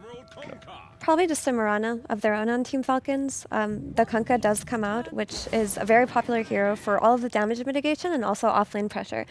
X plus a very strong position 4 like Batrider can result in a lot of kills, especially versus heroes like Wind Ranger that are mobility dependent. You just X her back after she win runs, you can beat her up. And with the Batrider, you have like repositioning tools. I see these like 3 heroes. This to me looks like a Team Spirit draft from Team Falcons. They've been very successful with these heroes. Wind Ranger, if this is a core Wind Ranger, you don't like to play against bad BKB piercing ability. You have 9 seconds of Whirlwind, so you want to get stuff done. You get punched for a second and a half. On top of that, maybe a bow damage mitigation. Their damage is going to be in trouble. Same goes for Monkey. He doesn't like to play in any of these heroes. It's just very defensive as well, right? If the game does get difficult, snowball saves, you got the damage mitigation from the Kunkka that you're mentioning, the Batrider. It's actually scary to try and find moves into this lineup if you aren't just 5,000-10,000 gold ahead, because any minute they are going to turn around the gank, hide behind the tree line, and punish you trying to jump in. Also, they like to buy Solar Crest. Like on Tusk, he can buy Solar Crest. Batrider support, we've seen some go Solar Crest and Blink. Some just go Blink 4 stuff and ignore it anyways, but you have ways to also prevent the early physical damage that Windrunner and Monkey King want to bring to the game. I never liked when you have 2 cores who are dealing same type of damage. Sure, there is some magical with your Power Shot, your Maelstrom Gleipnir procs, but most of the damage is going to be physical, and you're playing into meta where Crimson Guard and Solar Crest are one of the most popular items. You have damage mitigation from Kunkka again, so it feels kind of like you're shooting yourself in the foot with these 2 picks. Sure, you can maybe flex some of these heroes to position 4, but I do think that these heroes are strongest when played from position 1 and position 2, so I wouldn't like to see them changing it much. Yeah, the flex here wouldn't be great either, because it's not like you're flexing them into a good support matchup. So you're not going to be winning versus Tusk or Batrider. And the clock comes out. This is probably Windranger's laning partner. The issue with this clock for me is it just doesn't really trade well on this lane versus Kunkka Bat. Like, it is a body to protect Windranger, but it doesn't win the lane for her. Like, Batrider is very safe in those power cogs, and Kunkka just, if he stands on a creep wave, he's not threatened at all by Clock's presence. So this lane that really needs to win for 1W to justify this very early Windranger with no potential flex from mid. Yeah, I think this Clockwork was a bit of a mispick here. It's not good against Tusk. It's not good against Batrider. Maybe you want to pair, like, they needed something, some of these stronger position 5s that can be paired up with the Windranger. I think there were other options. I would prefer, Marcy, but they seems like they do have a little bit of a pocket picks here with the Pugna. These two teams, they've never met in this year. These are like newly formed teams when they were called Klim Sonic back then, but they still never played against each other. So Sweden Strong's been playing some Pugna position 4, and in this type of game where we're seeing decent lane with Clock Windrunner, we've seen Monkey King naturally want to play into the map. Pugna can help break down the map. You start taking the early towers, you go for the siphoning ward, which when the Never Ward does damage to enemies from casting spells, it actually heals the Pugna. So Sweden Strong naturally can be a little bit stronger in the fights, tanking up a little bit more, but it really kind of forces 1W to play just on the map. Don't try and sit back. I want to see them go. Pugna 4? Yes. Okay. From right now, I see Monkey mid, Winona carry, Pugna 4, Clock 5, and they're looking for the off lane as their last pick. But I respect the fact that 1W have come into this series, picking Pugna, first time in the tournament. No other team's done it. Like, they've just said, this is our strategy. We're confident in what we want to do, and I respect that. We'll see if it comes to light, because they are playing up against a very formidable team and draft. Yeah, because they have not played Monkey or Clockwork this road to the International yet either, and Windranger only once, which was earlier today. So they're coming in with a fairly fresh idea for them. The buff up as well, like if you life drain a Windrunner who's throwing out the Whirlwind, we've seen Satanic be purchased by Windrunner. If you don't need to buy Satanic now because your HP is coming from your support and you're protected by the aggression of Clock and Monkey King, then it could mean your Windrunner goes for a slightly more fragile build. Like, sure, you get BKB, but you get damage items even quicker. Like, I can see the concept, but to get there, it's like time. You need to hit your timings, you need to hit your items, and that can always fail when you're against Falcons. Yeah, we're heading the final bans. We, for 1W, should be looking for a hero for Cloud. There's still quite a few offline heroes in the pool that he likes playing. Primal Beast probably one of his staples still in. Early today played Brewmaster, Beastmaster, both still in the pool as well. For the side of Team Falcons, to be honest, they still have flexibility on who's going where. 10 seconds. But normally, in the normal sense, we are expecting a mid-hero to be picked up, so Melreen still lacking a hero there. As we have Puck and Storm banned out, so it seems like 1W is on board with that as well. We do know he's also a Grandmaster Batrider, and if he has the chance to play Batrider, he really likes it, so he will ask for it if he thinks it's good. This could be a really good Batrider game if this he monkey... goes mid? Yeah, if this monkey is going to be mid, Windranger... Because I don't see They don't have last 1W pick, though. flexing. That's true, but I don't see 1W flexing this Monkey King to be played with Clockwork in the safe lane. You could put Windranger in the mid lane. It's not the strongest safe lane, so they do have something. I could also see, some casual Razor that could come out for Team Falcons. Great against the Monkey King, of course. We've seen what the hero can do. Early BKB buyer, you get in there and you just soak up the damage, set up for your own team. Visage is the final ban for Falcons. Speaking of soaking up the damage as Razor, this team really does it well. When Skeeter was playing it, he has the most damage taken so far at the road to the TI. Like, you remember the game when Didn't he just goes run in past the ancient yesterday? alone. Yeah. I guess that's why. He wanted to break some records. Yeah, but he didn't win that game. But he did break He a was record. very, very, very deep, as the So casters we've been called told. it. Let's see if he will get his hands on that, although he's probably the one playing the Weaver here, isn't he? We got Snapfire, our overall last pick, coming out for Falcons, so that will be... Actually, there's still some flex potential. There is, but I love this Batrider mid from Melreen. I mean, we did see this Batrider mid be flexed by Team Spirit to Laurel, but if there is one player in the world that I trust on this mid Batrider flex after all of his nerfs and after he's become lackluster, it is Mallory. And he is a grandmaster at this hero. He does cool builds before anyone else thinks of it, and he's not really threatened by anything as a core Batrider. Whereas now you have a Snapfire who's an excellent replacement for the Bat. She has incredible amounts of damage and can easily pressure the Wind Ranger in a way that Bat also could have.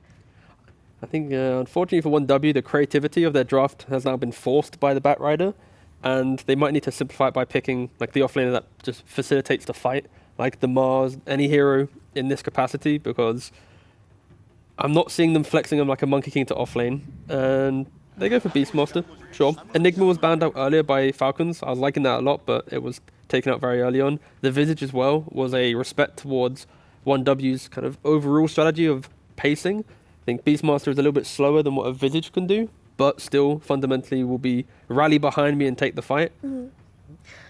This this gives them the tempo to play off of that they lacked before. Like you mentioned, he's similar to the Visage, but I also just don't think it gives them enough, unfortunately. I really wanted to see some kind of hero that enables Pugna. Beastmaster, in a sense, can, like him standing there with his Ags, getting the life drain up on him. But now that you have this mid Batrider who's going to get a BKB, he's going to handle this Pugna every fight, easily. And the rest of his team should be able to play into the Wind Ranger because her lane does not look that advantageous for reasons that we mentioned. Clockwork does not play well into Kunkka plus Snap. It will be Wind Ranger playing in the mid lane. That's what they needed to do, as we said. Like, this matchup is unplayable for Monkey King in the mid lane, so now you have two melee heroes in the top lane against Kunkka, and also crit on the Snapfire, so I think that lane is going to be much better for Team Falcons than they expected it to be. They put a lot of pressure by picking up this position for Snapfire in the end. Batrider is not going to have that good of a time from a mid lane, but this is going to be a very difficult game for 1W. Difficult, but also I can see the world where their team fights become, you know, they're potentially unkillable. Like if you don't catch the Pugna on the backline, Beastmaster's got auras, and then you have two hyper-scaling Monkey King and Windrunner. Like these are heroes that we praised as like cores of the tournament. Like if they get online, they are going to be very scary. So that's where Falcons need to break the map, use the Bat, use the Weaver and whatnot. So yeah, I'm excited. It's a good game. If they get online. Yeah, Dota though. It's Dota. Let's see who gets online in this game. I know someone who's online right now. It's Pyrian. No, it's Nomad actually, and AY2000. Thank you very much, Shiva. Yes, indeed, I'm here with Aoi. Some viewers might not be too familiar with 1W team, maybe thinking that this might be a bit of a stomp, but I want to hear from you, Aoi. You know, what's your opinions on this 1W team? Honestly, I think they looked pretty good. They play like sort of how like OG used to play, I think, like very heavy on 5-man, and I think it can lead to them running over teams. Hopefully, like we think we're aware of this, so hopefully we don't get run over, but you know, sometimes these teams can surprise you. Excellent, so you're very well prepared for this matchup, very well studied. What about this mid lane matchup? Were you expecting the pivot with the Wind Ranger going to mid in answer to your Batrider? Yeah, I think we knew it was going to be, like, they're not going to put Monkey mid versus Batrider, unless, I mean, I don't know, maybe they will, but it'd be probably pretty bad. But we think that the matchup's not too bad for Bat, and, like, he'll be able to, like, just sort of farm jungle, and I don't think, like, mid Wind Ranger has been looking the best as a hero. But, you know, again, you never know. So we'll see.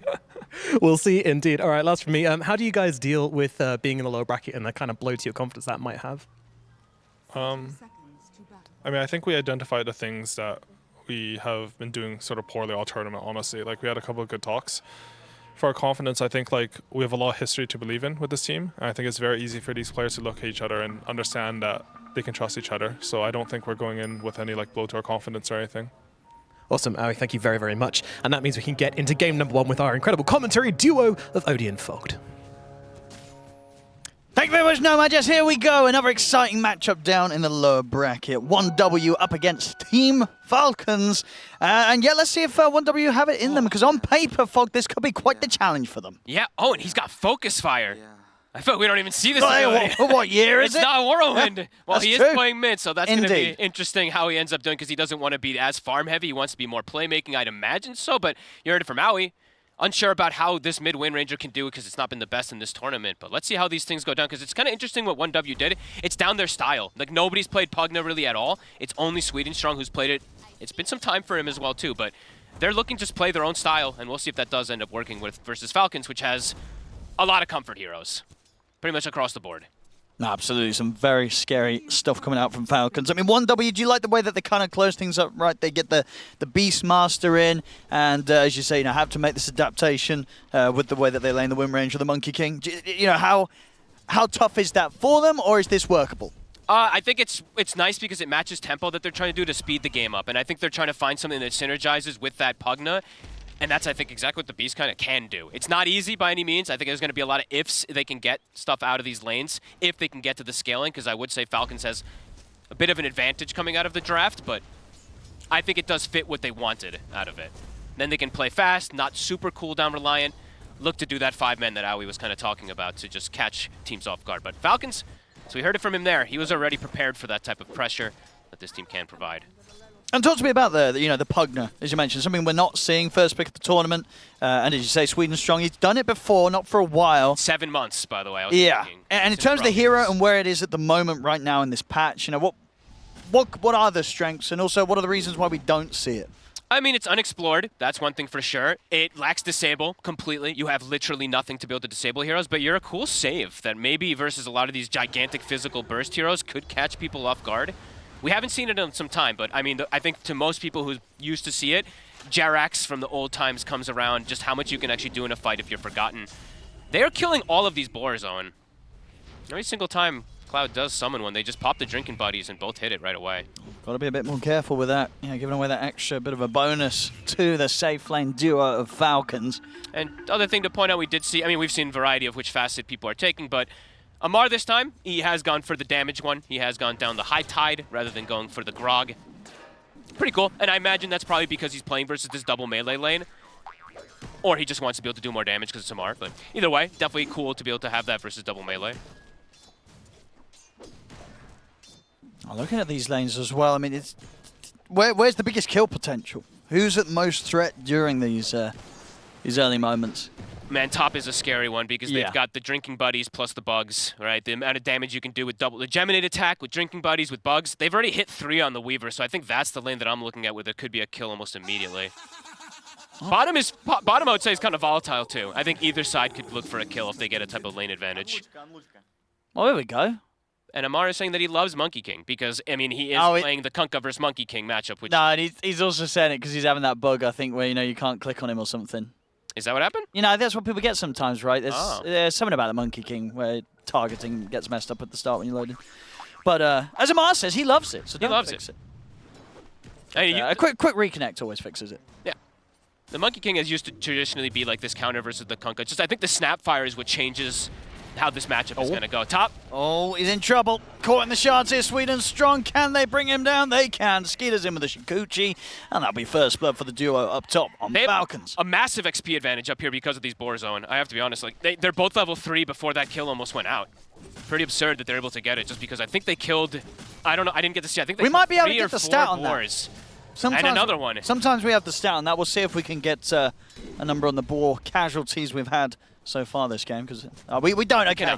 We'll make up a number. There were 6 boars. I believe it had been at least 4 that I saw, and that's quite significant. You're already seeing Skitter's level 4, Snaking is 3.5, Sweden Strong is 2 and change, and Cloud's 3 and change. So yes, the kill, of course, makes a difference there, but pretty crazy. Yeah, this Weaver's going to be pretty terrifying. And with this start and with these early advances on the XP, it's going to make it very easy for Skeeter to go for those rotations. We saw already on the stats how crazy the amount of kills that he's been finding across the board in his games. Very active carry. Oh, very cool from Crit. Goes for the 1-1-1 skill point so he can kill the cogs. Indeed, and Crit, he will die, but indeed they're able to make sure they get the kill first here for Amar as he takes down Respect. Getting kills in this lane with a snap Kunkka is good because they're playing versus that Monkey King lane. And yeah, he goes 1-1-1. Very interesting there from Crit. Get that cog money, be able to get himself out as well. All these little things do add up. Looking at mid, Chira, he's doing great, as expected in this matchup. The Wind Ranger versus the Bat Rider, doing excellent. But Aoi was talking about it also, that Malrine, you just go jungle at some point with this Bat. You can catch up with these early points in Firefly. Yeah, I guess this little shredder on Crit's going to be pretty useful also against the Pugna, right, in the mid game. Taking out that ward. Oh, bottom again, Respect. Trying to get aggro onto Amar. And Amar is not afraid to stand his ground, really, against him. Nice dodge from Munkushi. Dodges the blast, we'll be able to get that Jingu, and that's the level 2 Jingu too, so it's a very potent one. Yeah, I mean, it's getting close to the point where, Munkushi should be pretty tough to bully out of the lane, right? He should be pretty okay down here. Until rotation, maybe we'll see something like that from Weaver, like you said. Crit! They're going to try and go for him. Yes, a fantastic torrent, though, from Amar. Heading onto the two of them and making sure that they cannot continue to chase down Crit. Nice dodges. I mean, that's like 3 or 4 times I've seen Munkushi either dodge the Tidebringer or dodge the Scatter Blast, so keeping himself nicely sustained in this lane. Top again. Now going for Cloud. And with the bugs upon him, he's looking pretty dead, and they may even be able to threaten Sweden Strong a little bit. Now they just throw the snowball out. Skeeter, he'll focus his way back onto farming. Continued success here being found by Falcon's safe lane. You know, I actually thought there was a potential chance that he was going to get the decrep at level 2. I saw that he had skilled the ward right away, and then maybe even at 3 I thought he might take it, so they can't just use the drinking buddies and the bugs to that success. Because there's a lot of damage physical that could be stopped. Yeah, and usually what you do see versus some of these like high potent, I mean, most of these safe laners nowadays, you're having like some type of disable as smart. Wait, he caught him a noob. What did he do? Wait, what did Munkushi do? I don't even know. I didn't even see. I mean, maybe he didn't do something. That's why he got called a noob. Maybe because he didn't dodge the Tidebringer? I don't know. I think you're absolutely bang on it. Because he's been dodging everything else. I bet he finally didn't dodge something, so Amar gave him a little friendly banter there. I'll keep an eye on that later. I think you're right. Because he has, as you said, he's been mischiefing everything else. Yep. Top again. Cloud. Oh, that's nice a lovely shackle. Shackle there for Jira Jr. and the power shot to follow. Oh, that's going to be Snaky taken out. Wow. There you go. I mean, Cloud needed that. He'd been having a tough time up top, same time down bottom. They're chasing down Amar. They're just going to, just like, oh my goodness. A little bit of a pause. I feel like... I mean, after he calls you a noob, you want to pause it on him, especially if you're diving him. I wonder if Amar's going to have something to say about this one. We'll see in a second. No, Let's see. He doesn't. No. Well, he's going down. He's definitely What a going down. move. That was really cool. Yeah, just Chira Jr. turns up out of nowhere, Shackle with the setup, and then they're able to get the 2 kills for Cloud. He really needed that because that top lane, they were giving away a lot to the Weaver. Cloud's just got a huge boost back into the game. 100%. And those are some beautiful skill shots. That's the thing, too. It's the power shot, that one where they were kind of stunned, but the blast hits and then the axes afterwards. Ooh. I like this as well. We're going to get some Battle Fury action this game from Munkushi on his item build. Oh, that is interesting. I mean, it's a much slower type of style It's fantastic, build. Fogged. Yeah, I mean, you love that. This man knows what he's doing. Bit slower, though. It definitely can be, but I guess that's the type of the game that he wants to play. He wants to be able to slow down, play super farm heavy. Interesting. I've only seen the Gleipnirs and the Echo Saber, I think, so far on the Monkey. Maybe I missed a game or 2 of the Battle Fury, but at this tournament, obviously. No, definitely in the ones we've covered. We've not seen any Battle Fury Monkey King. I mean, that kind of fixed their lanes completely, Owen. I got to be honest with you. That was a huge move, Tom. It really did. You know, you're looking at the numbers right now. Pretty much dead even across the board. Yep. And if anything, maybe you're feeling a bit more comfortable for 1W. Yeah, I would say so. Yeah, Cloud, he's going to be able to go back. He has some stacks to go back to. It fixed everything there. Skitter is still very, very high level, of course, because of all these board kills, but he's same net with as that Monkey King, who has that nice matchup for Skunka now.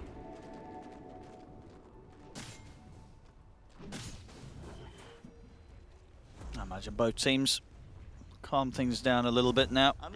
No need to push for kills. 1W after making that play top. They're happy with the fact that they've sort of leveled the playing ground. Yeah, and overall, like making that aggressive move sometimes up top, you have to catch these stuns, especially on the Tusk as well too, because you have to watch out for some type of snowball save into that time lapse as well too. So if you do that type of play, you kind of have to land like this double shackle that he did get, or control the Tusk during it. And so far, Chira, even with the rotation, he didn't get any damage onto his mid tower, because I've seen a few times when Malreen's playing versus these heroes that leave the mid lane, he'll kill the mid tower by 10 minutes on the bat. This tower is almost full HP mid. Oh, bottom. Boots of travel with the glyph. That's a very nice aggressive move there from Falcons getting in under the tower. I mean, Munkushi will be able to turn the balance. I mean, they didn't quite kill him. And in fact, with the backup coming in, he's going to get away. He's able to get out to the trees, get away from this. Backups come in. I mean, Skeeter's also turned up. Falcons desperately trying to find a kill out of this, but 1W, they've got the numbers. Crit coming in looking towards respect. They'll have to probably just settle for the clockwork. The life drain's coming in though. Sweden Strong trying to keep his clock alive. He'll self-decrepify himself to try and retreat also, but with the 4 heroes from Falcons, they will finally get the 2 support kills that they were looking for. But Munkushi gets out. He does. What an escape. What was it, the cog that kind of like pushed them back for a second? Little mini shackle that just stops them? Nicely done. They do lose their supports for it and might end up losing this tower, but a nice move to at least protect the Monkey King to get that farm going. And on the meanwhile, Cloud, up top, 2 points toward that Aghanim is already finished up after what started like a rough lane. So very nice stuff. He has to be, I'm gonna say quite a bit this game, he has to be a little careful with his roar usage, just because of the snowball that's gonna be coming into play throughout majority of this game. Oh, check this move again. Good aggression, of course, using that fortification to make sure that the creep stays alive, allowing Malorine to TP in. Malorine got greedy and didn't use lasso, so that was actually a And that is true, yeah, he had it. I thought he didn't skill it at first, but I checked to always see the replay. Back in the river, back in the live action there. Chiro Jr. gets caught. Maybe respect as well. Have they got any catch for him? No, not quite. He'll manage to live. Well, now because he didn't use the lasso bottom, it was up in mid, and they're going to be able to get the kill out of that one, so there you go. Malorine, he was planning for the future. Yeah, there you go. Something like that. Yeah, 2-0-1 for him now.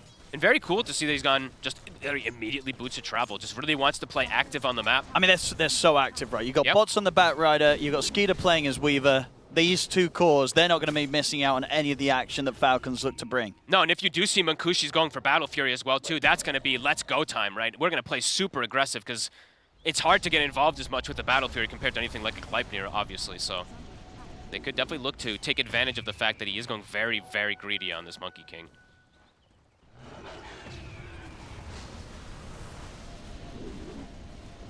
Just really trusting in the rest of his teammates to be able to match the action that Falcons bring, giving him the space to excel with that AFK farming with the Battle Fury. I'm surprised Amar is actually able to stand down bottom here. They're giving, I mean, Respect is giving him quite a bit of respect that he's got backup. And yeah, Skitter, he's making the move down now. That's why he's playing so aggressive forward there. He knows he's got backup.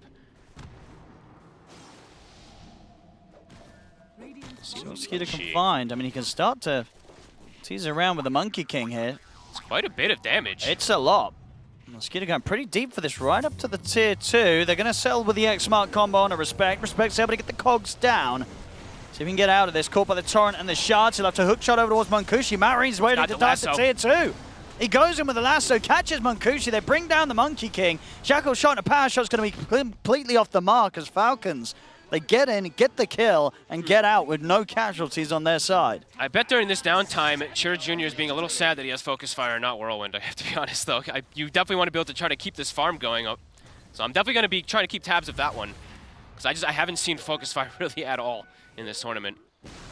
Makes you a lot weaker to be able to do that spread damage and join inside these fights earlier. And right now, things starting to accelerate a bit here for Falcons. Absolutely, big stuff here. Taking the tier 1 bottom. Amar able to use the X-Mark to allow Skeeter to get that quick reset back to base and get straight back out on the map. That's the Blade Mail done for Amar. I mean, Cloud's going to have his Aghanims pretty soon, but I feel like they're going to have to play around him very nicely just to be able to make some good moves because the rest of them are falling. They're starting to become pretty weak because of this Battle Fury build, too. Him getting involved is going to be pretty dangerous. Because on top of not having extra disables with the Gleipnir, you're more fragile because the Battle Fury doesn't give stats. Stop. They'll drop a hook shot in a roar. They got him. Dies to the ward. And should be able to just easy take this tower with the blasts. Big stacks though here. Amar. That Amar's able to start dealing with. And he is, I mean, at the moment is queuing up the Aghanims. We've been seeing people kind of straying away from it a little bit, especially as that second item. More so seeing the pipe, so if Amar, if he feels like he can go for it being this greedy, so be it. 3K lead now for Falcons. And that lead's only going to continue until Shira. over in the river. They've got the setup. Maureen's got the blink and the bots. He's going to be everywhere, and they always have, they have kill threat on pretty much anybody they go on. Some worries coming in for 1W in these next few moments. They have to be prepared, and they have to have the Beastmaster Skeeter in most of these fights. And Munkushi. He's found Munkushi. I mean, one more Shikuchi. He's going to be in for this one. The Cogs. Oh, they're going to hold him back, but the right click's there. Skeeter had the range to take the kill. Time lapses out of the Cogs. He's perfectly fine. It could be a painful game for the Monkey King, Feels for like it's starting Munkushi. to be, yeah, very quickly here. Pace of the game is starting to accelerate, and he does not have space to farm a Battle Fury. I don't know, and this is definitely, I think, too greedy in this current meta. I mean, just the item in general. The right? item. At this international, how many wins have there been with the Battle Fury carry? I don't know how to do that. I'm not smart enough to find those But I stats, feel like but someone can give it to us. But do you recall watching any games where someone won with the Battle Fury? I remember a game where the PA tried to build one. It went horribly wrong. Yeah, I mean, who builds Battle Fury nowadays? It's PA and Ursa, and I guess Monkey King in this game, but in particular, not many. There's not really many of those melee carries. And if they are melee carries, they're still going Gleipnir, it feels like, so. Yeah, we'll see if that pays off. 5K lead. Malreen's got Lasso again. He used Lasso under Arcane. They're just charging at them. So it's up again. Cloud. Ooh, Let's get okay. the roar off. He does indeed. And the snowball's going to be there, though, allowing them to continue to stay on top of Cloud. They're in with a punch. Sweet and Strong's going to try his best to help fight back. They're able to bring down Malreen. Big damage from Cloud. Across them, giving the run buff. Amar keeping them strong against Cloud, but not strong enough to keep Snaking alive as they're taken out too. This move from Falcons going horribly wrong as 1W able to turn up and hold the fight. And I think it was sort of the attempt at the initiation from Malreen, and what he immediately gets landed upon by a Hawk, right? Yep. That was, I mean, I don't think they respected Cloud having this Axe time. No. Just able to stand and pretty much withstand everything that's coming in. They've got the Pugna heal too. Very cool stuff. Respect. So he's got any way to play his way out of this. He has got a hook shot if he can find the angle. Does he have a creep wave? He does, but they're kind of blocking him. He's going to try. Oh, nice effort. Did make the connection, but was already dead before his body could get pulled over to the creep. So that's cool. I didn't know that I didn't know that's how it worked, though. The stun connects, but if your body doesn't connect, the damage doesn't connect from the clockwork. So very random little mechanic, but... All right, well, 1W, they get a bit of signs of life, that's for sure, at least from the Beastmaster. But yeah, the concern still is there for me for the Monkey King of how much is he going to be able to do, and is he actually going to be able to get the time to be able to farm. I know T, especially on the panel, was saying a lot of ifs. If they can get to these items, if they can make it to those later stages, then perhaps, but let's see if they can't delay enough for this Monkey King. And the Battle Fury's nearly there, right? Nearly. He's got it. Got it. Okay, Battle Fury online. All right. Here we go. Let's see if that 4K gold lead that Falcons has right now starts to dwindle a little bit.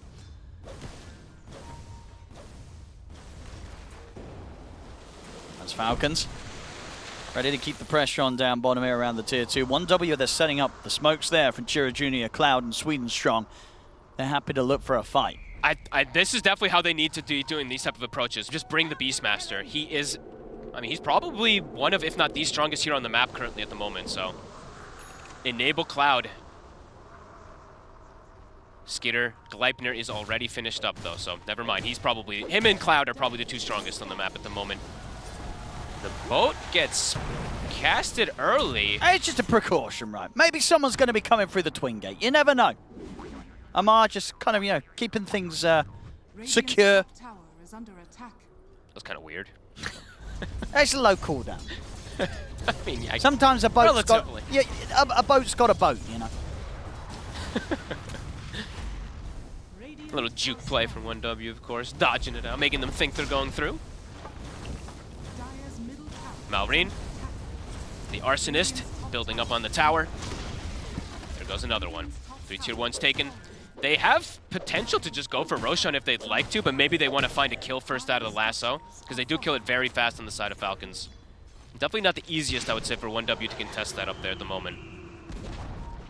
Dire's middle tower has fallen. See what they want to go for next. Yeah. All tier 1's taken. They've got their options open here, Falcons. They've got a ward here up on the high ground. If they can catch Skeeter here, it would be huge. Oh, who's going to get the jump, though? Ooh, power shot. Now Skeeter's going to know that they're onto him, so... Too elusive. Unlikely that they're able to do anything more with this. Skeeter's out. Might need a blink on Cloud. I mean, he's got BKB pretty soon, but I think they need that extra form of catch for this Weaver. I mean, he's farming pretty quickly. He is. And as long as, you know, Falcons start to slow things down and don't go running for tier 2s, that 1W probably will have the time to get kind of that BKB blink done on the Beastmaster. And at this pace as well, also very likely to have that BKB very soon for Munkushi's. Getting a lot of space with the Battle Fury. Can they contest this first Roche, though? That's going to be the question, because it does feel like... I mean, I would imagine it's time for Falcons pretty soon to look for it, but Amar wants a kill. Won't be able to find it. He's got an Ags, though, so for that next fight, a lot stronger in terms of offensive capabilities. But yeah, not going for that Roche. They're giving the respect, at least for the moment, still. Dire's middle tower is under attack. Now they will. Now the whole team's coming up, so... Can't contest this one on 1W. Got to sack it. Yeah, it doesn't look like there's going to be any signs of them heading over. They just want to maximize the efficiency once they have their half of the map to themselves. Yep. They have to let Falcons get this. Problem is, though, Falcons probably going to go for some Pretty heavy push off the back of having the Aegis. They're going to be very hungry for a fight, knowing how strong they are with this lead, Falcons. And they've got this very easy form of initiation to catch pretty much any target they choose if they see them. You know, Malrine with this Blink Lasso. A lot easier for them to start the fight on in comparison to the side of 1W, has to kind of play around a ward until they have the Blink on Cloud to get a Blink Roar. Chira Jr. does have Gleipnir finished, but remember, just gonna keep reiterating, he's got Focus Fire, not the Whirlwind, so one target can get taken down, but...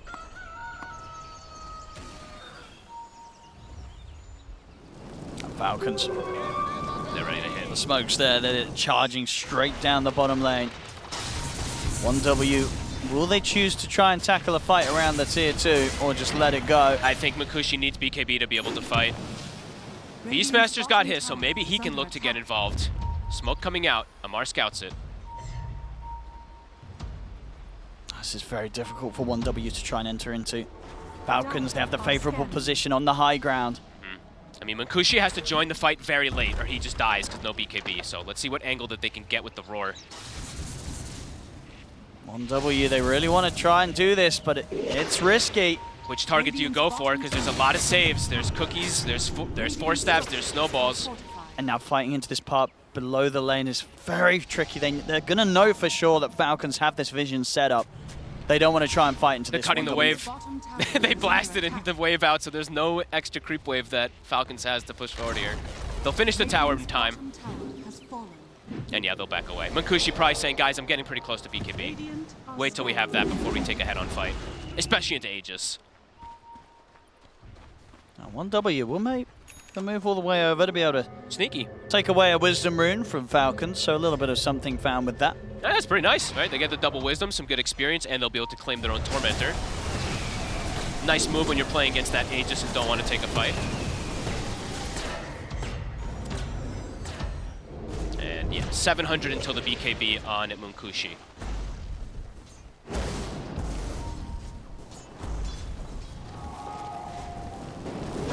With these group moves that Falcons are making, now Munkushi getting a bit of time to hit creeps, he will begin to catch up. He will. Still needs a fair bit more time. Yep. Skeeter still having quite the lead this game on his Weaver. And I'm wondering like how effective a Battle Fury is in comparison to Gleipnir too, because just in these team fights, having extra lockdown and all this versus Weaver when your lineup is lackluster in lockdown. I don't know, man. We'll have to see. Skeeter. Starting to get some sort of reaction. It's going to allow them to have the vision to set up for the combo onto Sweden Strong. The Pugna coin, the combo Lasso. over Mar. Lasso drop down on the Cloud. He's able to get the BKB off. Tried to tell the Rob, but he gets interrupted here by the punch-up. Still able to find the Roar onto Malrine. They lay down the Wukong's command. They've killed off the bat, and Cloud, he survives. Hook shot over to the side. They're going to see if they can turn this into more 1W. They've got the control on the Mar. Shackle out onto the two of them.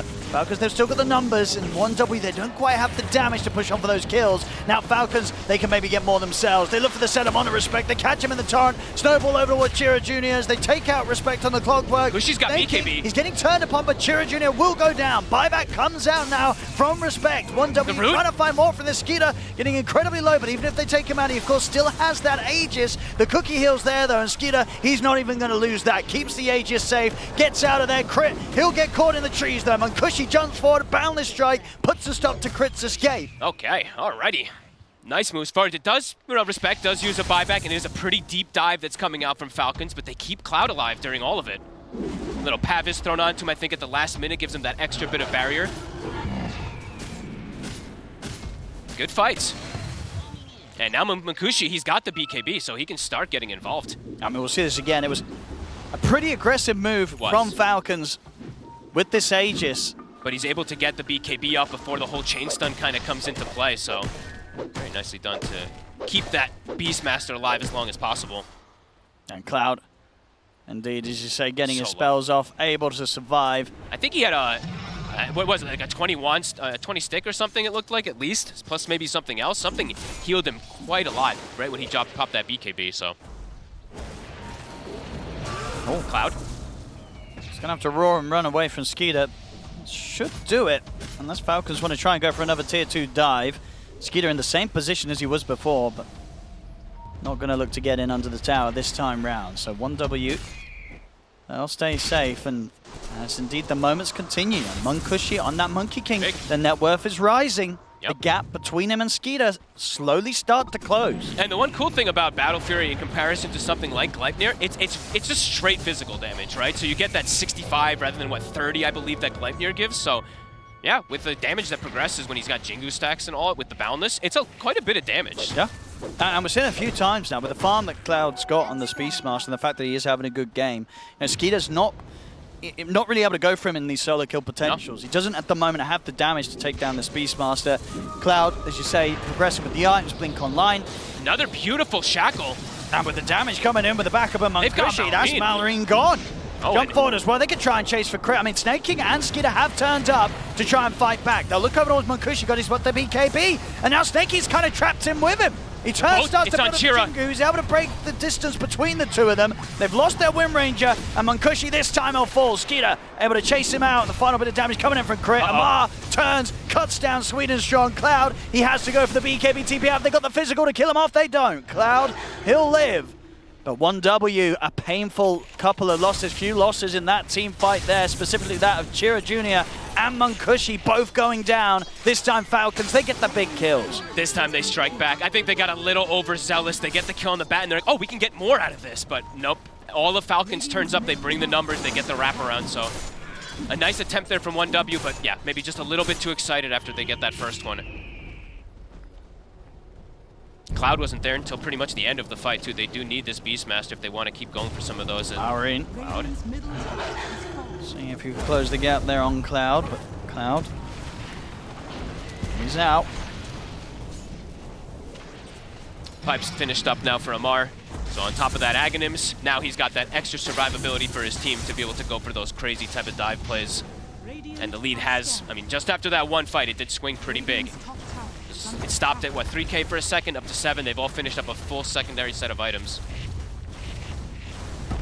And Chira almost having BKB. He really needs it, because it feels like he's just a free kill if they lasso him. Oh, talking about a free kill, he has been found. Irrespect's going to try and help out. Comes in with the cogs, but there's no saving the Wind Ranger. Chira Jr. dead again.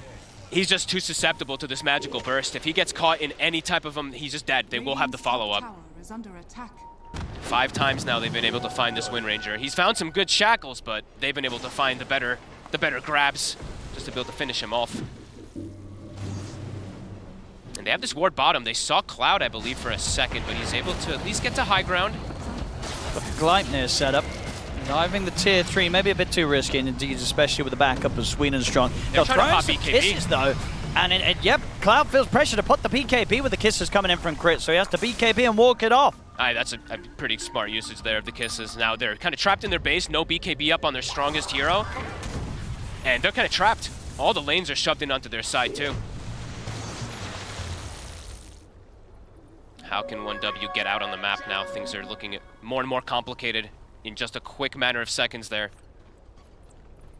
Falcons, they're going to be very close to having the strength to approach the high ground with the auras coming online. You know, the pipe's already done on Amar, and he's well on the way towards the Crimson. And Skeeter just, I mean, I swear he was like 14,000 net worth about 4 minutes ago or something. I think he's farmed like 4,000 gold in 4 minutes or less. He's got a full BKB on.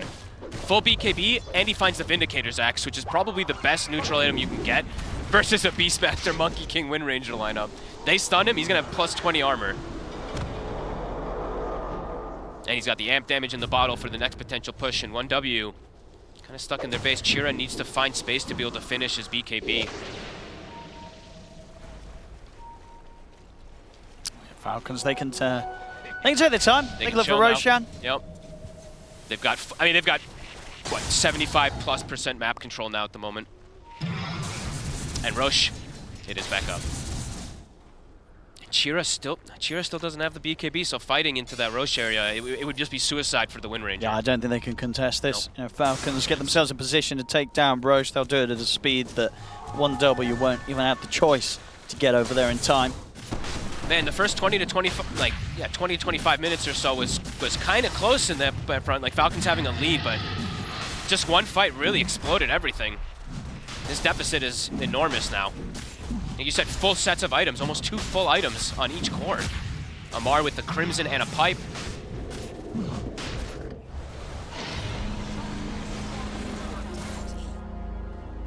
progression for 1W, it's completely stopped. Cloud's got a plate mail, but ways away from a Shiva's guard. Chira. They see him again. This is right before the BKB. I mean, it's just sort of the kisses alone here from Chris. So much damage. The life drain will come in to survive. Keep him alive, but the lasso's going to be there as they tear to the side. Munkushi, bring him away from the rest of his team. He's going to go for the BKB TP out. That will save him, but of course, in the midst of it all, Chira Jr. still goes down. Sweden Strong into the trees, tries for a TP out. They've got the X mark in time. Beautiful catch there from Amaz. I believe the vision was given to him by the play there from Snake King. And that means still, they're getting the kill. Sure, they're not killing the Monkey King, but we're seeing 1W having to use the BKBs on their cores just to escape. It's high ground at this time. point, indeed, when the push comes through, what do 1W do? I don't know how they defend these Raxes. I mean, they've got the glyph at the least, but look at Amar. He's already planting the flag, going past the towers. Level 20 hit on top of all these auras. No BKB on Wind Ranger. I don't know if he's even going to get to finish it before this one looks to close out, but Falcons, it looks like they have. It looks like they've done at least the majority of it to take this game. Yeah, they can Raxes take a going lot down. There's no real reason for them to. I think they can stay. Need to back off anytime soon with the strength that they have. Yep, they've Everything. got the wave. It's another set here. They've got everyone back up 1W. I'm watching you, Amar. Be careful what you're drawing with that X. Wait, what was he drawing? I don't know, but What was it? I was a little worried for a second.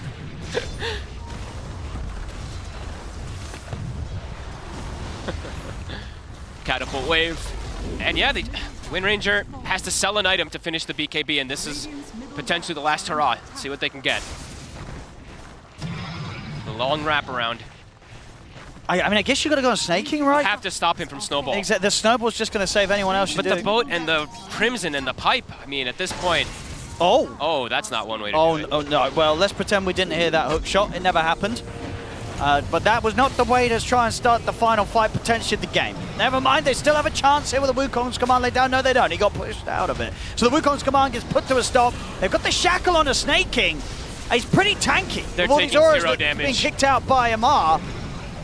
I mean, they're just not doing anything at all. They're not doing anything. They've just got to run. They're getting picked apart one by one. It's all too much here for 1W at this point. Falcons, they'll kill off the four of them, respect the last one left alive. GG. He'll live alive long enough to call GG. This one's over. Falcons taking game one, Fogged. Yeah, like I said, first 20, 25 minutes was pretty decent, I would say. I mean, they went for Focus Fire on the Wind Ranger, which I think also slows down his momentum and his growth overall. You could see that Chira's farm was pretty stagnated, I feel like, and he was desperate to find kills to be able to get that farm going, which he did get some cool shackles, but this game exploded very quick. 20, 25 minutes decently close, one team fight that goes poorly, game's kind of over. It certainly felt like that. That was a tough one. But you've got to imagine looking back on this, one of the reasons why this did play out to be a bit of a struggle was, I feel, because of the draft, right? Yes. The hand got forced 1W into a way where they had to make these changes. They had to do this adaptation of putting the Wind Ranger in the mid. Maybe indeed the Beastmaster was not their ideal choice of heroes, even though Cloud for the most part had a pretty good early to mid game. They were forced into a tough spot. Yeah, I think like opening up with these two heroes that are cores, then you pick these two supports which aren't the most potent, especially not the Pugna in a way. You kind of revealed so much of your hand early. So I think Falcons, they knew how to play around it, and we saw, especially as the game progressed, they knew exactly how to play around it. They did. Falcons looking excellent as always as they'll get this first win against 1W. In very convincing fashion as well. And this was game one of a best-of-3 elimination series. It's the second time today we're seeing 1W. They earlier were able to take out Team 0. And if they want to have a chance of moving further, they do have to eliminate Falcons here, which I know is a tough ask, especially after seeing that game one. Whew, yeah, no, there's going to be a big bounce back required for 1W to, muscle up against a team like Team Falcons. And in this game, you got to give props like Skidder on the Weaver. He leaves his top lane, he occupies the bottom side of the map very early on, he keeps just applying pressure. And that was also kind of the theme of everyone on Team Falcons. Oh, look, we're starting the highlight. Guess who's diving to tier 2? I think this was, of course, we're kind of 20 minutes deep and it kind of feels like good. But before this highlight as well, it just kept happening and over again. So, yeah, 1W, maybe you could say a little bit too much reliance on items to play this game. And you can't do that against this pace. And also the flex to mid from Wind Ranger made it so that the Wind Ranger had to go Gleipnir first to have presence on the map because you want your Wind Ranger to be able to move around and fight into the enemies. And because of that, the BKB timing was incredibly delayed. By the time that Falcons got the second Roche, Wind Ranger was still farming up that BKB. They go through the gate afterwards, kill Wind Ranger again before she finishes the BKB. And at that point, you're only playing, when Falcons get that strong, you're only playing on one BKB, on your Monkey King. So Monkey King would have to commit it. Maybe they get a kill on the Batrider, but while that's happening, you're getting all of this range damage from Weaver. You have this Kunkka boat that you're worried about. And I gotta say, Weaver, Skeeter, he really popped off. He played an incredible game. Yeah, and we talked about how, like so many times, we do mention how much damage can you do in the laning stage, in the mid game. Talking about hero combinations, this might also be one of the best ones I've seen, because Weaver with Tusk Weaver, you have drinking buddies, you have Shikuchi to get on top of the hero, you have double attack, so all that extra damage that you're getting from drinking buddies feels really nice, and pretty much a perfect game from Skeeter. He did die only one time, he was all over the place, and there's a big difference in itemization between two carries, where you have Munkushi going for Battle Fury. I had to double check. This is the only Battle Fury purchase on a position 1 Monkey King, which feels really bad. We're in a fast meta, so you need to be able to come online as soon as possible, compared to Weaver, who's buying into Gleipnir, buying into Power Treads, into these small items. So he's going to be ready to take the fight extremely well early on, and there isn't that much lockdown. There isn't like... He's not going to get focused down from 100 to 0. There's going to be a snowball save, some boat, any kind of help he can get from the team, and it felt really nice. This had to be one of the freest Weaver games I've seen so far. It also feels like there's been miscommunication on 1W, right? Like they flex Winner into mid, and like personally, if I have Winner on my team and I see Kunkka or Snapfire, like it needs to be Marshall and BKB. You can't go for the Gleipnir. Even if you can argue, sure, it gives you a bit more lockdown to play the fight, like if you cannot enter the fight with confidence, then you're not doing anything for your team. And then you have the Battle Fury on the Monkey King. You basically put your position 1 and 2 to be vulnerable to any early game damage, to not fight into Falcons. And it's like, I don't think they were ready for this type of flex, because I think if this is Winner and carry, he's going for a BKB. But on the mid lane, his mindset's completely different, because like, I need to find kills, I need to be active. It's like, maybe the BKB and Winner with a slightly more aggressive build from Monkey would have changed everything. But during the game, to call for that takes a lot of discipline, and I just don't think they had it in this game. No, I kind of also feel like at some point later on, it felt like Shira Jr., if he was just struggling a lot, he was found a lot by Falcons. Yeah, Falcons never really let up. Even though we did see them get killed a few times around the map, they still kept barreling down whichever lane. And they saw the itemization coming out from 1W's heroes. They saw that Wind Ranger didn't have this BKB, and there was nothing really to defend him from anything. So they kept running into him over and over again. There were so many tools at their disposal, with the Mortimer's Kisses, with the X, with the Lasso. It was not a safe game for Wind Ranger to step up. And again, we talk about the BKB, but you're going to regret not making it in a game like that, because it made it so that you were unable to fight. And here we can see Amar's stats come up. I mean, Kunkka as a hero, look at this itemization. The Crimson Guard, the Pipe, the Mech, the Ags. Even when you think you have some signs of life because your Beastmaster gets such an early Ags, you have this offlaner who's building so much damage mitigation, never making that Beastmaster Ags a threat. Yeah, and a cool thing, at least for Amar, you have multiple options for your facet. Collapse and most other offlaners want to go for Grog Blossom, which gives you the run buff on your X mark, but he's going for High Tide because he's in a lane where he can utilize the cooldown reduction against the melee heroes, able to apply that pressure to keep, whittling down his opponent. But I'm pretty sure if the matchup was different, then he goes for another facet, and that is kind of the beauty of what facets are. Like Amar, he thinks about it, he's changing it up based on his lane, and again, maybe in the future, all heroes will have the ability to choose other facets and not just only pick one, but yeah. Lanes are so important. Like, this was the big part of the bottom lane going well, but also top lane. Sweden Strong, he did not have the Cripify until level 4, which was a bit of a mistake there. I think you need to have that, maybe even at level 2, because you're playing against most physical damage, drinking buddies, you have Weaver getting on top of you. So you need some kind of a defensive tool to be able to punch back, and they didn't have any. Also, you're playing against Beastmaster. That's a really good matchup for Weaver, because you can dodge the axes, you can kill these boars easily, and they snowballed out of the lanes. There were some really good mid-game team fights that the 1W did take, some really nice shackles coming out from Chira Jr., but other than that, they had their number, and also seeing Malrine play, one of his Siggies playing this Batrider also shows that Team Falcons, they're not afraid to experiment, pick a really strong hero when it's a good game for it. Yeah, and I also do want to highlight that a big part of Falcon Snowball did come from Weaver. Like, after the laning stage, Weaver... after the laning stage... Continue. Please. Yeah. Thank you. Skeeter goes through the gate very early on because Malrian made a rotation to shut down Munkishi's Monkey King. He actually got away, and at that point he was doing pretty well on that lane. So Skeeter made it his job to shut down the enemy carry. He did not stay on his lane very long. He went through the gate, he got a kill on Monkey King, and he stayed. He kept farming the enemy jungle, and then we saw Skeeter diving that tier 2 really early on in the game, also killing the Monkey King, bringing hero TPs to that lane. Like, he felt like a one-man show after the laning stage at some point. Skeeter is the only player in Dota 2 that has his own facet. That's how good he is on this hero. He has Skeeter step. Just want to point that out. Very fair point.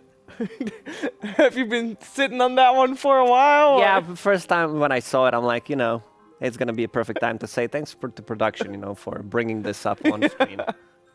No, he did play great. His whole team played great. And it makes me wonder, we mentioned all these things that Falcons did well and that 1W was just basically one step behind in the draft, as well as in items, as well as in gameplay.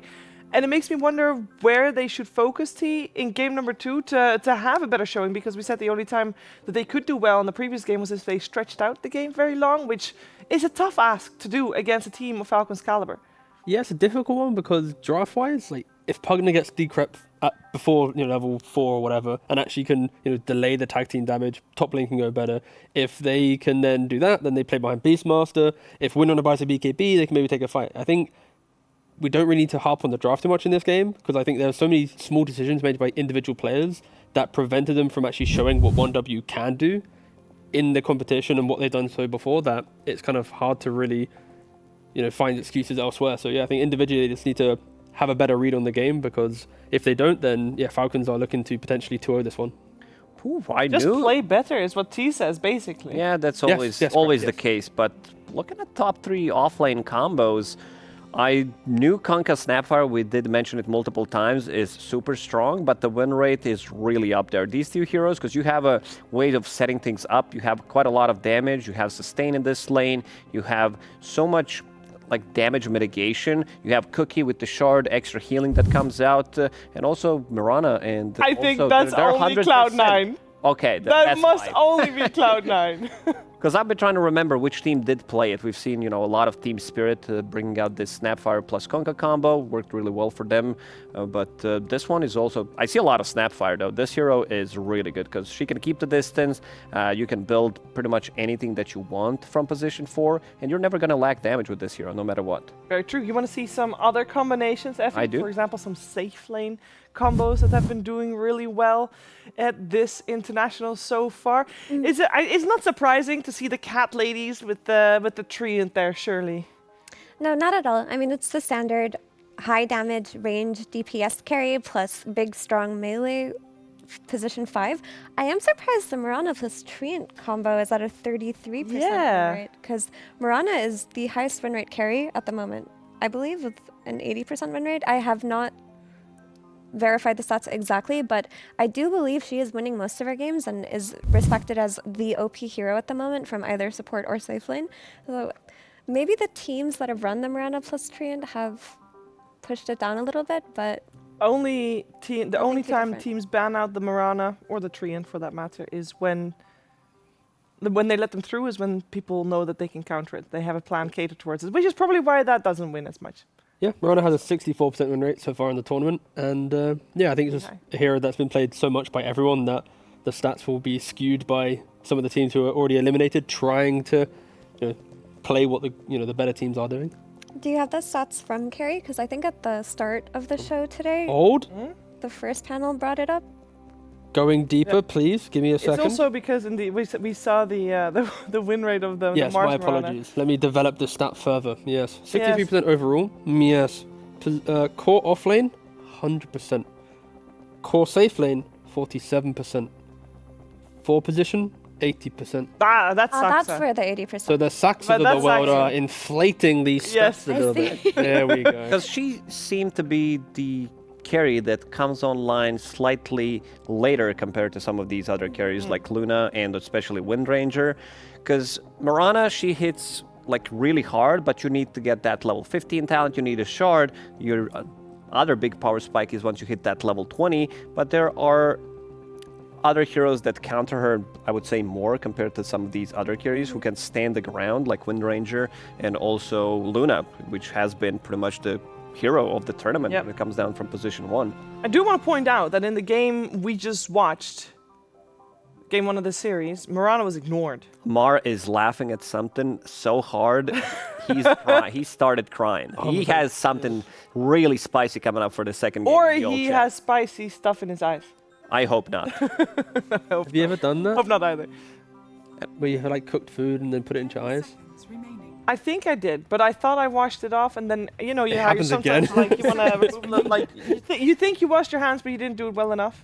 I'm still pondering the stats that we talked about, because I remember the first panel talking about Mirana's stats, and I heard 80%, and having it be played from 4, it has gone ignored. And there was a Kunkka in the last game, and Falcons opted for the Weaver instead, and they showed us why. It looked so good. It was played to perfection by a Skeeter, but teams have seemed to kind of look at Mirana as a finesse hero. I feel like she's a lot more individualistic for player styles than these Windrangers and Lunas that have been played for multiple months. Because Mirana has recently emerged as the hero of the tournament. So similarly to Sand King at Riyadh, who a lot of teams didn't play before and started playing then, I think Mirana is also in that situation, which could be why her safe lane win rate is lower than you would expect.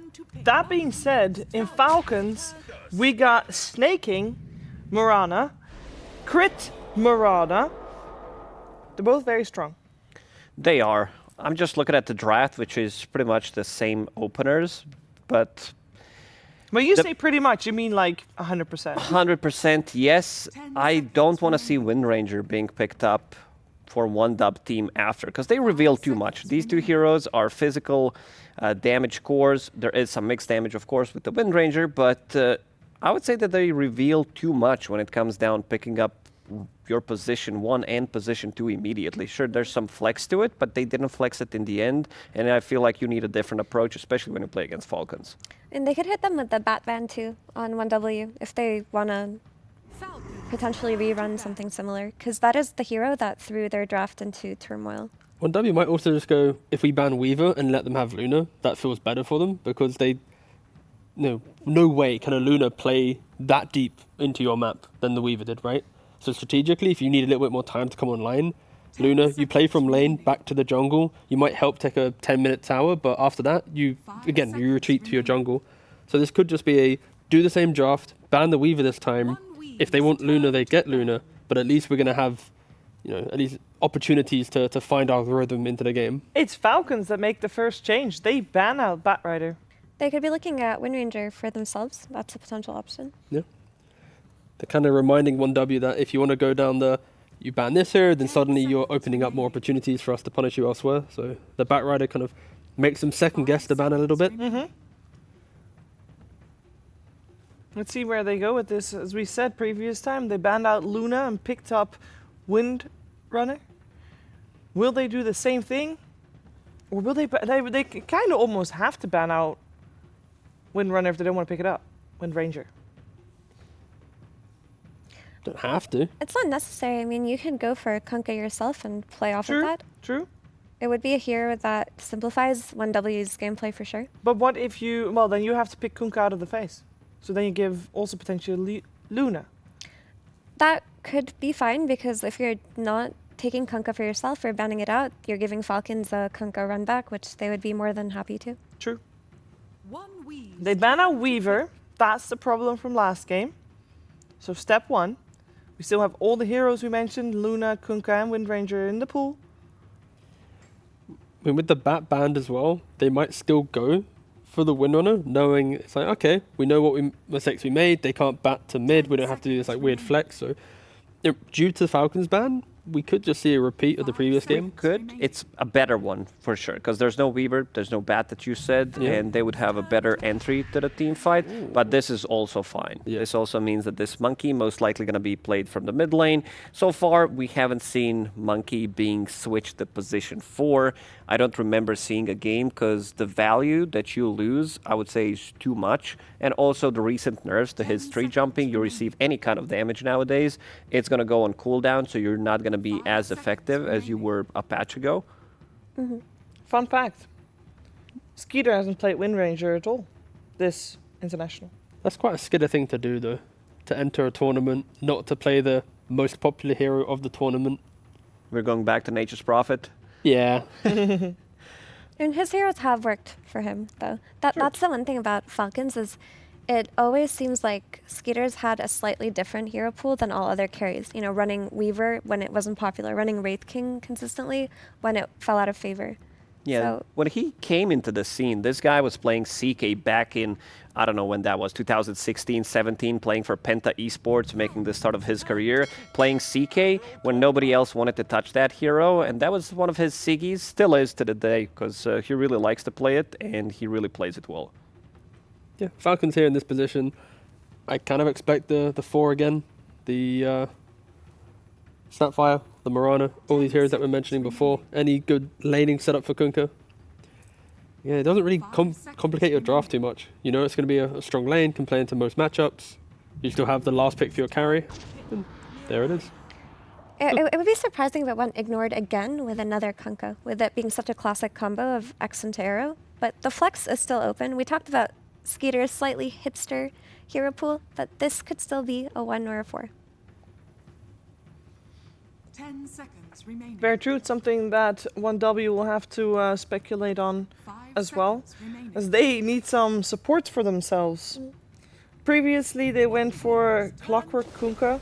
This time around, they get the Beefy Boy. That's the one we just saw.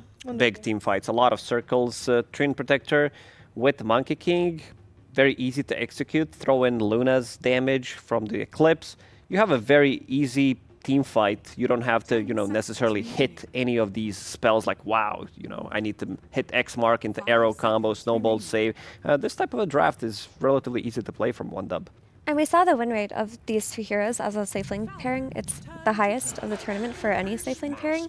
But also, if this Mirana was being considered in the carry role, Trian is a solution to her, because you can just overgrowth, stop her leaps, stop her attacks, with all of that immense damage from Solar Flare.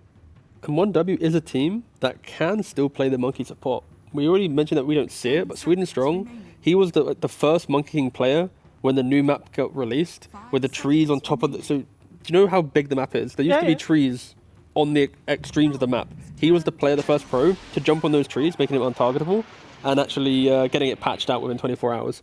But yeah, he likes playing position for Monkey King, and that flex to the very end could enable the draft a little bit more, because Tree Luna doesn't need help. Beastmaster, after some waves, could be independent to some degree, and then you can play on the map. So, something to consider. And we talked about the Skeeter hipster hero pool. Gyro was also one of the heroes that he was consistently playing, even without an IO, as part of the Falcons' identity. It has strong lane presence and a strong map presence early on, but this hero is not popular at all in this patch. We saw the stats come up just now on the screen. 1 pick this entire tournament. It didn't win. It's been banned 4 times.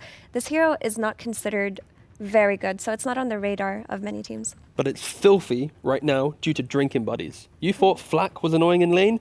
You gotta do now is drinking buddies to your gyrocopter. He gets free damage, flaks.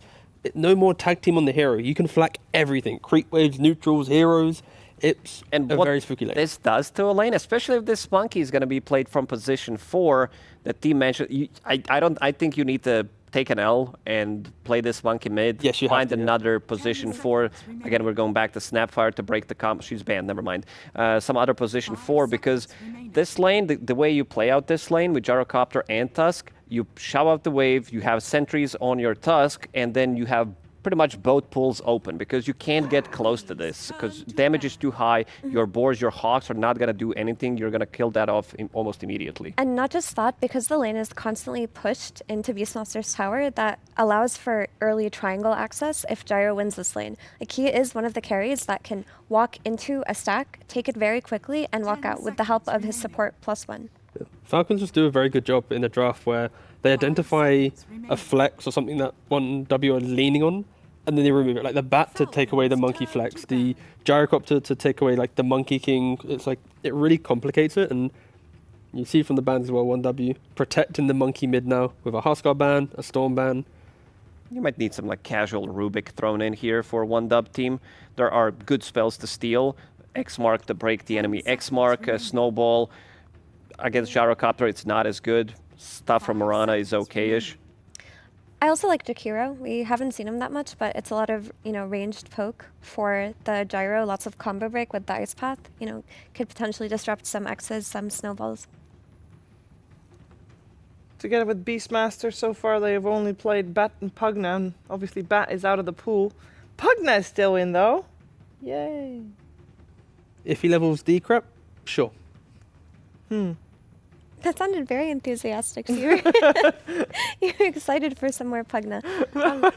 It was meant sarcastically. But who isn't excited for a little skeleton run? No, my issue with Pugna as a hero is like with the changes to facets, he didn't necessarily develop a playstyle that feels very strong in what it does. Both of his facets are a bit meh. Like the one that you play off of the Netherward is what people take, but it doesn't feel as impactful as it should. There aren't that many spellcasters in this meta.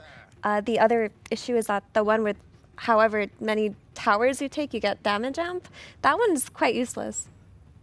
Falcons are so mean. Like 1W, the strategy's simple. Farm, push. Now they're going to be running into shrapnels and drinking buddy flat cannons, tidebringers. Like Falcons can keep this game going as long as they need to. They have plenty of wave clear and ways to just punish objective focused teams, and it kind of feels like that's what 1W has, but it's a little bit of greed, not really a map play pick from Falcons, so that does give an opportunity for 1W to overwhelm them with their last pick. But how do you overwhelm the sniper? Because he's picked to beat up Monkey King on lane, but you look at the heroes that are being played. Ooh, Primal Beast. That's kind of was their bread and butter. Fully sack the offlane, go sack primal. the off lane, win the safe lane, win the mid lane. This matchup, it looks like you're winning. First, like level 2, level 3 on Sniper, you're doing a good job, hoo hoo ha ha. Then suddenly Primal Beast charges in on top of you. You could easily feed. This is like a really tough matchup for Snipey. Yeah, Beastmaster can play behind tower and just soak waves. So the whole flat cannon that we're talking about, if you just keep dragging waves and ignore it, then you can sack it in a way that you aren't just fully deleting your offlane. So yeah, I could see 1W having that ability to find the mid hero. You're proposing the Monkey King flex to 4. If Chira Jr. right now in the draft says, give me this mid hero, I will win you the game. As a drafter, I give him that hero. But it doesn't happen. I think the issue with the Monkey King flex to 4 is that it would lose so hard, not only on lane, but in map play, because it's playing into all of this ground damage from the side of Falcons with the shrapnel, the call down, the X in the boat. It can't have any impact in team fights, so it would have to have been so strong of a mid. Yeah, exactly. That's what we're kind of saying. If it was a confident pick, we go for it. If not, back to the 4 as expected, monkey to mid. Their draft is on paper, plays lanes, pushes, but it will eventually struggle when pushing because of shrapnel and flak cannon and tide and all this stuff. So yeah, I think it's a shame that melee like 4s like Earth Spirit don't really exist anymore because you have nothing to jump the mid sniper. The only hero that jumps mid sniper is Monkey King, who's going to lose mid to the mid sniper. And your supports can't really rotate on him or kill him early after the laning stage, after one Hurricane Pike. There's going to be a problem with sniper here. You have so much protection as well coming out with the anything that Kunkka buys, the boat buff as well, snowball save. Your natural item build is going to be, you're going to get your Hurricane Pike so you can keep him away, Blood Grenade as well, because you don't have to play as greedy as, let's say, when you're playing position 1 sniper or whatever. But this feels again, another outdraft from Team Falcons, and they're going to have a really hard time battling them once they get to this like 1.5, 2 item timings on Falcons. Okay, we've painted a very grim picture here for 1W. Effie, could you give me one thing that you feel like if 1W does this one thing, Falcons will hate them? Like this link. Wow. Follow these 3 guys. I think if they can get just enough off of their lanes and get an early ags on Beastmaster, then instead of having to like worry about Sniper later on in the game, they can maybe just play for tempo of their own while Luna farms an item or 2, and then hopefully they can run down a lane and get something out of it. It looks tough, but that's their recipe to maybe success. That's their window for forcing out potentially a 3rd game. Let's see if they can do it before we head into game number 2, though. First, some words from Coach Achilles. Thank you very much, Shiva. Yes, indeed. So, game 1 was a little bit rough. What have you changed for game number 2? Первая игра была достаточно сложной, что поменяли ко второй? Ну, в первую очередь, немножечко драфты поменяли, вот, и чуть сделать себе комфортную игру. Ну и в целом, как бы можно было первый выигрывать, но чутка нас, да, переиграли по движению на карте.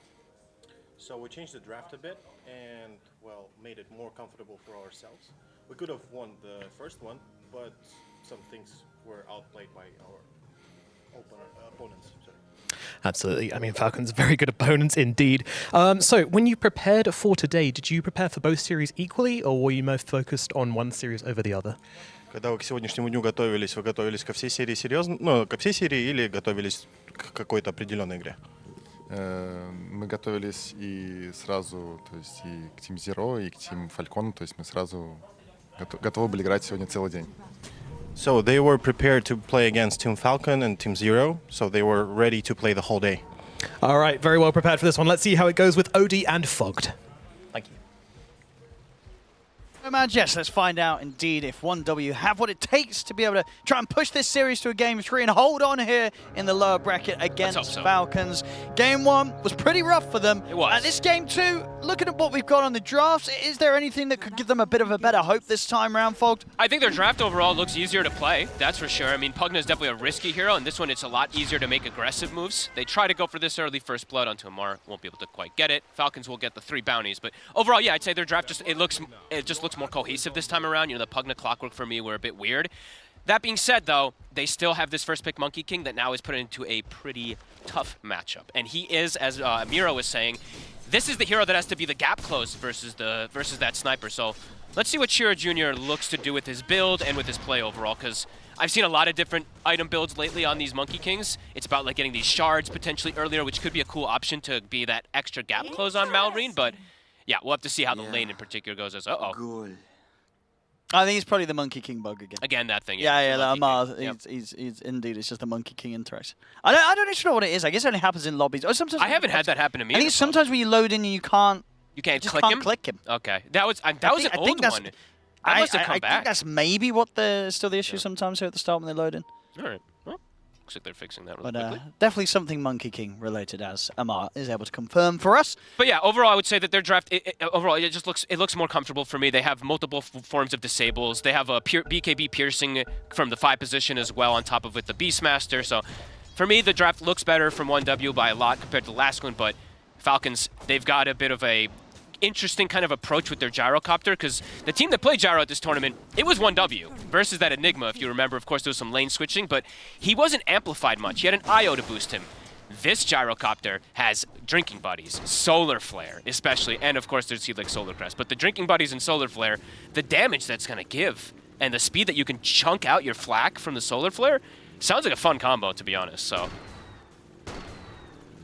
And Skeeter, in the previous patches, just a history of his performances as a carry. He's always been one of the solid gyro players. oh, that's cool. Look at Snite using the drinking buddies on the creep just to be able to push forward and get that. That sometimes is the disadvantage of drinking buddies when you're a solo Tusk. You want your tag team, but he had a creep there for him, so that was actually kind of cool. Snae's been very good at this Tusk. And looks like he is going to be providing some very nice laning, in particular for the gyro. So 2 lanes that do look like they're going to be pretty successful overall for the side of Falcons. I'm just wondering how Chira is going to be able to do versus that sniper matchup. And how easy does it look for Munkushi to get to play his game on the Luna? Because this hero, of course, It's been seeing a lot of wins in this tournament.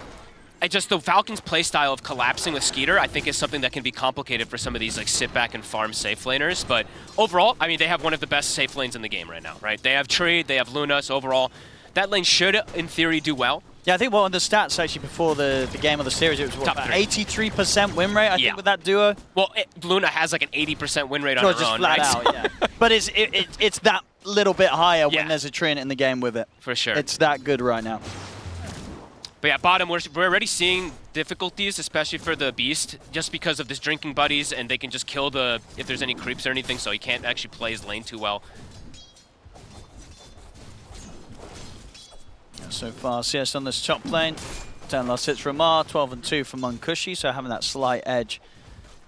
But as to be expected for, indeed, I believe as the stats say, probably one of, if not the strongest safe lane duo in this tournament right now that we're seeing. Absolutely.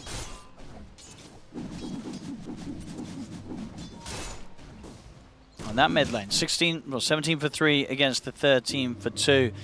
I mean, it's obviously a little bit of a lead here for the sniper, but things considered, would you say this is pretty good stuff from Chira Jr. that he's not getting that far behind on the early levels? Yeah, I mean, it's pretty good. I just think that he's going to get bullied out of lane really soon. You can't play around Jingu. There is no way to get Jingu stacks ever, so your sustain war versus a sniper, you just lose the sustain.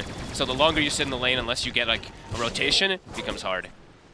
And I imagine Malreen's just going to play as bullying as possible. He just pops the glyph for the boundless there. So yeah, he's going to really look to push this issue now at the level 4. And Chira has to be careful. Could just go down. There's so much damage here, these shrapnels with that asset, and indeed he completely underestimated that.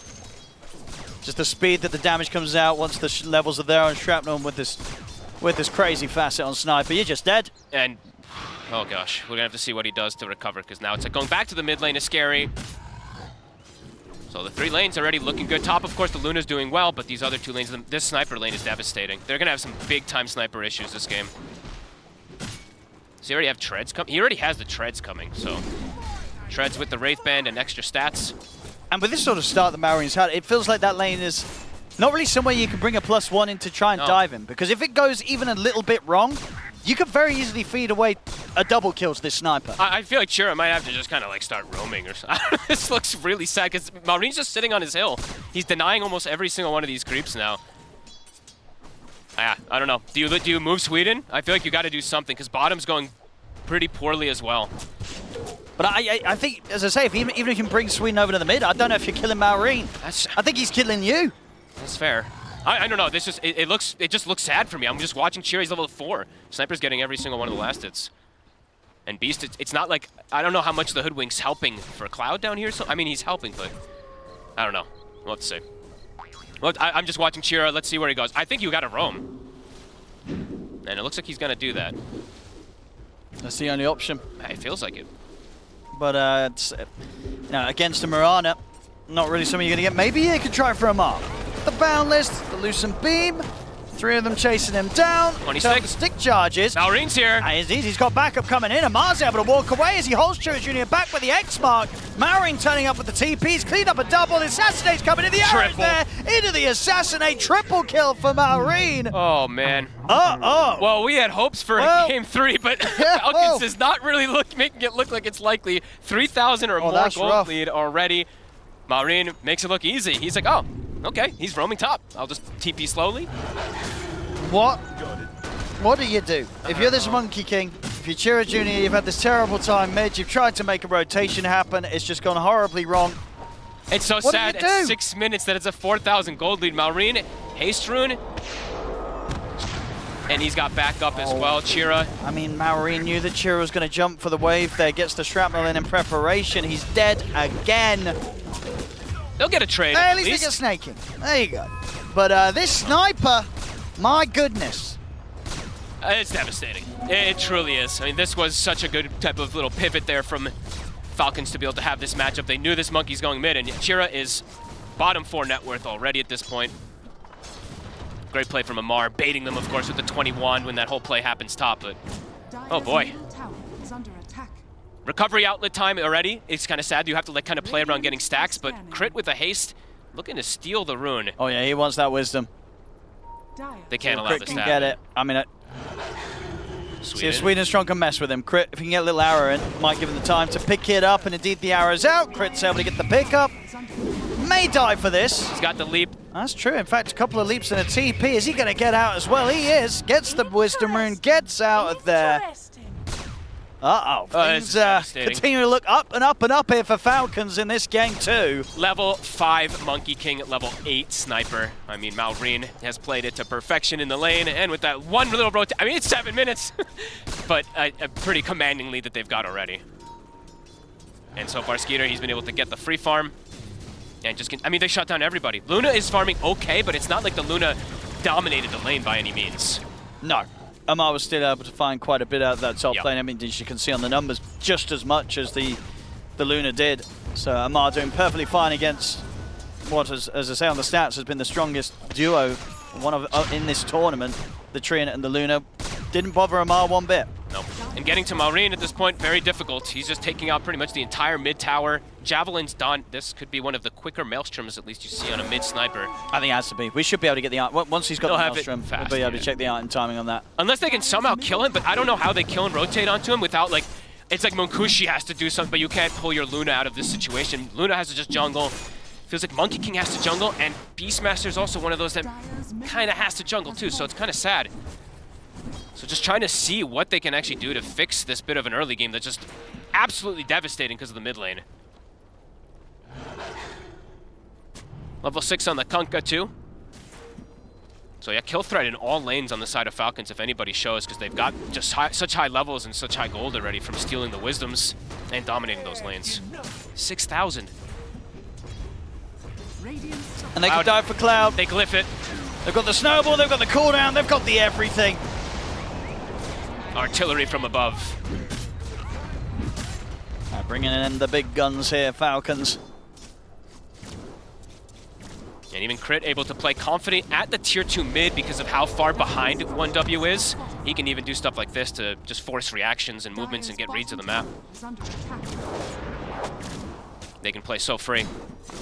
So for a 1W, I mean, at this point right now, you have to get your levels somehow, but everybody is pretty under-leveled. Even the Beastmaster, not quite 6. Last game, at least, he had an kind of okay start. This one, it's just, nobody has a game. That's a tough one. Yeah, it's a tough one. I guess the good news for 1W was that at least game 1 wasn't as one-sided as this one. That's not great news. It's not. Yeah, it's not good. I guess that they were more comfortable with the Pugna and stuff, but I mean, the devastation really is just this mid. Yeah. More so than anything. Yes, the other lanes, of course, were problematic, but they have no mid laner. And his one rotation they tried actually got Maui to triple kill, so.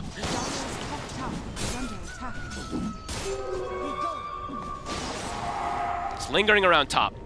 Munkushi. He's got the Eclipse. He might have a chance to take down Amar. Drinking Buddies pulls him out to the side though. Snaking trying to save him. Drops down the shards, but the bushwhack is there. They'll be able to drag back Amar. They get the kill, but Maureen's turned up, and Falcons, they're ready to get some kills in return. Jira Jr. Assassinate's coming in. Bam! That's the Monkey King gone. At least they'll get Amar. They're going to be smiling about that one. The Snaking. He wants more. Indeed, maybe seeing if he can get a further catch. He's got the shards up in a second. Kushi, gotta be careful, he sticks around here. Okay, he'll back away. But they have to commit a lot to be able to bring down the Kunkka, and they're still gonna lose their tower out of it. We'll be able to finish up that Mask of Madness, and at the least with that too, Cloud gets like a little bit of breathing room to be like, okay, at least I see Falcons playing topside and they're not stealing my Ancients. So he's able to, small little gains, of course, silver linings with how horrendous this early game has gone for them.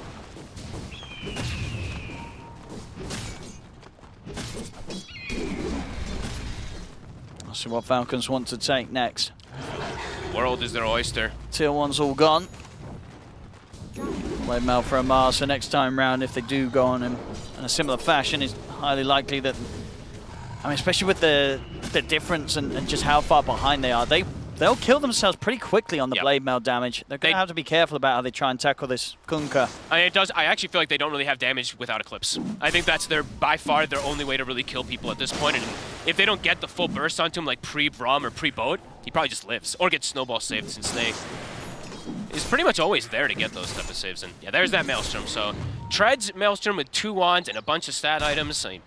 Maybe not the absolute fastest, but yeah, one of the fastest. indeed, might not be the fastest Maelstrom, because we've definitely seen some rushed.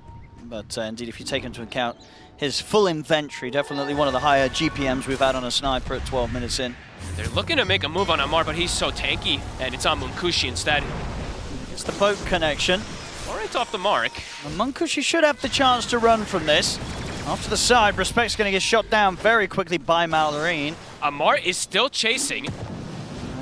Munkushi should be fine. He has enough backup to get underneath the safety of the tier 2 tower, so we'll be able to continue farming. Falcons bring in the entire squad. Crit now at this point has surpassed the mid laner, poor Chira Jr. Just trying to get the farm up with the Primal Springs, but yeah, he's starting to get surpassed by these supports as well.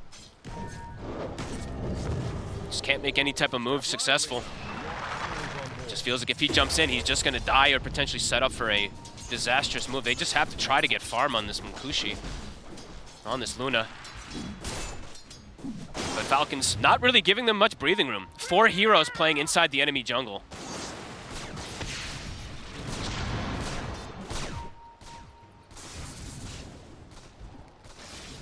And even if they do catch eyes on Amar here, very hard to do anything about him.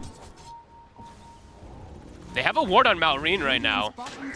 Snae's just going aggressive, but they've got the stun. They do. They have the control on Malorine. They're going to be able to burst through. That's a big kill for Munkushi to find. Huge. They're going to be able to take down Snake King as well by the looks of it. Snake King also caught out a double kill going to Munkushi on the carry. The most important one that can get these kills, that ward that they place on the high ground, it saw them split up.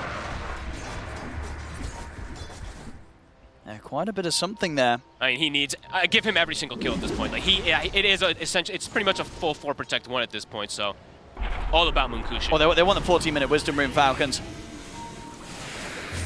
And they're going to get it. They may just get some kills out of it as well. Amar very quick there. Actually, no, was it Skeeter, I believe, who cut the tree? One of them cut the tree. But Sweden survives. Okay, yep, combo not going to fully connect, and with the TPs coming in, they'll start to back off. How the hell did he live? Did he get, was it a healing Lotus or something that pumped him up? Because he looked like he was dying to the burst. Either a big stick or a Lotus as well. I didn't actually quite see, but all right. Does survive. But doesn't get their wisdom.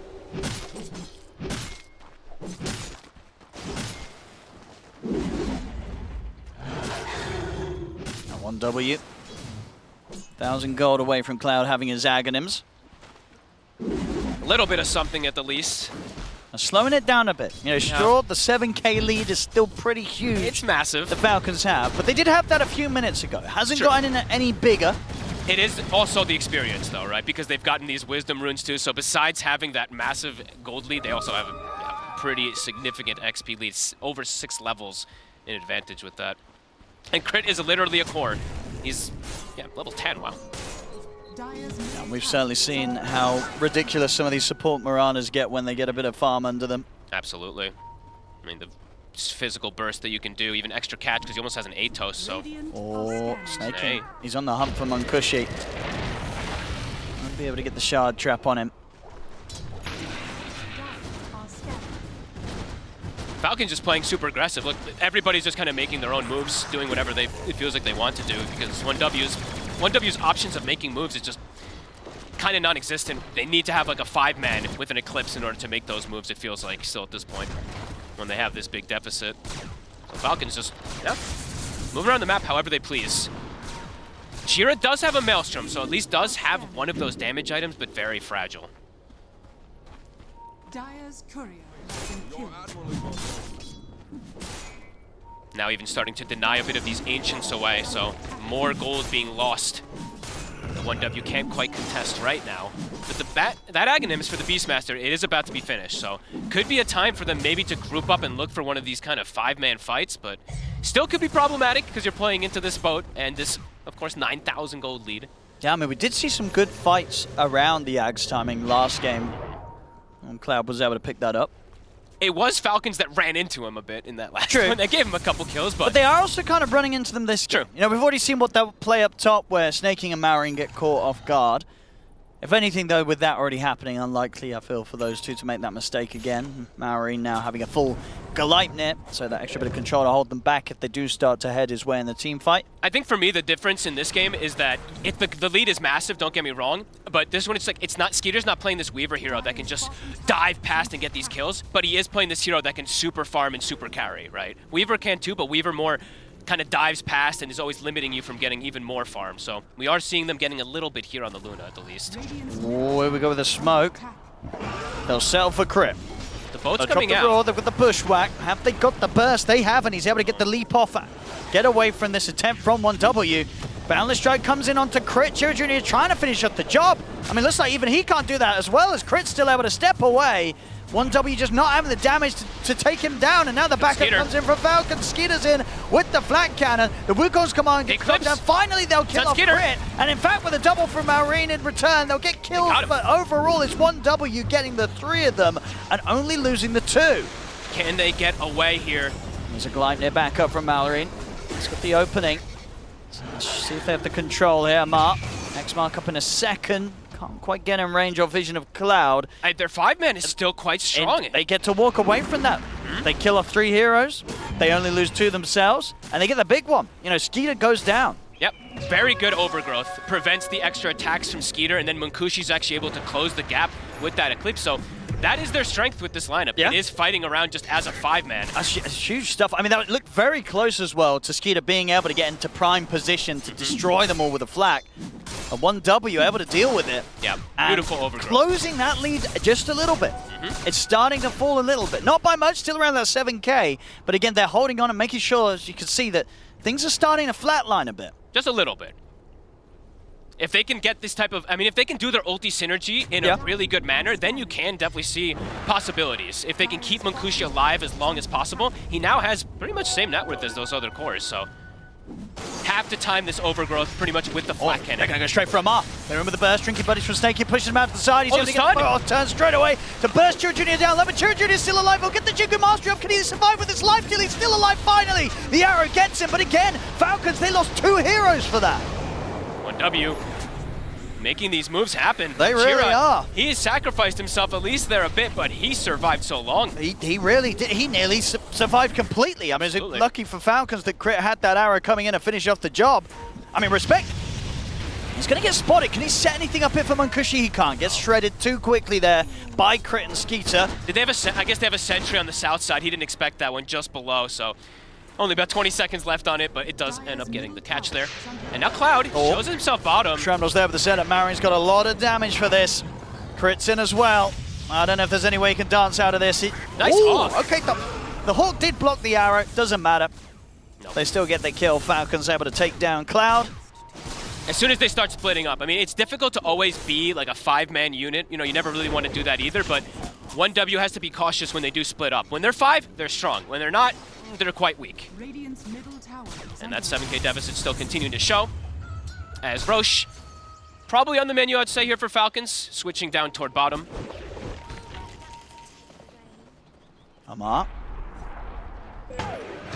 See if he can catch Sweden Strong. TP's at the ready if Sweden Strong wants to juke and go for a TP with the Torrent already used. There's no further chance for Amar to go hunting into the trees, so Sweden Strong escapes, but space is there. Roshan is claimed. Aegis going to be going into the hands of Skeeter. And Skeeter now does have the full Aghanims. So before that last fight, he just kind of had components and everything. Now he's got it finished up. So damage has accelerated massively for him too, on top of Solar Flare and all these Drinking Buddies and stuff too. Here comes the push. Yep. Falcon's feeling strong with the Aegis. And it still is really, it's mostly just this Luna who is farmed. As a 5-man, as we said, 1W, they can maybe take some of these fights. It's still complicated, but This is that rough time as well, you know, 21 minutes, the Wisdom Rune's going to spawn, they should be able to grab that, and if they want to with this tier 2 taken, could consider going for the Tormentor. See how strong that they feel that they are, or how safe they want to play. Looks like they're going to start pulling back. Same time, 1W able to move over to Falcon's side of the map, claim their Wisdom. I'm going to be clicking on Skeeter quite a lot just to see the overwhelming damage now at this point. Because look at with Drinking Buddies, it's 270. With a full Solar Flare, it's going to be doing well over 300 damage. That's flacking out as well, and it comes fast because of the Solar Flare attack speed too. So I guess it's what, all pretty much on The overgrowth. To the stop overgrowth or the roar. Or the You know, roar. something's got to be thrown down onto this gyro. If Skeeter's able to hit in the team fights, there's going to be a lot of pain and suffering for 1W. Yeah, everybody will be shredded. So they have to. I mean, how far are they from Blink? I mean, very far still for Respect, but he can sneak in invisible to try to get some of these stops for it. But Sweden strong. This time they'll find him. Another kill for Mallory. 10-1 and 2 on the sniper. Over towards the top. 1W may have lost their Tormentor to Falcons, but in return, 1W will be able to take Falcons Tormentor away from them. That's pretty nice. At least get something out of the map, because you can't actually go back toward your side at the moment here. And how's Munkushi's farm for the BKB looking? He's got it done. It's good, yeah. His farm, you know, you can see staying level really with the cause of Falcons. And we have seen Luna do some spectacular stuff in this patch. This hero is very, very strong. Absolutely. He just doesn't have the buffs that Skeeter has. Skeeter just has overwhelming amount of buffs. He's just going to have, like, a solar crest. And maybe, I guess, like, some of that attack speed from the beast. But yeah, we'll see. Munkushi, level 16. The 20 talents is really once that Luna starts powering up the most.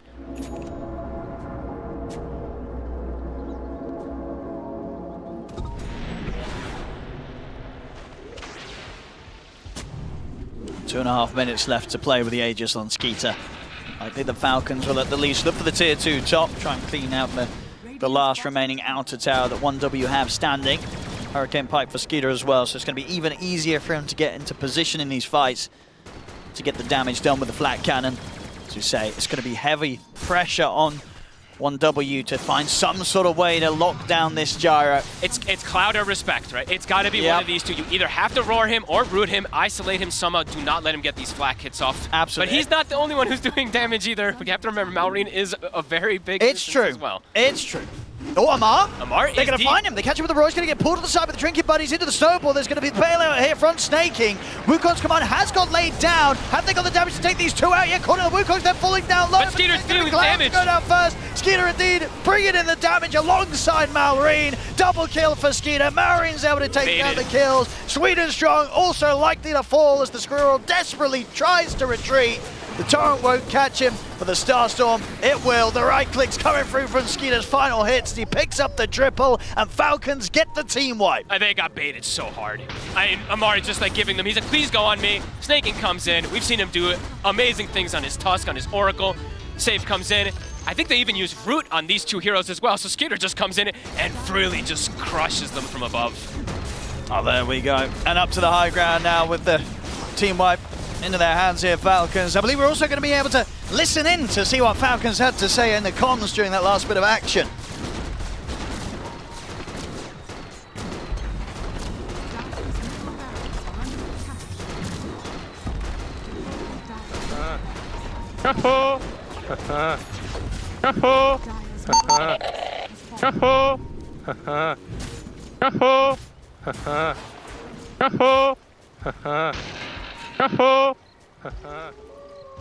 You just keep it going the whole time. Well, there we go. I think he's still going now. He's not stopped since the beginning of the game when he got that kill under the tower with his shrapnel. Malrine is having a blast here on the sniper.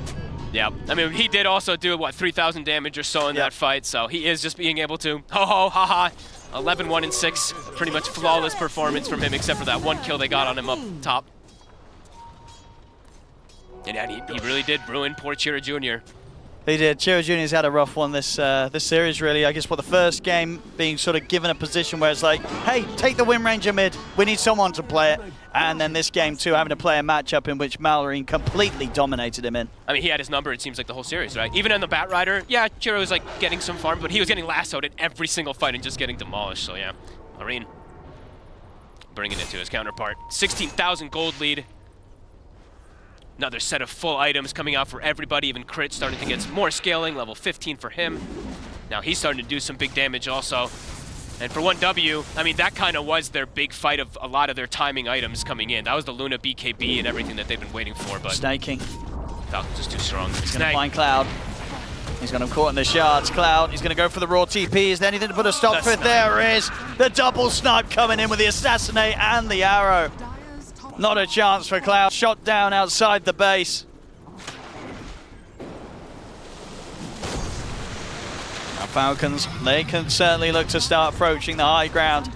Look at all the buffs. What do 1W do?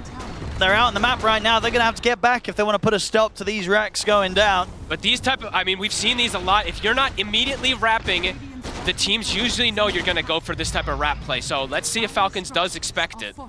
Because nobody's shown inside the base, so they're probably, are they going to flank on us? Let's have a look. Let's I mean, see. Choose Unit, he's got that BKB, can stand his ground for a little bit. If he gets the Wukong's command out, still it's going to be an overwhelming amount of physical damage coming through. Look at how much they're flanking around. If they find Maureen sees him. That's going to be pretty big if they can start the fight on towards the sniper. They will. They'll drop down the ward. They'll try to get the Wukong's, but his tree is being cut. Chira Jr. tries for the setup, but it gets caught as the tree gets cut down. He'll get the BKB off, but he's taken out. They surround Munkushi. Munkushi trying to stand his ground against the four of them, but the damage is too much. Munkushi falls. They'll look over towards Sweden Strong as a missile heads his way to bring down the hood. And the arrow! It connects again. Crit. He just don't miss. As Cloud's been found, they're running out of buybacks. Respect trying to get back into the action here with Sweden Strong, but none of the cores have buyback available. Well, they got the one. They got Maureen. Problem is, there's a whole lot of heavy hitters on this squad. They get brought down, and they have to use buybacks, and the towers are falling. The final racks. Falcons. Making it look pretty easy They this time certainly around. are. Game one was pretty one-sided, but game two, Falcons, they stepped it up. Oh, yeah. And this is sort of the level of win that you expect from this squad. Getting this sniper mid really did feel like the beginning of that nail in the coffin, and after that first 4 minutes or so, Maureen just put too much pressure. That's it. That's the Megas. Up against the Mega Creeps, 1W. Of course, they'll play on. This is the lower bracket. They lose this, they're going home. 2%. I mean, Munkushi tells them, push the throne. This is the classic And that's EU true, that's bait, right? the strat Go using end. pubs. Go end. We're AFK. Crapper. Amar, no. No. He knows. He's seen this before, the end mid. But they've got a ward in the base. They see everybody on 1W. They might just jump him anyway. Here we go. Skeet up. Head straight in. They get the connection on towards Cloud. He's gone. Respect shot down by Maureen, and into the base they go once more. Falcons chasing down Sweden Strong. He's into the trees. The cooldown, it's coming for him though, as he gets pushed back by the tidal wave into the cooldown. Chira Jr. is watching Maureen from the trees, but can't really reveal himself. At the least, maybe he can start cutting some creep waves, but the top's already moving in. They're on towards the throne. As Falcons take the tier 4s onto the Ancient. 1W, they'll have one more fight here with the two of them. Chira Jr. is in with the BKB, does get the Wukong's command off. Munkushi steps up, and Chira Jr. gets shot down by Maureen. Munkushi's out. GG, well played is called. Falcons, they'll be moving on in the lower bracket here, taking the series 2-0, knocking 1W out. Just a tough matchup, really, in particular. You could tell Falcons just a skill level ahead of 1W, really, today.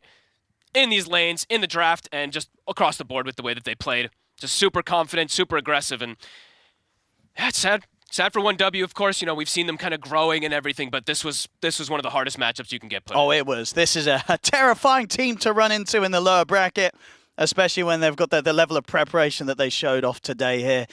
Just completely thwarting any sort of thing, any plan that 1W tried to put together from the drafting phase onwards against them. Falcons, they'll be moving on 2-0 here, knocking 1W out.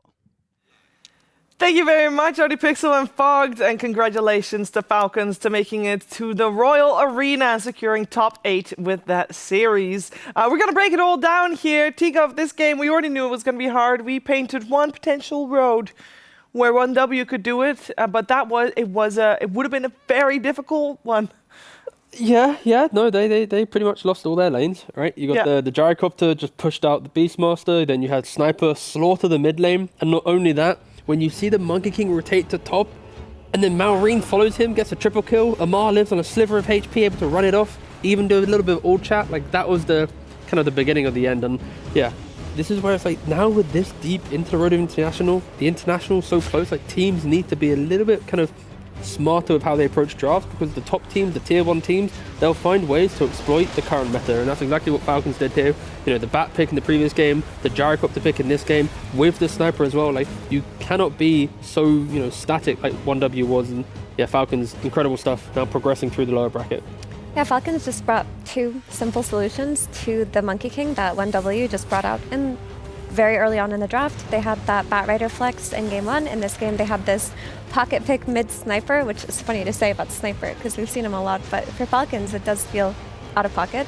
And because of this sniper pick, Monkey King never really could get off to the start. T mentioned the rotation that Malrine matched on Shira Jr. top. That really was where they lost the game, honestly, because Monkey King needed to get whatever you could out of the map early on, and matching a rotation there, following him to the mid lane with the two supports of Falcons, killing him again, only getting the return kill on Tusk. All of these things made it so that if Shira Jr. were to come back into the game, it would be off of throws. And that's what we saw. Falcon did, die alone a few times, 2 heroes playing versus 4, playing without vision, but even that wasn't enough to stop the tempo of the Skeeter Gyro. Well, nothing went wrong for them. This is one of those snowbally ones where your XP 7 minutes in gets stolen, everybody is on your side of the map, post 5 minutes, mid lane, unplayable matchup, not much more to say about it, especially since the addition of the facet for the sniper with the scatter shot, where you deal insane amount of damage over 1 second. You just don't have ways to play the game. We saw that rotation, getting a triple kill, very difficult to come back. They had some okay mid-game-ish fights, but they were so far ahead, and we've been theory crafting how to deal damage, how to deal as much damage as possible in shortest period of time. Gyro with the Tusk, with the flak cannon. Look at his neutral item. I believe that's Paladin Sword, but he did have the, the splashy one, the tier 2 neutral one, where you're actually attacking more targets. Solar Flare on top of that. Your flak cannon, it goes out in a matter of seconds with that Solar Flare as well. Throwing Solar Crest, he had so many buffs, and big smiles from Skeeter for a good reason. Yep, he loves his Gyro. I mean, this is one of the heroes that Falcons played even when other teams didn't want to. They did the same thing here at TI. This is the second Gyro pick and the first win, so hats off to them for that. But this game overall, it felt like Falcons were never really in danger of losing, because even the fights, even the deaths that they gave away, they were just foolish fights, right? There was this one time where Sniper plus Tusk think they can fight on no vision, 4 heroes from 1W rotate and kill them. Another fight, the one that looked good for 1W, was also just because Sniper wasn't there. Like, all of these fights didn't make it look back and forthy. It just kind of called for Falcons to finally group up, finally get that Aegis, and just play together to finish it. Yeah, and they did it, and it was the overall last big sniper that definitely helped them do that. And with mention of Malrine, why not hear some words from Malrine himself? Shiva, yes, indeed. I am here with Malrine, and we're going to have a chat about that series. I mean, firstly, looked very convincing, looked very, very strong. How did you find it to play? I feel like we just had the conversation about our losing in the previous series, and we just came up with some ideas. And now we're gonna look at it all right now. So we just realized it in the next matches, and we'll see in the next matches too against Bad Boom. Already looking forward then. Well, did just want to talk about the series a little bit. I mean, it like you guys were having a lot of fun, a lot of old chat, a lot of banter. One way, is this a team which you kind of joke around with a lot in scrims and such? Personally, I was not even chatting. I was like spamming the voice lines that it doesn't even count, But probably was Amara only one who was spamming some chat wheels, like spamming in the chat. And I don't think he has some beefs. He's just making the fun for the community. So we don't have the beefs. We're just having fun. Awesome. I mean, it certainly looked like you guys were having a great time there. When you picked the sniper, were you kind of expecting the game to go this way?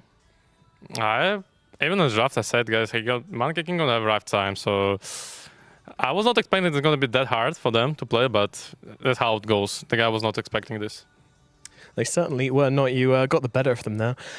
So heading now to the international main stage. What's it going to be like to play in that arena and play in front of a crowd on TI main stage for you? I mean, obviously for me, it's gonna be excited to play in the first my TI. But to be honest, I'm not really feel that much excited, because it's just about my work, and I need to perform as much as I can. So I don't want to put me in the nervous and exciting that I'm playing the TI. Wow, God bless, I'm playing here. So I just need to do my work. Go to work, do business. I love that attitude, Marion. Thank you very much for coming to talk to me. We'll go back to Shiva and the gang in the studio. I think that's a very good attitude to have, Lacoste, to make sure, eyes on the prize, don't get distracted, just play well. Yeah, focusing on the right thing in the back of your head, it's probably going to be there, but, anxiety performance can pretty much kick in anytime. And Mulrain, I would say he had some when he first came into the scene, but he shook it off almost immediately. And this guy, he feels fully ready to show what he's made of. His first TI, he's been dominating this year pretty much throughout the whole year. And it's always love to see him play because this guy's very young and he has like 5-6 heroes that are level 30 and always plays extremely well. He really does play extremely well. And of course, having won multiple titles this year, it makes it easy to already have the experience of dealing with the nerves. And you can see the combination between these players, the synergy. Amar, he goes in, he's the one who's gonna be the bait, has 21 charges, and he TPs in with Mulrain. Sniper gets a triple kill pretty much, and that's pretty much also the start of the end for how the next 10-15 minutes of the game. Yeah, let's talk a little bit about 1W. They were the only team here with everybody, including their coach, being their first timer, and they only qualified for 3 events in the whole year as 1W. Before that, they were Clemsania, and they definitely qualified for a few more. But this year has been 3 events, but only one, other than this one, that they could attend. So they didn't have a lot of experience to back this run off of. Effie, how do you feel? How do you feel like we should be looking back on their run here? And I do think that the way they played during this tournament was slightly disappointing, just based off of the last tournament they played. I believe they got 2nd place, and a lot of people were linking them as an up-and-comer team, but they showed a lot of signs of potential brilliance in moments where, like even in that last game where they got stomped, they were able to have some turnaround fights. They're able to be confident and play the way they want to, even against these huge teams that they don't have the experience of. Yeah, they can definitely look back and be proud on their performance and their ability to attempt to stand up against Falcons. Definitely one of the more formidable opponents in this lower bracket. For some final words of 1W, we head over to Pyrian, who's standing by with Sweden Strong. Thank you, Shiva. Yes, I am here with Sweden Strong of 1W. First of all, we're very, very sorry to see you guys go out of the tournament, but of all the teams to bump into in the lower bracket, Falcons was probably one of the harder ones you could have drawn. I mean, in our situation, we had to win against everyone. Against Falcons, we couldn't win. I mean, it's unfortunate, but it is what it is. Yeah. So this is the first time at TI for your entire team, and indeed, as the panel was saying, not a huge amount of LAN experience amongst you guys. Do you think you've learned a lot here at this TI? I mean, definitely. I mean, any tournament for us is like a learning opportunity, and we get better after every tournament. We learned, valuable lessons for sure about like how we prepare for the tournament, how we interact with each other, and what we do like during the tournament. So yeah, I think the tournament helped us a lot for sure. Fantastic. And I suppose I'd also like to know what your plans are for next year. What are you guys hoping to achieve to grow on this experience? I mean, hopefully we will stick together, and we will for sure come stronger, guys. We will come back, and we will come stronger. We plan to play in every tournament and win them all, yes, if it's possible, yeah. Fantastic. And just finally, have you got a word for your fans who've obviously had to see you go out today, but maybe you could give them a sort of a thank you or something? Of course, yes, guys. Thanks for cheering for us. Thanks for supporting our team and watching our games. The support feels amazing, like reading comments and seeing you guys, yeah. Thank you all for supporting us. We will come back stronger. Thank you, guys. Well, thank you, Sweden Strong, for entertaining us at this international. Unfortunately, we have to say goodbye. But you've been fantastic to watch, and thank you very much. And Shiva, back to you in the panel. Thank you very much. And Tigov, I don't think we've seen the last of 1W here, the way they performed. This is still a very young team. Yeah, and from, again, another exit interview. Exit interview, and the same kind of vibes. It's like, we didn't do very well, but we feel like we're improving, and we hope to stick together. Like, if you rewind the Dota clock multiple years, you don't have that level of like, it's like, yep, we lost, I can't wait to kick the guy when I get to the pub, you know, like it's very different nowadays. So I do hope for some of these teams, like Nouns, like 1W, that like the core structure and the ideas get to, live longer than this one run, because you can see there's moments of brilliance, but they just doesn't have like the time to really push them towards like the top teams. Yeah, it's about learning with everything you do. We learn every day as well, and we're going to learn right now as well with Purge. Thank you, Shiva. What I want to talk about is Sniper, because we saw a complete ransacking that game. And the reason is because of the new facet, okay? The regular sniper shrapnel spell, you've all seen it, does some light peppering of damage for 10 seconds, slows appropriately. But this other one changes it. It makes the damage more upfront, but it doesn't do as much over time. So the difference is that you can dump a lot more damage out in a short period of time, but over like 10 seconds, it's less, right? So the other shrapnel that you're used to, if they stand in it for 4 seconds, it does the exact same amount of damage. But this one does it all in a 1 second burst. So that means that if you put all 3 charges down, within 3 seconds, you can do up to like 900 damage just with shrapnel. Those are bonkers numbers, and that's why pro players are picking this hero so much right now, because from a support position, no other hero really can do that much damage that early at such a low level. So what Malrine basically does in the mid lane is he's monkey kinging the monkey king. The guy doesn't get to get close to the creep wave, and he's basically trying to get him low enough that when he's got 2 charges of shrapnel, he can dump both charges and get a kill. In fact, I actually did miss it. Excuse me.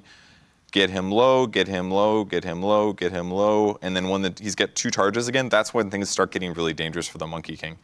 He gets to basically run him down slowly over time with shrapnel damage, and that's what ends up producing the first kill. I was wrong, I'm sorry, it's on this clip, so sorry.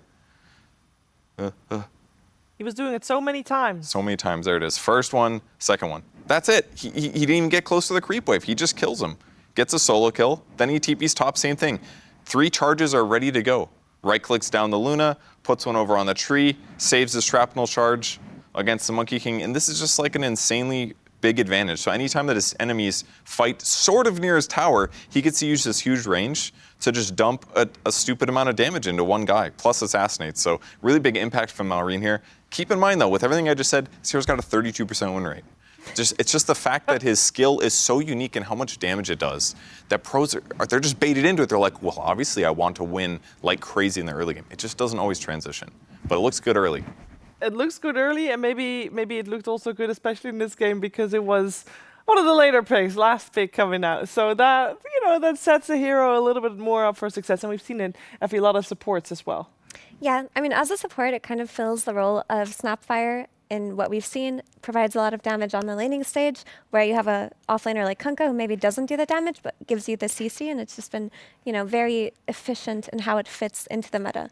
But I did want to comment that there's something that always happens in Dota when a hero is really broken in one way, and that way gets nerfed. People forget about it for a while, but then there's a facet that's slowly getting buffed under the radar, and someone tries it, someone plays it, and they think to themselves, holy crap, this is overpowered. And then everybody starts to do it too. So Sniper lost all of his attack range, which was why he was first pick 6 months ago in almost every tournament. And then instead he gets a facet that gives him almost 900 damage at level 1. Yeah, that's what happens. Means your support's a griefing sniper. 30% win rate on support sniper. Core sniper, 50%.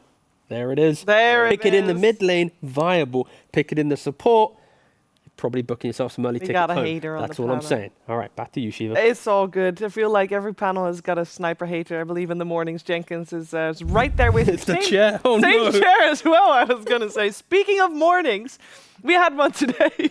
We have one every day. We'll have one tomorrow. We'll have one tomorrow as well. But first, let's talk about the one that we had today, because we started the day, Effie, in a very exciting fashion. Yeah, this Talon BB Team series, I did not expect it to go to 3 games, but Talon had such a beautiful comeback in that game too. I highly recommend watching the series if you didn't. They had to find one of 2 opportunities they had to win the game, and they won it spectacularly with no buybacks from BB Team in that game too. But BB closed it out, They're going through their training arc in the lower bracket. We saw it today. In the end, they pulled through. Yeah, 1 dub against Team Zero.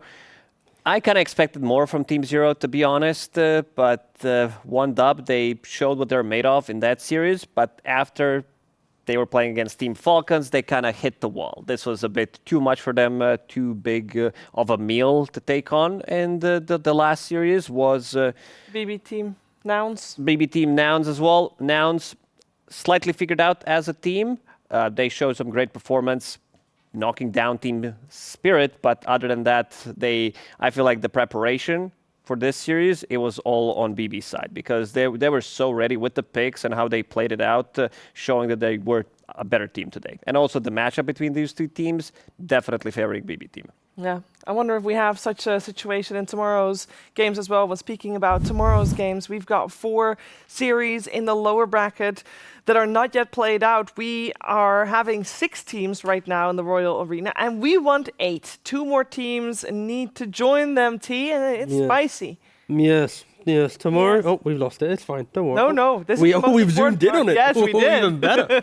Yes, the bottom half of this bracket is basically everyone who doesn't want to watch Western European Dota. This is what you care about. The Beast Coast, the Heroic, the Spirit, the G2IG, the Extreme Gaming, and the Aurora. You want these guys to do well, to make a deep run, so that our grand finals isn't going to be a repeat, of Gaming and Liquid. Therefore, this part of the bracket, they're the curveballs, the ones that bring the spice, the oomph, the memories. So tomorrow is going to be the most important day, because if they don't show up, then we probably are expecting Western Europe to probably dominate this TI. So tomorrow is everything other than Western Europe. Yeah, I also want to quickly look at it. We already see one of the lower bracket matches in Royal Arena between BB Team and Falcons, and I happen to know that Falcons and BB Team faced each other 25 games in 2024. 20-5 in favor of Falcons, so hopefully BB Team will do their homework in that series as well. But the teams that are going to play tomorrow better have done their homework as well, because I want some exciting, spicy matches. And I know we say it every time, Effie, that we have an interregional matchup with Beast Coast and Heroic, and we're seeing them again. It's going to be sad either way, I feel. It is going to be sad, but it's also going to light a fire in both of these teams to, at the very least, prove that they are the best South American team right now. And that does mean something to them. So I expect that it will be a bloodbath. No team is going to concede easily. They're going to bring their best drafting. And even if that's as far as they go, to say that they're the best South American team in the world is an award. Final thoughts of the day, Lacoste. What do you think how today went, and what do you expect for tomorrow? Kind of as expected. The only matchup that we didn't cover is Team Spirit against the G2IG, which is going to be a tough one for G2IG, without a doubt. Team Spirit, choosing their own fate. They need to make this lower bracket run after they chose Nouns to be brought down by them, and now they have a long run in this lower bracket. Or a very short one. Or a very short one, you can end it, but if you want to defend the title, you need to be able to win 6 BO3s and a BO5, which is pretty insane to think about, but if there is a team that can do it, that's definitely Team Spirit. They are so tilted. Like, they have to, not tilted, but angry at themselves. Okay. Not for choosing Nouns, but for not preparing the way that they should have for them, because their series versus Nouns is what basically left them exposed and wide open to the other 2 teams that they played, Gaming Gladiators and BB Team. They had the research of Team Spirit's mistakes, so Team Spirit gave it to other teams and didn't have it for themselves. They're angry tomorrow. They have to be. Just a potential grand finals that we could have envisioned is now a lower bracket round 2. That's still, I can't even think about it existing. He's but we'll see it talking about tomorrow. Extreme versus Spirit, which we might see tomorrow. Like I said, guys, it's going to happen tomorrow. No, tomorrow is going to be very exciting. Tomorrow is going to be very spicy. Another 4 best-of-3s in the lower bracket, and it's the final series we have before we move on to the Royal Arena. We'll be live again, 10 a.m. sharp. Of course, we're live a little bit before that with a wonderful panel. Make sure you tune in for that, and make sure you tune in for all the Dota that's going to happen right here on this very stream. So see you tomorrow for more Dota 2 and the Road to the International.